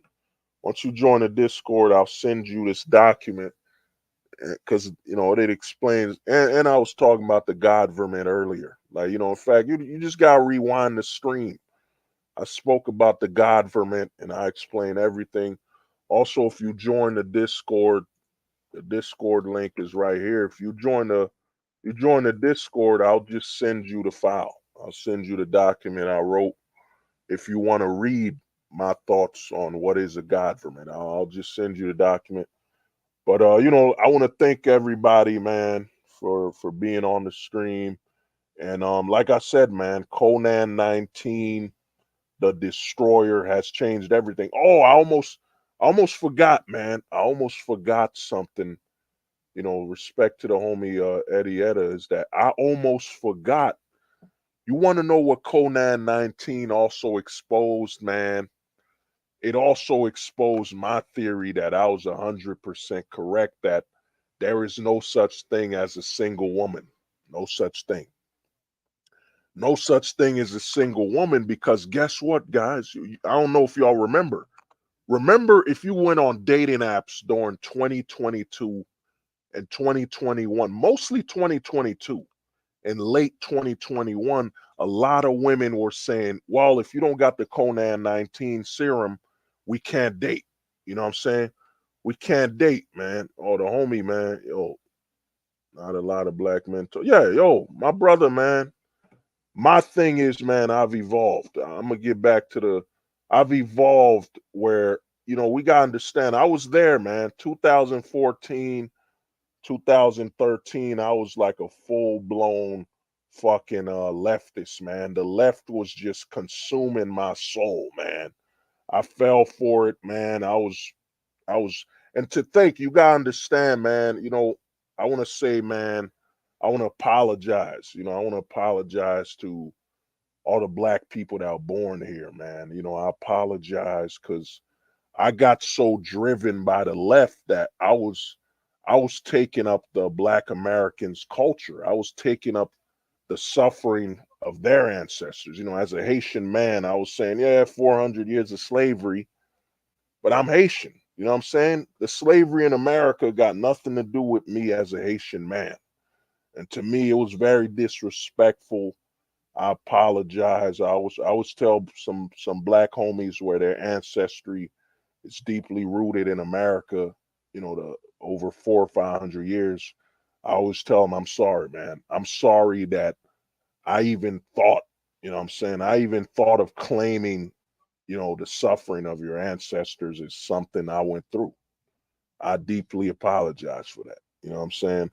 Because it's something completely wrong. You know what I mean? But to me, a lot of black men, man, the problem the black American has, and Negroes in general, and I did this stream, I did a video or a comment. I always say this, man. If an alien, and this offends a lot of black people, this offends Asian people, this offends Indian people, it offends everybody. I tell people this: if an alien came here, the day the aliens land on Earth, they will not talk to black people.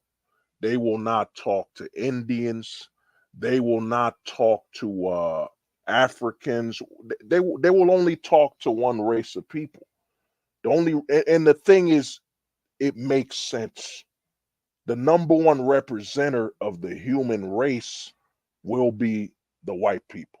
You know what I'm saying? Because of the conquering and the success rate of their dominance. So when the aliens land here on Earth, you know what I'm saying? The only people they will talk to will be white people.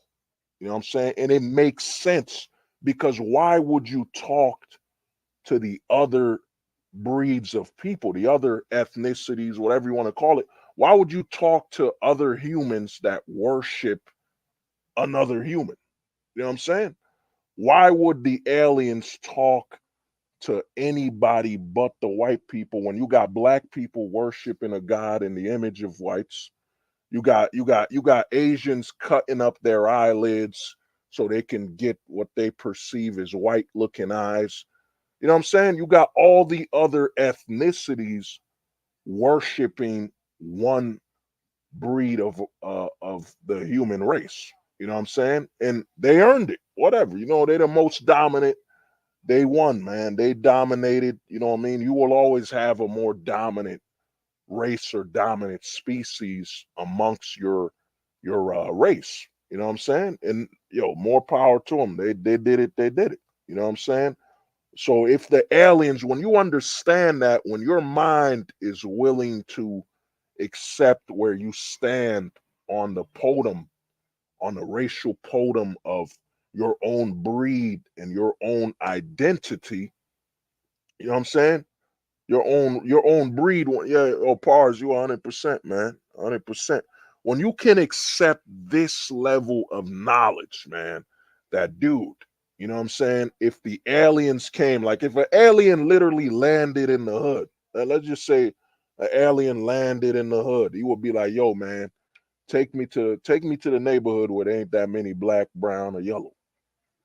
Because I want to talk to your leader. I want to talk to the most successful of your breed. I want to talk to the most advanced in your civilization, the ones that dominate this country. I want to talk to them because I got to get to the power source so we can negotiate.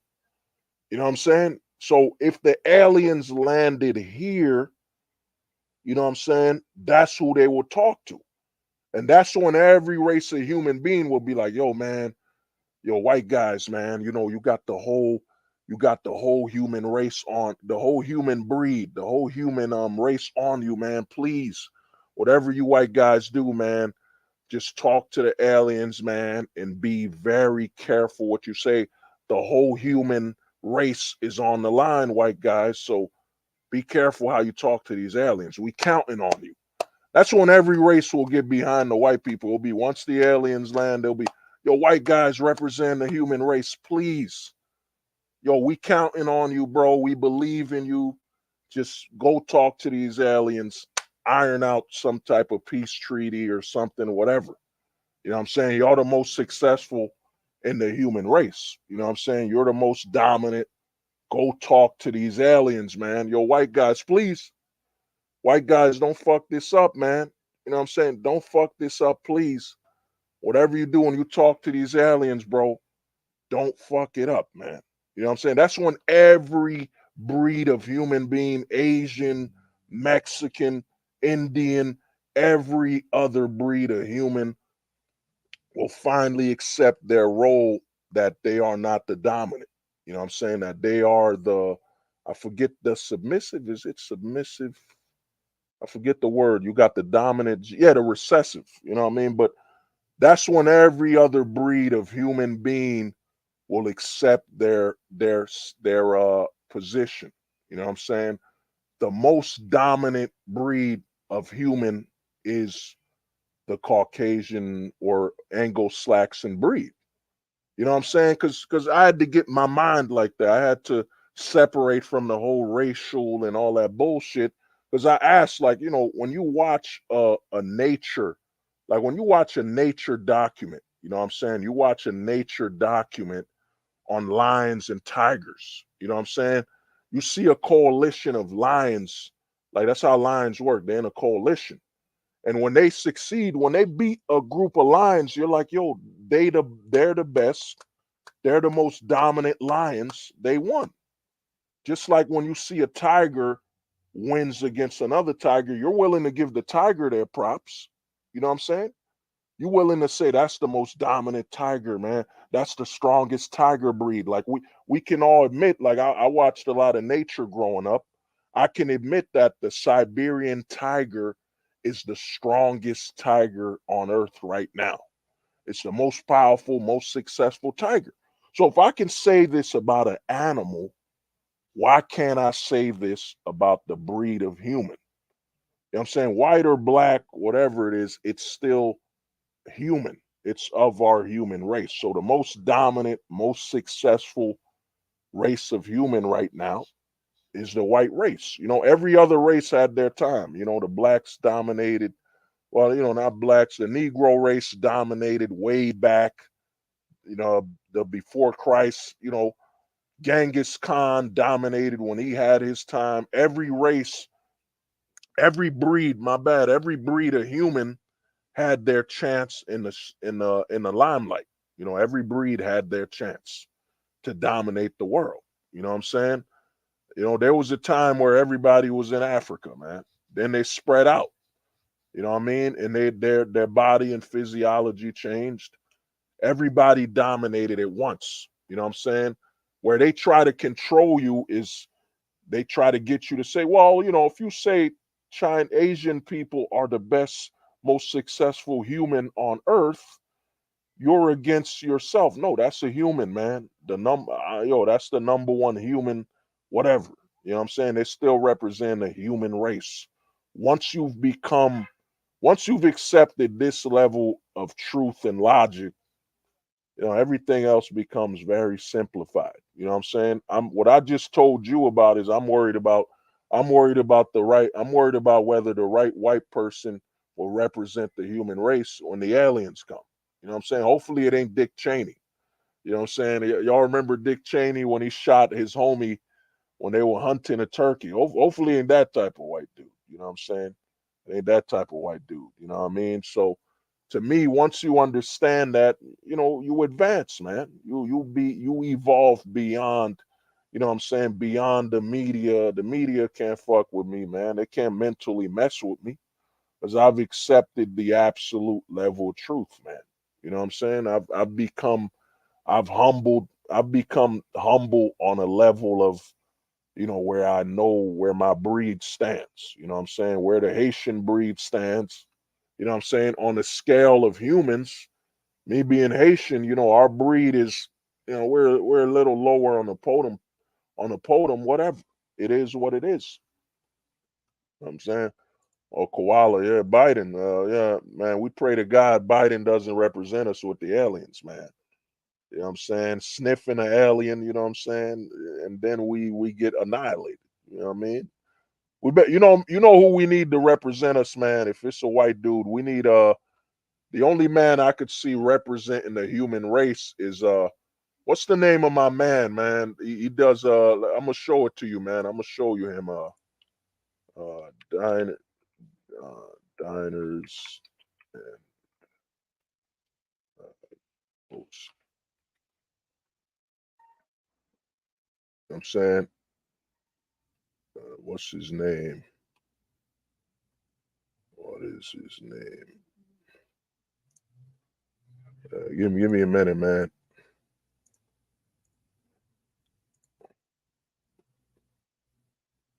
Saying we better pray, man. You know what I'm saying? I'm gonna show y'all. Give me 1 minute, man. I'm gonna show you we better pray, dude. We better pray that when the aliens arrive, you know what I'm saying? Give me 1 second. Where is this shit? Yeah.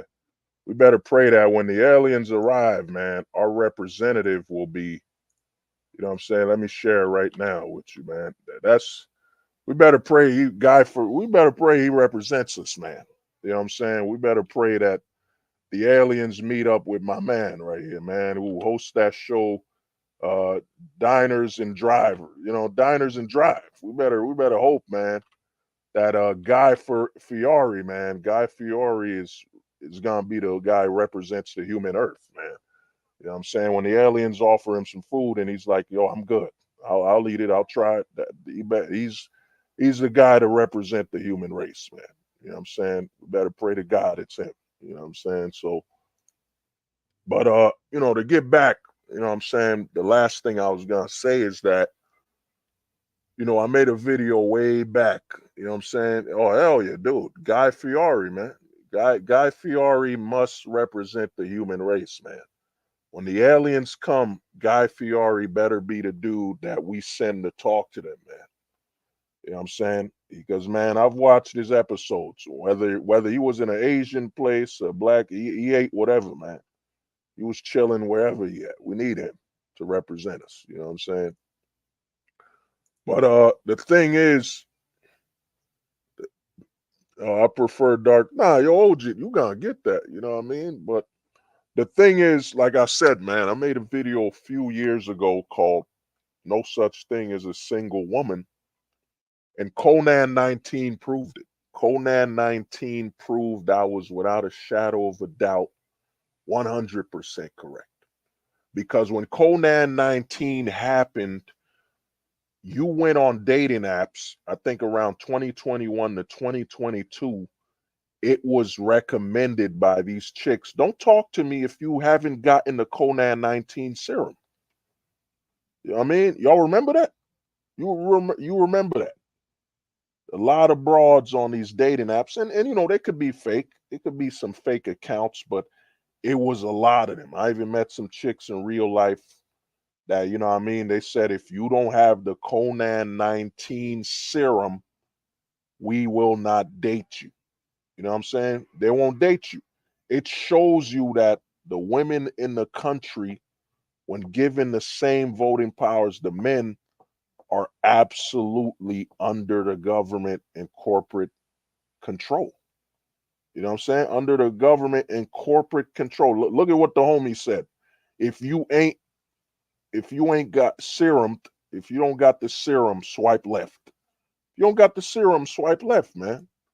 You know what I'm saying? And all those chicks on those channels, bro, they all said if you don't follow the government order, if you don't follow my daddy Falsey, Dr. Falsey, you don't follow him, you get no, you know what I mean, no, pussy, whatever.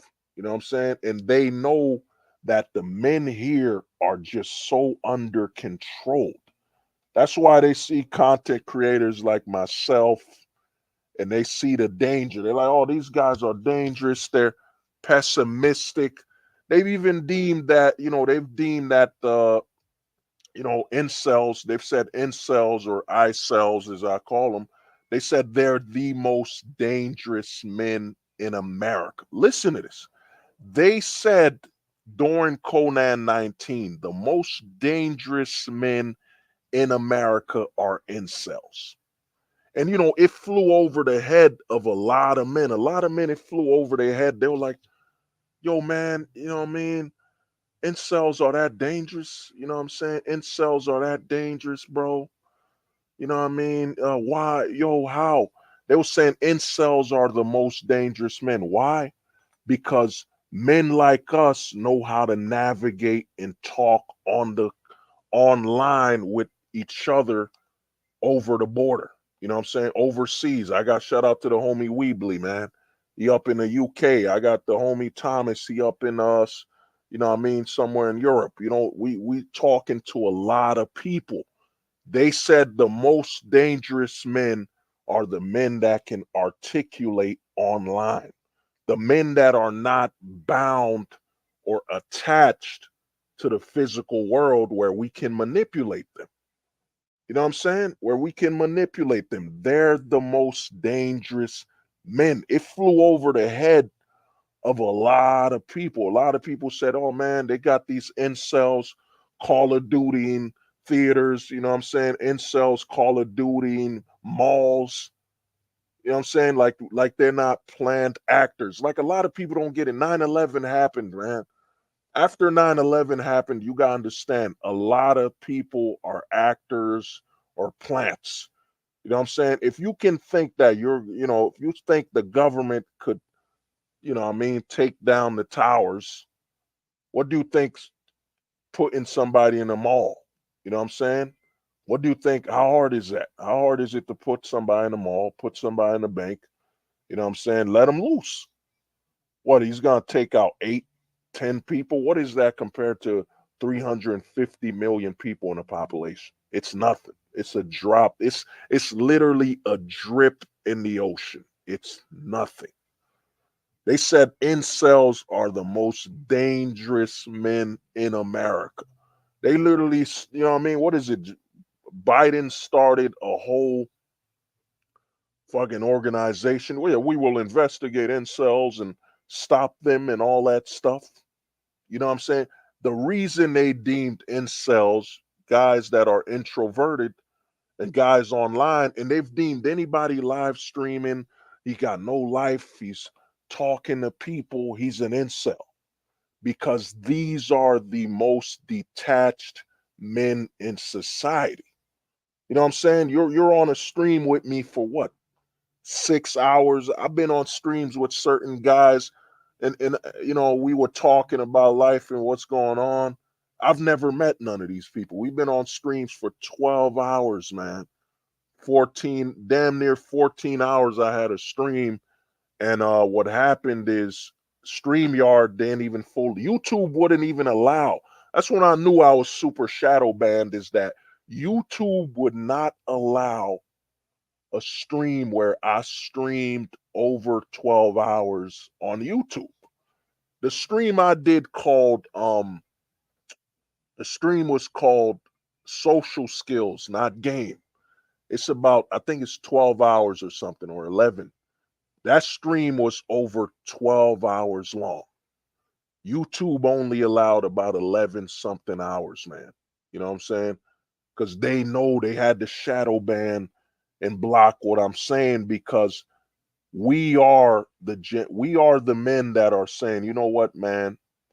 Wasting time is investing in society. It's attaching to this dream they've been selling the boomers, they've been selling the Gen Xers, they've been selling all of them. That is a waste of time. A waste of time is me trying to get this society to validate my existence. Yeah, yeah, yo, bro, Eddie, man. It was over 12 hours. I think it was 12 hours and 50 minutes that stream. You know what I'm saying? 12 hours and 50 minutes, and they only allowed about 11 hours and some change. We are the most detached. That's why I told guys, man, we're heading to, you know what I'm saying? And I created the banner. I gotta fix something. But this is where we're heading, man. This is the future, man. Let me take out the banner. This is the future, man. This is what they fear. What they fear is men ghosting in society, man. They don't care about ghost towns. You know, ghost towns, they don't give a damn about that. What they fear the most is men that are walking around in the system, enjoying themselves, living completely detached. They're healthy, you know what I'm saying? They still go to the bar, they still go to concerts, they still enjoy their life, but they don't enjoy their life from a position of needing the society to validate them. You know what I'm saying? This is why they deemed, and if you look at the imagery they put on incels, it's guys online talking, streaming. They are the most dangerous guys. Not the guys that go outside that are extroverts that have been 100% proven the number one guys Call of Duty in malls, Call of Duty in theaters, Call of Duty in public places are extroverts. It ain't introverts, man. Introverts are not the men. You know what I'm saying? Look at what the homie put. 7 million men dropped out of the workforce. And yo, even the word, notice what they said 7 million men dropped out of the workforce because they don't count a man's labor unless he's working part time or full time. You know what I'm saying? I mean, they don't count it unless you're working full time. So that they're basically saying 7 million men aren't working unless it's full time. Unless you're a full time slave to the society and the system, they don't count you in the labor. What's going on, man? And you know, I had this logo made, and you know, pretty soon I'll have the logo on shirts, on everything. You know what I'm saying? Because we need, just like a nation has a flag and a symbol, we need our own symbol. You know what I'm saying? We need a symbol where we can look at it. You know what I'm saying? You not a man unless you work for the government. Oof. God damn, I gotta repeat that. You not a man unless you work for the government. Yeah. You know what I'm saying? Just like we got a United States flag, man. This logo you're looking at, man, it took me over 2 years to get to this logo. You know what I'm saying? That's how long it took. It had to have meaning and all that stuff. You know, just like we got a flag, we will have our own logo, man. You know what I'm saying? Because this is the future of men in the West, nomadic, the walking ghost. You know what I'm saying? The man that's so attached only to his nomadicism, only to his mobility that you can't control him, man. You can't. How can you control a man that literally the way he lives is about being ready to leave? You know what I'm saying? He's ready to leave at a drop of a dime. Next Conan 19 happens, they're like, "Yo, we're shutting down this super progressive, super liberal state. All right, I'm out. I'm gone. I'm fucking gone. There. I'm out. I don't have like a lease. I don't have a lease here. You know what I'm saying? My homie, yeah, yo, you know, volunteers can't be victims. Yo, 100%. Volunteers can't be victims. You know what I mean? The fear they have and why they deemed the incel the most dangerous man is that, you know, that man isn't attached to nothing physical, man. He's only attached to digital, he's attached to conversation. Everything he's attached to has no physical way of holding him down. You know what I'm saying? He's a ghost, man. He's a full-time ghost, and we are terrified. You know what I'm saying? We are scared, man. We've never been so terrified of a man before, man. A breed of man. You know what I'm saying? He's a ghost. You know what I'm saying? We can't control him. You know what I mean? We can't control this type of man. You know what I mean? And that's what they're doing. That's why they fear it. That's why they're demonizing the incels. You know what I'm saying? Saying they're the most dangerous men on earth. Because when you're an incel, as they quote it, you know what I'm saying? When you're an incel, you're not attached to the physical validation. You're online for 12 hours discussing, debating, conversating about life and what's going on, man. You know what I'm saying? What's going on, and they hate that. You know what I mean? They truly have a problem with that level of freedom. You know what I'm saying? That level of not being a slave, placing your nomadicism before. Because like I tell guys, bro, if you're not gonna have kids, if you're not gonna have a family, then what's the point of not being nomadic?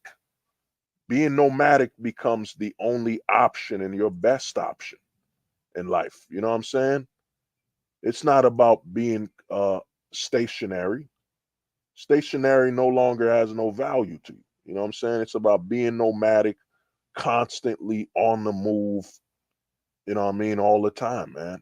That's what your life becomes about. Just constantly maneuvering and moving. You know what I mean? You no longer care about anything else. And they hate that. They hate that. Oh my God, he's not buying into it. He's not buying into what we're selling. He's a demon. You know what I'm saying? He's evil. He's bad for the country. You know what I'm saying? He's a problem because he chose his freedom. You know, because to me, man, it took a while to make this logo, but like I said, man, in fact, I don't even. I'm gonna show you the real logo. You know what I'm saying? Give me 1 minute. This is the real logo right here. Give me 1 second. Where the hell is it? Give me 1 second. Man. Damn it. Where is it? Give me 1 second. Trying to find it. God damn this computer. Give me a second. Downloads.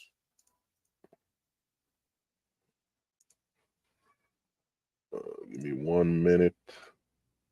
Some reason. There it is. Yeah. Oh. Give me 1 second. Bang. And replace. Voila. Yeah, I got it. Yeah, give me 1 second. I'm gonna have it. Man, what is wrong with this computer? I can feel it. So to me, man, it's what they fear, man. The man who returns to being a nomad. It is the most terrifying thing for the system being the way it's run. You know what I'm saying? The way the system is run right now, it is their worst fear. Oh my God, he's nomadic. He's free. You know what I'm saying? How dare he be free? You know what I'm saying? That's why they've deemed they've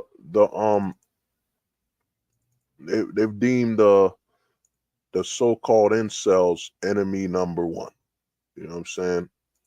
Enemy number one because hey, they're here, man. They're here, whatever. You know what I'm saying? And the thing I was trying to say is, man, you know, you notice when Conan 19 happened, to get back to it, is that all the women said, yup, you gotta have the serum. You know what I'm saying? The whole goal was giving women the same rights as men, was to basically you know what I'm saying, devalue the male. I forget the word. It wasn't devalue. It was surpass. No, usurp. There it is. It was to usurp the male voice. You know what I'm saying? It was to usurp the male vote. Usurp it. You don't need it anymore. And then you use the women like bait. You know the men want to procreate. You know the men want to have children. You know the men want to have sexual relations. You know what I'm saying? So you use the women to bait them, and once they have children, boom, the government got them. The sacrifice has been made. Because the goal of the government is to utilize a man to basically plant the seed to his destruction. You know what I'm saying? Why do you think the family court is the most powerful court in America? You know what I'm saying? The most powerful, most feared court in the country, because it feeds on the seed of men. It feeds on the seed of men. The whole goal of the family court is to have the man plant the seed to their destruction. You know what I'm saying? And give the government a good 18. A lot of men think, oh, family child support ends at 18. No, it ends at about 21 to potentially 25. They extend it when the kid goes to school, goes to college. You know what I'm saying? The whole goal of, and think about the family court, what it's created for. It's literally created with one objective: to objectify men. Literally. That's why it's the most powerful court in the all of America, because it's literally designed to target the men. And who's the most powerful threat? You know what I'm saying? Who's the most powerful threat to chaos and disorder and dysfunction? It's male stability.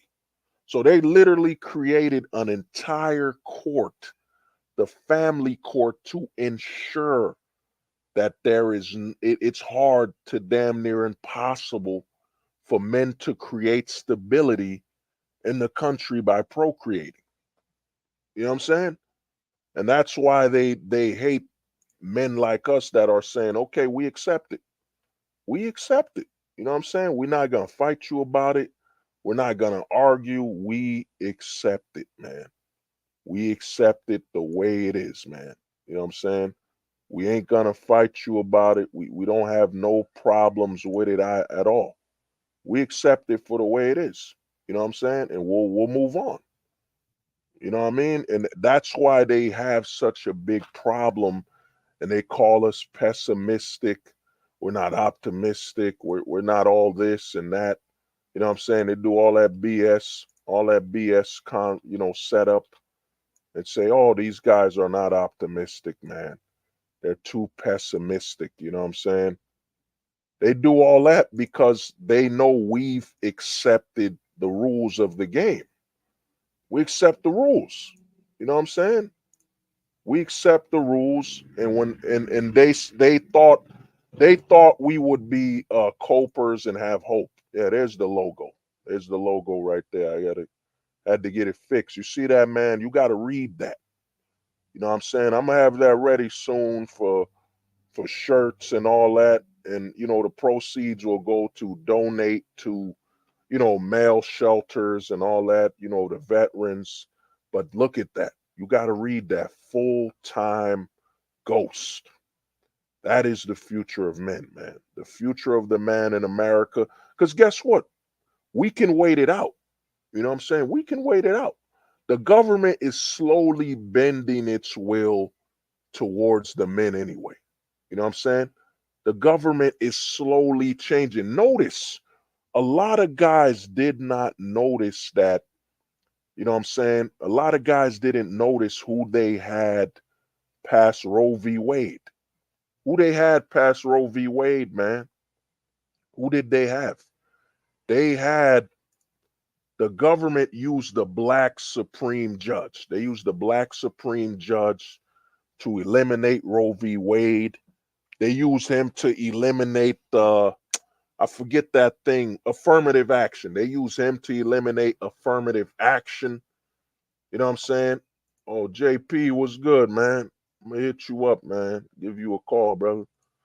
You know what I'm saying? They use the black supreme judge to remove Roe v. Wade, remove damn, I just had the word. When you hire people based on their race, I forget the word. I always forget that word, but they used him to undo these laws because they're trying to bait men back.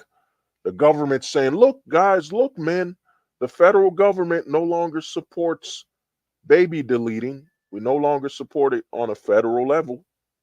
You know what I'm saying? You know what I'm saying? Yeah, there it is. Affirmative action. Yeah. They used a black judge to remove affirmative action. And odds are, I think they might use that black judge because you can't go at him. If you was a white judge, they could put racism, they could put sexism, but they got to tread the waters lightly with the black supreme judge. You know what I'm saying? He removed affirmative action. By having a black judge remove affirmative action, it's saying, yo, man, black people can run their own companies and do their own things. You know what I'm saying? The government, in actuality, I think they killed affirmative action because it's always been a scam anyway. The scam of affirmative action was that we'll give a company more tax breaks. We'll give a company more tax breaks and we'll give it more money or grants if it has a few minorities instead of giving money and grants to minority owned and minority operated companies. The whole goal of affirmative action was to literally screw out the minorities from the grants that they earned from their tax. I mean, that's why Martin Luther King was a plant. Martin Luther King was a plant to get, I believe we need to sit at the same diner and eat the same food that one day blacks and whites and browns would come together at Golden Corral and eat at the same buffet. Come on, man. It was all a scam. Get all his civil rights and affirmative action so we can avoid the blacks, the minorities. We can avoid the Irish and the blacks to come together and say, you know what? Why don't we both share the money and open a school together? You know what I'm saying? That's what it was all about. It was all about ensuring and destroying the unification of Americans. You know what I'm saying? The unification of Americans. If you remove affirmative action, you're going to see the true America. You're going to see blacks and whites come together, build their own brands on equal footing, you know what I'm saying, here and there on a fair footing. You know what I'm saying? They put Martin Luther King, oh, that one day a black man and a white man would climb a mountain together to eat some Popeye's chicken on Mount Olympus. I believe. No, man, get that bullshit out of here, man. Blacks and whites were eating together long before segregation was over, man. Long before. And one day, a black man and a white man will climb a mountain together. They will share a piece of chicken together. They will eat some cornbread at the highest mountain top. And that white man and that black man will scream that I have a dream that we could eat together. And think about Martin Luther King's whole speech, a fucking dream. A whole dream, man. They use Martin Luther King as a plant. You know what I'm saying? A plant. Put affirmative action so we can we can maintain a lead. You know what I'm saying? We'll give some white owned schools more money if they bring a few blacks. Because if you look at the history of affirmative action and I forget the Civil Rights Act, whatever, they all you always saw a couple blacks going into school. You know what I'm saying? It was to further divide and destroy America. It was about saying, well, if you blacks want education, it can't be owned by you. You know what I mean? The government isn't going to give your tax money to you blacks, you Irish, Italians, Greeks, whatever the fuck you are, man. If you're not an Anglo-Saxon, we won't do that. You know what I'm saying? So they use a black Supreme Court judge to eliminate the government supporting baby deleting on a federal level. They use him to eliminate um, affirmative action. And think about it, if affirmative action has been destroyed, I think the government's next step, you know what I'm saying? I might be ahead. I might be too far ahead, but I think the government is on the path. They notice that the country's birth rate is dropping. Even the aliens and immigrants they're bringing here, they're not repopulating the country. They make their money and leave. America has so much of a culture shock with this tranny kids crap. You know what I'm saying? Yo, what up, man? I got some stuff for you later. Yeah, yeah. Oh, what's good, dog? Trying to think who this is, man. So many people change their avatars. I sometimes get confused, you know. But yeah, the thing is, bro, they have it set up. There, I think prostitution will be legalized. I think polygamy is about to be legalized, and the I think the government is stepping towards severely bringing the family court into the regular court. I think the government is going to say we can't let the family court operate outside of the justice system. You got to remember the government does not admit when it's wrong. It doesn't do that. It doesn't admit. It just changes the law. You know what I'm saying? It just changes it. Think about it. Marijuana was once legal. It was once legal. Oh, Chris. Oh, what's good, man? Oh, yeah, we'll talk, man. You got my number. You know what I'm saying? So the government will basically do this, man. You know what I'm saying? The government will basically fold the family court into the regular judicial system because they need men. What the government's gonna do is they know they need the American native to have children again. They need it. But they won't admit where they're wrong. You gotta remember marijuana was once legal, completely legal. It wasn't a drug or nothing. In America, when marijuana was legal, it was completely self sufficient. All the shirts were made here. We were the number one producer in the world. You know what I'm saying? A part of me thinks it might have been tactics. I think America changed from being something that produces its own stuff to depending on other countries, not because we can't do it, but I think it was to manipulate their economy to have it American centered. Think about China's economy. It literally lives and dies based on America buying stuff. I think it was a proxy war. That's probably for another discussion, but the thing is, man, I think, man, in the next 5 years, the government's about to use that black supreme judge. They're gonna use him, and I think a female judge will probably help him. They're gonna do the black judge slash female judge, and they're gonna use them both to basically remove a lot of federal support because America's realizing that if the government supports on a federal level, if the federal government supports baby deleting, it sends a horrific message to other countries. You know what I'm saying? It sends a horrific message and makes America look like a hypocrite, especially today with all the technology. You can't an American politician can't go to, let's say, the Middle East and say, we Americans have strong family values. And that guy's like, yeah, but you guys support and promote baby deleting on a federal level. So you're lying. And the government's like, ooh, that's not looking good. Okay, man. The federal government no longer supports baby deleting. You states, you do whatever the hell you want. If you want to support it on a state level, delete your babies, you know, but federally we won't. So I think the government is slowly now everything is centered around America.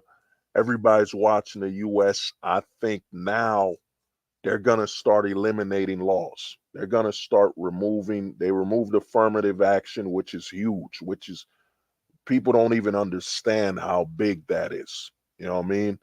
That shows that the government is stepping aside a little. You know what I'm saying? And I think the next step will be legalizing polygamy, and I think they're going to legalize polygamy through polyamory. You know what I'm saying? They're going to say, well, a woman could marry two men. If that's possible, then we need to have polygamy to balance that too. So I think polygamy is coming. I think prostitution is coming. And I think prostitution might be coming before 5 years. You know what I'm saying? You can't have a slut walk in all this hypersexualized country and you're not legalizing it. So I think prostitution will be legalized before 5 years. It's coming. You know what I'm saying? And I've seen New York past it. We've talked about it on many streams before. So to me, man, Conan 19 has led to a lot because the government had to shut down too. And when it shut down, they had to, I think one thing Conan 19 did is it forced the government to look at the side effects of all these fucking laws. Look at the side effect. You can't ignore it now. Like you a judge, you're bored, you're Supreme Court or a lawmaker, you're bored since your town was on lockdown. You got to look at the laws now. You got to look at the birth rates. You have to look at them. You're not distracted by the country being fully active and everybody running around, walking around. Now you have to look at the numbers. So I think Conan 19 also forced the government officials. I think it also forced the government officials to look at the country and look at what's happening and say, "Yo, man, we we got to change some of these laws. We can't apologize for them, but man, we might be the next China. The birth rate is dropping, and a lot of immigrants and migrants are coming. We're America. You know what I'm saying? We're the ones who print the money for the world. We can't afford to lose that American identity and that American tradition of migrants and foreigners coming here to be American. So we have to fix the birth rate issues and all that. And I mean, you could see what men did to that Bud Light crap. You know what I'm saying? Where the men finally voted with what mattered, their money. They said, you know what? Okay, you want to put a tranny on a beer can and say it's perfectly fine to take advantage of straight men at the bar? We ain't buying that shit. And now Bud Light, the whole corporation is literally down over 90%. They've lost over $40 billion. Target is on its way out for promoting, you know what I'm saying, trans stuff to babies and children. You know what I mean? So, man, a lot is happening. And the government during Conan 19 is making changes, man. Prostitution will be legal. I think the government's going to step away from marijuana. I think eventually they're going to say federally, yo, man, let these motherfuckers smoke weed, man. Hopefully, when they're smoking all this weed, they'll be having unprotected sex, and we could see the birth rate start skyrocketing again. You know what I'm saying? We need another baby boomer generation. You know what I'm saying? The government is desperate for another baby boomer generation of just babies being born every 5 seconds. You know what I'm saying? Every 5 seconds, a baby was being popped out. So I think after Conan 19, with affirmative action removed, that's such a huge bill, man. You know what I'm saying? It's so impactful that that was removed. The domino effect of affirmative action, where they're like, yo, we don't need to force you to hire motherfuckers. We don't need a number, a set number or race for you to hire motherfuckers. You know what I'm saying? You choose. You will decide if you hire people. You will decide who you put in your schools. People don't understand how impactful the removal of affirmative action was. It's the government stepping away from all industries and saying, yo, we don't want to decide the quota anymore. Just hire people that are qualified because America is going down. You know what I'm saying? It's destroying itself from the inside out. We're not getting the best, the brightest anymore. There's so much corruption, you know, so much corruption from within that the country is eating itself. You know what I'm saying? From the inside out. So I think what's gonna happen, man, you know what I'm saying? And I do these streams. Like I tell people, man, feel free to clip, feel free to timestamp, do whatever the hell you want. But I personally think, man, in the next probably two, because affirmative action, man, it is a fucking domino effect. I think because they removed affirmative action, now it's up the ante. And I think after affirmative action, the government might say, you know what, man, we're stepping away from marijuana. It depends on China's hold. I think the only reason marijuana is still illegal from a government standpoint, it's because of the government's relationship with China and other countries overseas. Because if marijuana no longer is classified as a drug, America will return to 1700 America, where we made everything. We made our shirts. Everything was made out of hemp. Clothing was made here. Ship equipment. We made everything, man. And I think China has contracts. There's a lot of corporate contracts for them to make our shirts for cheap with cotton. Some countries' GDP literally depends on America. You know what I'm saying? But also, there's a huge movement of countries becoming more nationalistic. So I think, man, a lot of countries are like, we need to stop being parasites. We need to stop being symbiotic. We need to stop having a symbiotic relationship with America. We need to be able to stand on our own 2 feet. So America, you could legalize marijuana. You could do it. We need our own, man. We could live without selling you shirts. You know what I'm saying? We could live without that, you know? So I think there's a huge movement happening to legalize everything because the domino effect, I think, you know what I'm saying? I think either prostitution will be legalized or marijuana will be legalized on a government level because now affirmative action is gone. Something has to happen now up the ante, something big, something bigger has to happen to distract people from affirmative action. And to distract people from affirmative action, it will either be the government steps away from marijuana. You can now be a stoner and put your money into the banks. You know what I'm saying? That'll make all Americans happy. Like I said, with Donald Trump, if Donald Trump would have done an executive order on marijuana and said, yo, marijuana will no longer be problematic on a government level, he would have never had to worry about his second term. I think Trump would have been on his way to his third term. If Trump would have been, I'm signing the executive order, marijuana is no longer classified as a government drug under the government. I think Trump would have got a third term, a fourth term. I think he would have died as the president. You know what I'm saying? It would have been, he's now on his fifth term at the age of 90 something years old. Donald Trump is still the president. You know what I'm saying? He would have abolished the term limitation. He would say, yo, you could be a president as long as the people want you to be the president. If Trump would have legalized marijuana and then Trump would have legalized like prostitution, and if Trump would have legalized, put the family court into the regular American judicial system, Trump would be the president forever. You know what I'm saying? Trump will be the president forever. until he passed.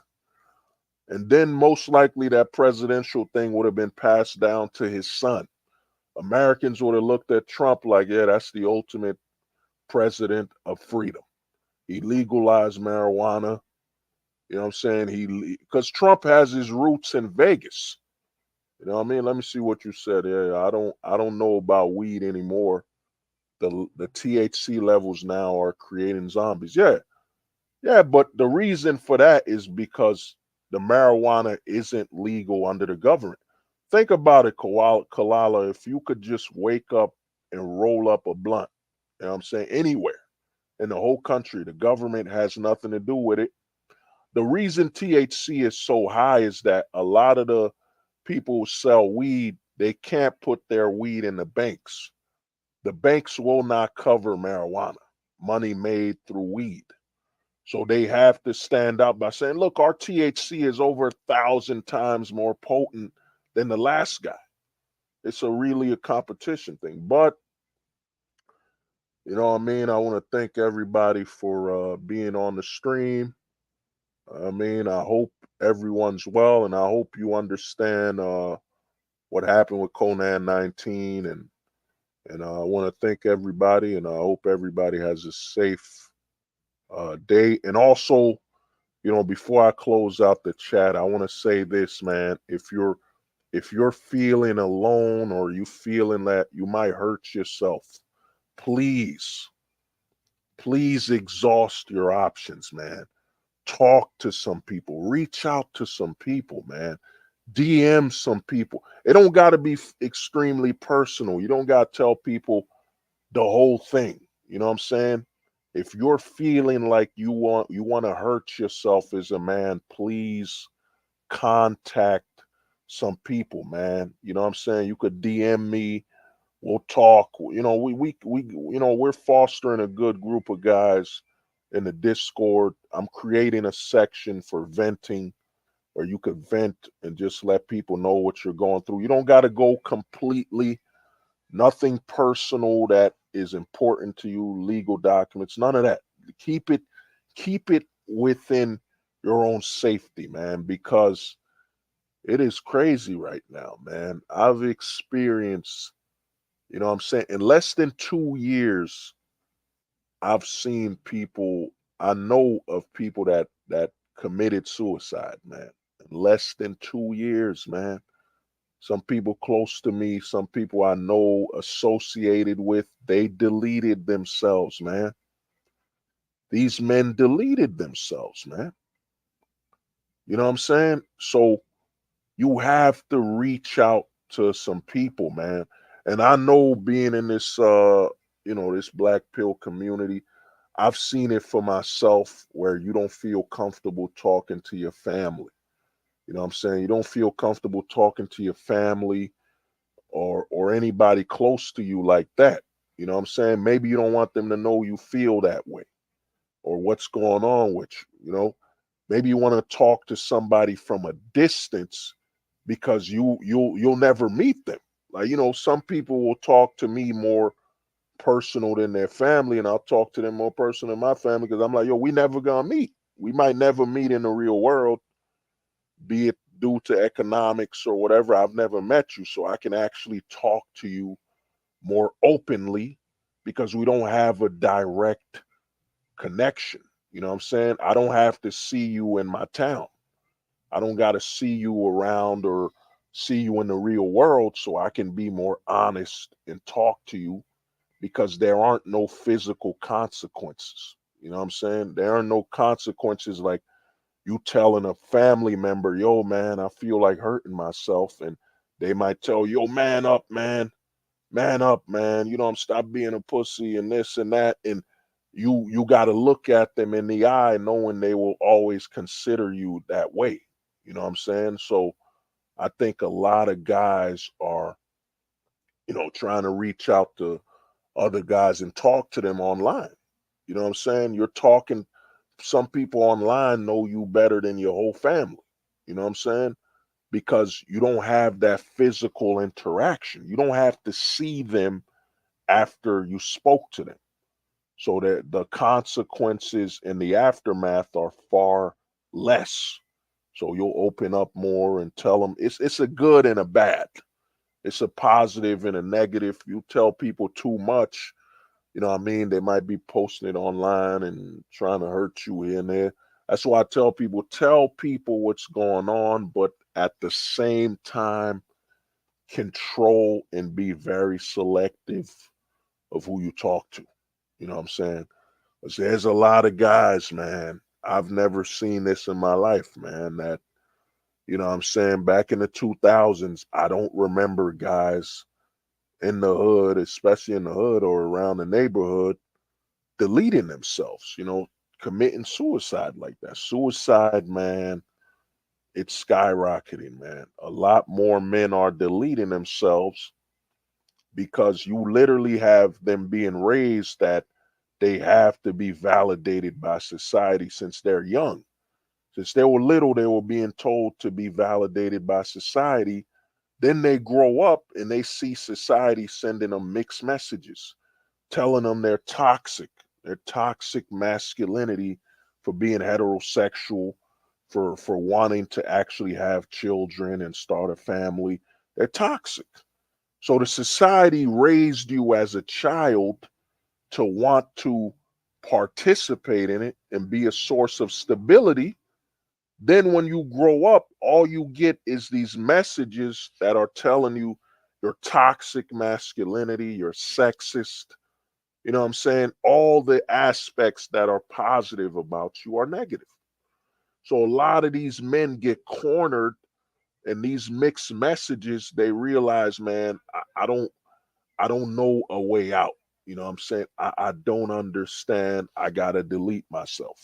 I'm gonna delete myself. You know what I'm saying?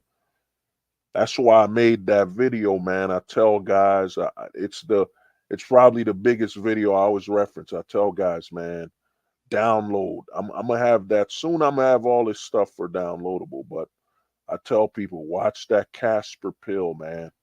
Watch that Casper pill video, Casper pill 1.0, Casper pill 2.0. I did a live stream for Casper pill 3.0, but I gotta make a video, and I'll do that very soon. A video standalone, but I tell guys, watch the Casper pill video.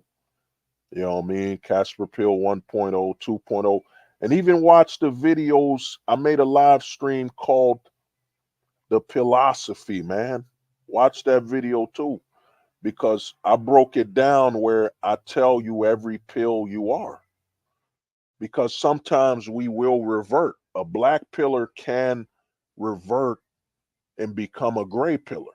You know what I'm saying? And there are two spectrums of that gray pill. You can either become a gray pillar that just goes back into the system and society and try to succeed. You know what I'm saying? You have very stable, I look at a gray pillar, you'll have stable insanity. It's stable. It's still insane that you know what's wrong in the system and what can't be changed, and you're still trying to succeed in it, still reaching for these dreams. So a gray pillar is more stable in his insanity. It's stable insanity. You know what I'm saying? It's like fire burns, but you keep trying to touch the fire from a way you won't burn. You know what I mean? It's stable insanity. Then there's the dark gray pill where you become more depressed and self-destructive and you step closer towards deleting yourself. To me, man, when I made the philosophy, and I'll be making a book soon, but to me, man, there's another video I made, how to stay black pilled, where I break down the formula you might need because, man, a lot of men are deleting themselves, man. You know what I'm saying? And especially the millennials and Gen Xers, man. I've seen a lot of my brother millennials delete themselves, man. You know what I'm saying? A lot of millennials are deleting themselves, man. You know, the Gen Xers and the Gen Xers and the boomers would delete themselves because of the military. You know what I'm saying? PTSD, Vietnam and all that stuff. But the Gen Xers and the millennials, man, they're deleting themselves from not being able to be compatible with this system, not being able to succeed within the system, even though the laws are stepping in the way. So if I'm you, man, reach out to some people. And also, if you see a friend of yours, man, I know we in this black pill. I know you know some pink pilled friends. I know you know some red pillars. I know you know rare. It's very rare. You might know a blue pillar. I know you might know yellow pillar. Yo, check up on your friends, man. Check up on them. Even though we're in the black pill, even though we know you won't make a difference, man. But at least you could look in the mirror and said, you know what?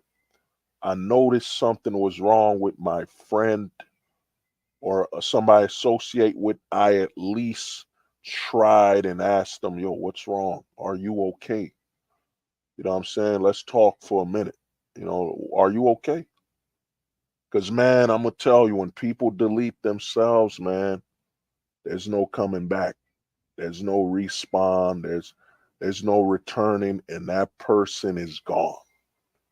You know what I'm saying? The world becomes a lot more empty. You know, there was a guy I knew around the block, man, around the neighborhood. I never really, I associated with him. I spoke to him from time to time. We'd have some deep convos on life, and one day I found out, man, he overdosed. He overdosed on pills, man. You know what I'm saying? He OD'd on popping Percocets or pills, whatever. Because there's a lot of millennials playing catch up, man. There's a lot of millennials trying to catch up with the Zoomers, where they'll pop pills and do drugs because they think or they feel that they're missing out on something, man. They think or they feel they're missing out on something. They didn't live their life to the fullest. YOLO. You know what I'm saying? They didn't drug up or stay close to the millennials. A lot of them are playing catch up, the millennials with the Zoomers, and they're doing drugs, man. So if I'm you, and what's sad about it is, man, I used to talk to this dude, you know what I'm saying, on and off. That was the homie. We would talk to each other every once in a while. I'd be walking in the block, I'd see him, we chop it up, man. He let me know what's going on. And next thing you know, man, he overdosed on pills, man. He took all these pills. You got to understand. I'm not trying to tell you the black pill people. I don't believe we do that. We shouldn't force it or tell anybody. But you being a black pillar, you being able to read what's going on with this person, just reach out to him, man. Just try to talk to him and figure out what's going on. Give him your just let him know that, yeah, man, I'm here to talk to you, man. I'm a what is it? I'm a edge. I'm a ledge for you to hold on. Hold on. I'm a ledge or a branch for you to hold on to this life, man. Hold on to this life, bro. You know what I'm saying? Because, man, when people delete themselves, man, I remember the first death that hit me hard, man. I had a friend in sixth grade, man. I still hold the Pokemon card he gave me in sixth grade, man. That card means so much to me, man. I still have it to this day from sixth grade. He was a friend of mine named Skyler. You know what I mean? He was like the Johnny Cage. If you play Mortal Kombat, he was Johnny Cage, man. He was the cool kid. You know what I'm saying? He was very extroverted, man.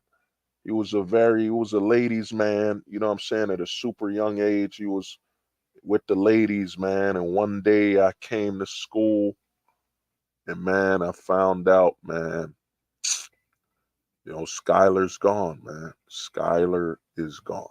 You know, he's gone, bro. I think he got killed over a woman, some jealousy or something like that. But that was one of my first big experiences with death, man. You know what I'm saying? I still remember him, man. I can remember his face a little. It's a little blurred, but Skylar's gone, man. Good friend of mine in sixth grade. Good dude, man. He could have grown up to be somebody, man. He was on his way.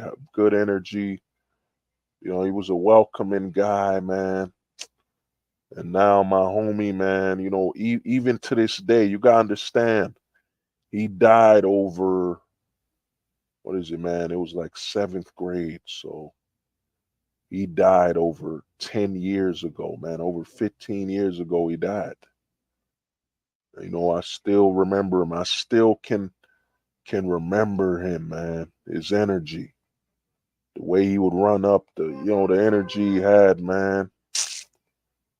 You know, and he's gone, man. Skylar, Skylar didn't even live to be. He didn't even live to be 14, man. But I still hold on to that mule card he gave me, man. He gave me this mule card, and he gave it to me. You know what I'm saying? He didn't ask for nothing. He just said, yo, man, here you go, bro. Here you go, man. Take this. That's another thing, man. You gotta understand.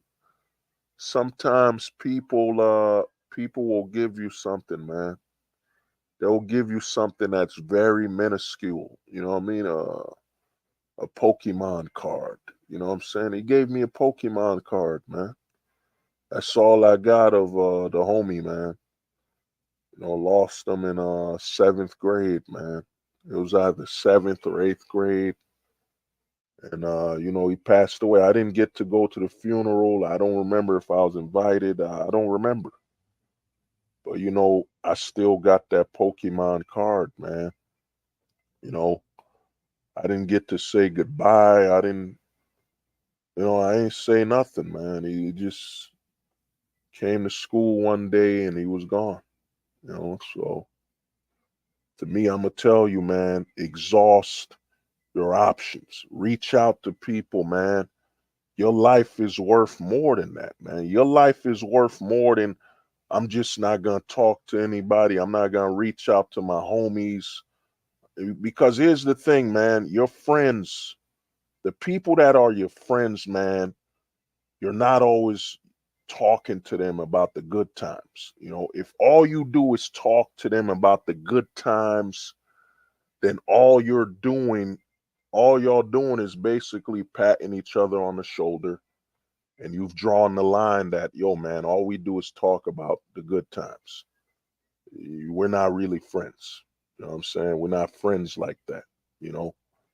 So to me, man, your life is worth more. Your life is worth more than just, yo, man, I'm just gonna put the hammer to my head and big bang my head. You know what I'm saying?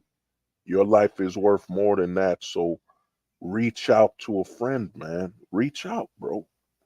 And it might be an internet. I know they shame people. I know they shame people and say, well, man, you only know this person on Discord. You only know this person on YouTube. At, at least you know the person to a certain extent. Reach out to them, man. Your life is worth more than just, you know, the only option is to just shut the fuck up and delete yourself. Your life is worth more than that, man. If you're willing, think about it. You're willing to go to a job you hate. You're willing to do a job you hate. You know what I'm saying? You're willing to do a job you hate. You're willing to get up for that job. You're willing to work overtime, but you're not willing to reach out to people when you think you might hurt yourself, man. You might take yourself out. You know what I'm saying? You might call a duty yourself. Think about that. You got to think about, you know, how low that is, that your life isn't worth reaching out to people, man. Reach out to others, man. I got a Discord. You could join the Discord. Once I figure out who you are from the YouTube comment section, I'll give you a badge and we could talk, you know what I'm saying, privately and all that stuff. We could talk. You know, you could talk to other guys there, man. It don't got to be super personal. You don't got to give the names of your family. Keep stuff private. But at least for your own life and your own safety, reach out to some people, man. Nothing wrong with reaching out to some people. Yeah, it might be a moment of weakness. You know what I'm saying? There's moments of weakness, man. At least you could say, you know what? I exhausted all of my options. I reached out to some people. After you reach out to some people, then maybe you might reach out to your family. And after that, if that's not enough, you know, I'm not 100% a fan of, you know, therapy. Not 100% a fan of therapy because, you know, I believe the therapists are trying to make sure you fit in the system, you know, but exhaust all your options, man. You know what I'm saying? For your own well being, exhaust all your options. It's your life, man. Exhaust your options. Reach out to some people, man. Because to me, man, you know, it's one of the worst black pill prophecies I predicted is that, man, you know, I predicted that for every 10 men, 2 to 3 men will be committing suicide. You know, every 10 men, that means 30% plus of men will be deleting themselves, man. They will be committing suicide. And it's going to become normal because one thing a lot of men aren't talking about, think about it. Like if women are using, one of my boys been telling me this for years. You know, he's a black pill dude. He just don't want to claim it. You know, he don't want to claim the black pill, but he is. But he would tell me, yo, man, yo, hold the truth, man. A lot of women are using abortion as a contraceptive. They're using abortion as a way to, you know, not control, you know, as a way to control pregnancy. It's a contraceptive. But what a lot of people don't talk about is that men are using suicide as a way to avoid opening up about their weaknesses. You know what I'm saying? So men are using suicide now as a way to deal with the inability to openly say that, yeah, I'm vulnerable, man. I'm weak right now. I'm very weak. I want to hurt myself, man. You know, so a lot of men are utilizing suicide as a way to avoid conversing or talking about being in a state of weakness.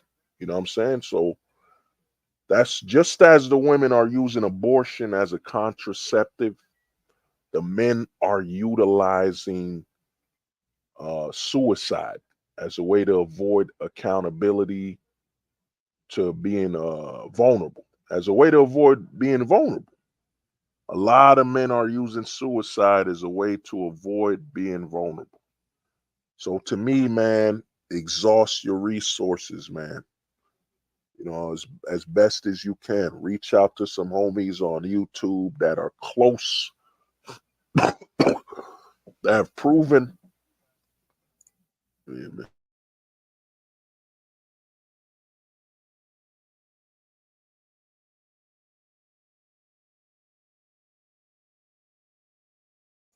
You know what I mean? That have proven, you know, they're worthy of talking to. So to me, man, exhaust your resources, man. And also you could watch, I've made a lot of streams called Don't Delete.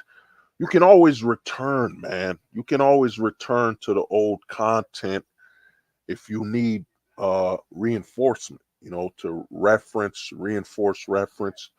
It's perfectly fine, man. You know what I'm saying? It's okay to watch old content, man. I got over 500 videos on this channel. Feel free to watch at your leisure, man. It's your time.